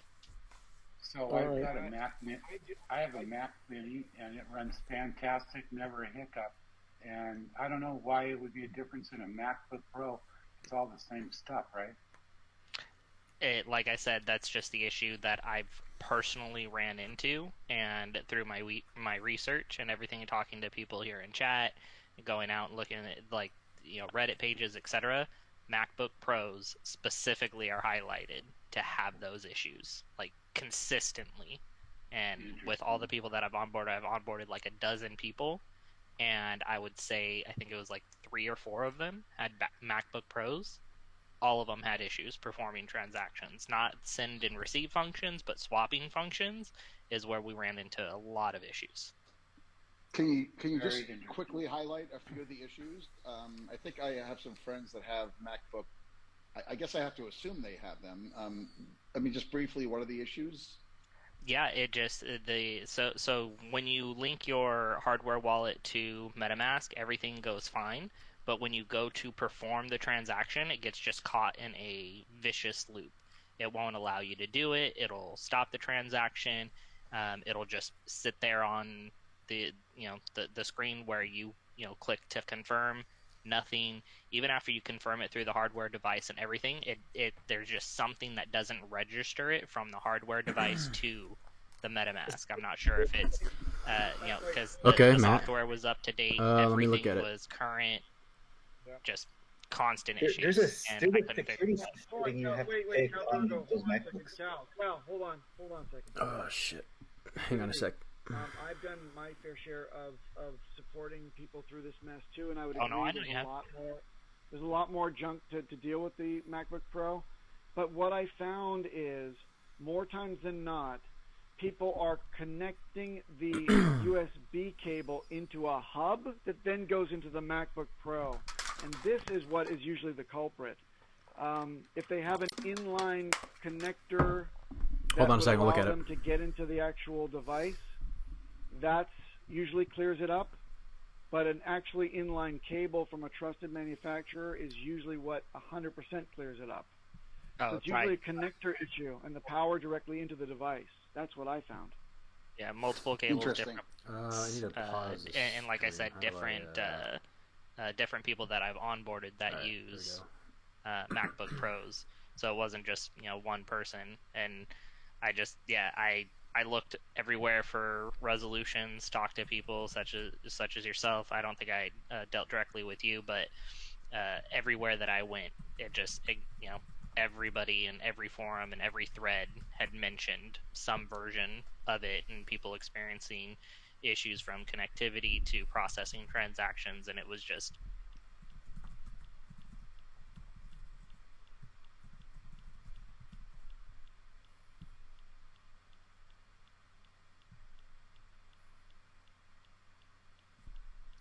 what just happened?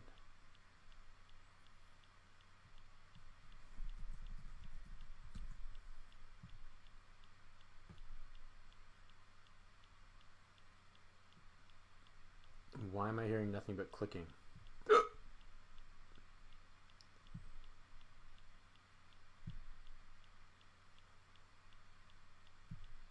hell?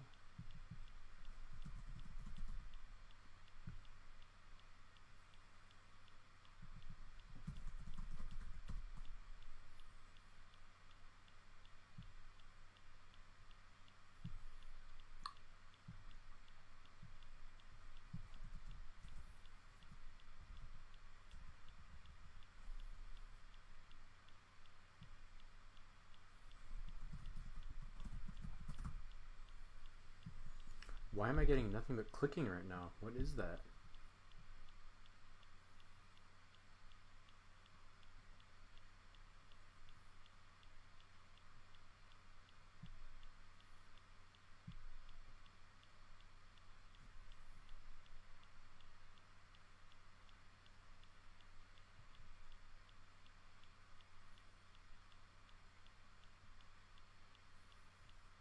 Huh.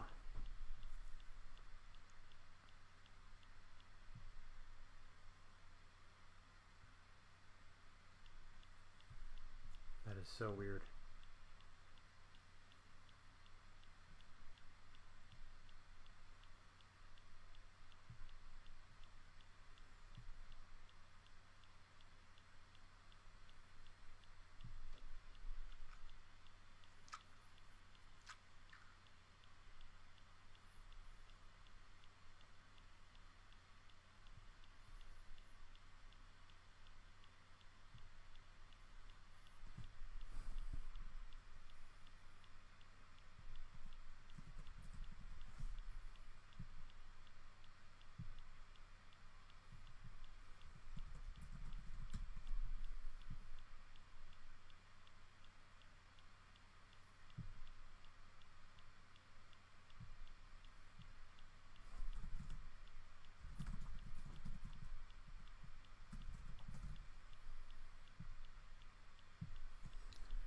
I don't know why I'm getting this clicking right now. All I can hear is fucking clicking.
Why can't I log in right now?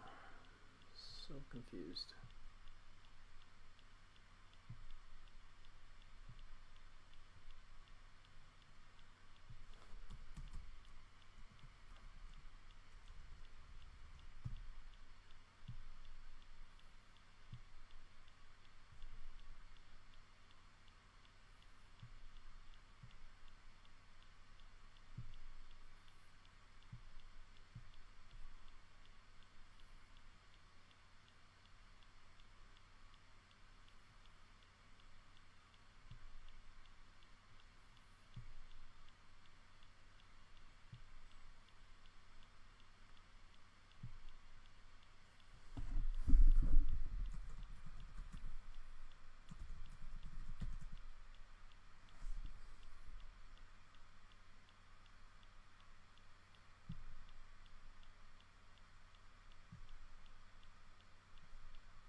Yeah, it is automatic. So as soon as you pay the 55 ADA, then it sends it to the NFT Maker Pro, and then as soon as it sends it to NFT Maker Pro, it mints it back to you.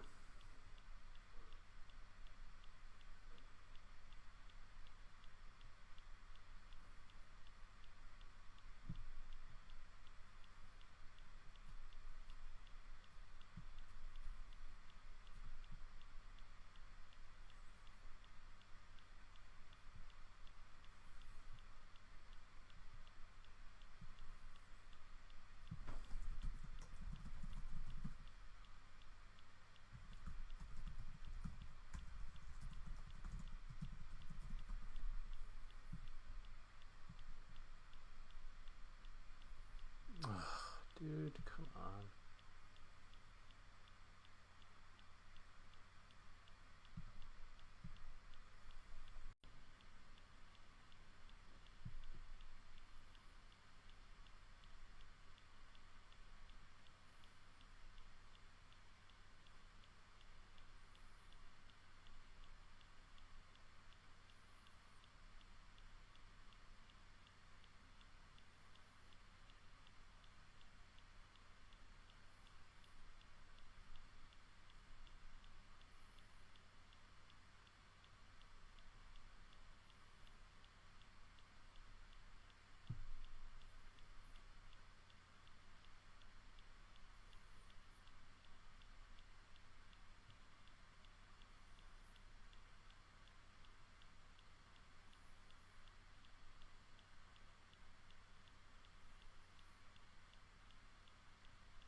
I'm looking in my dashboard for NFT Maker Pro. It doesn't say there's a transaction pending right now.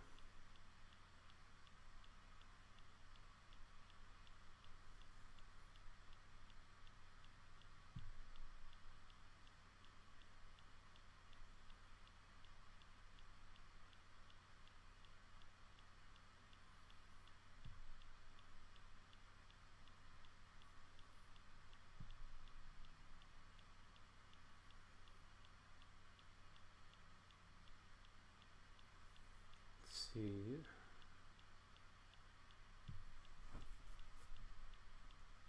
I have like a lot of these iPhones, and I feel like they're more tech savvy than I am. Hey, I'm 30. I'm not that far behind you, but the thing is that when it comes to it, we're not used to an actual free market, which is what crypto is, right? I mean, you know, a lot of it is to a point, right? Admin fees and stuff like that we can get into a conversation about, but being able to see where the money's coming from, where it's going to, how it's processed, etc. Right? We're not dealing with, you know, centralized finance. Send it to me. It's show me the transaction. So you have to be okay with knowing that, you know, your wallet address is there for anybody to look at any point in time, right? Go to pulsexlead.com or, you know, pulselead.com, and you're going to have email me the transaction public addresses posted showing where money came from, where it went to, etc. I have a question. That's my email. About, send me a screenshot to that email, And X.com. dude, why? Yeah, so I was Why is it doing that? I was doing some research on the top 100 wallets, and I noticed that Send me an email to that I think email 10% with a or the top screenshot of the 10% transaction. or the OA. Let me or see Pulse, if it the original Pulse chain like asset if address show me the looks transaction like on your end 19%. in I the think, wallet, is that what OA stands and for? then let me Original see asset? what it does, Origin. what it looks like, and then Origin asset? I'll get back into NFT Maker Pro Origin address and see if it's Okay, I what's going on with noticed it. the I don't have it in front of me. Correct me if I'm wrong. The top 100 was close to 50% of the circulating supply. Is that right? So are you talking about Pulse Chain or HEX? No, so HEX, the OA controls 51, I believe about 51% is what was last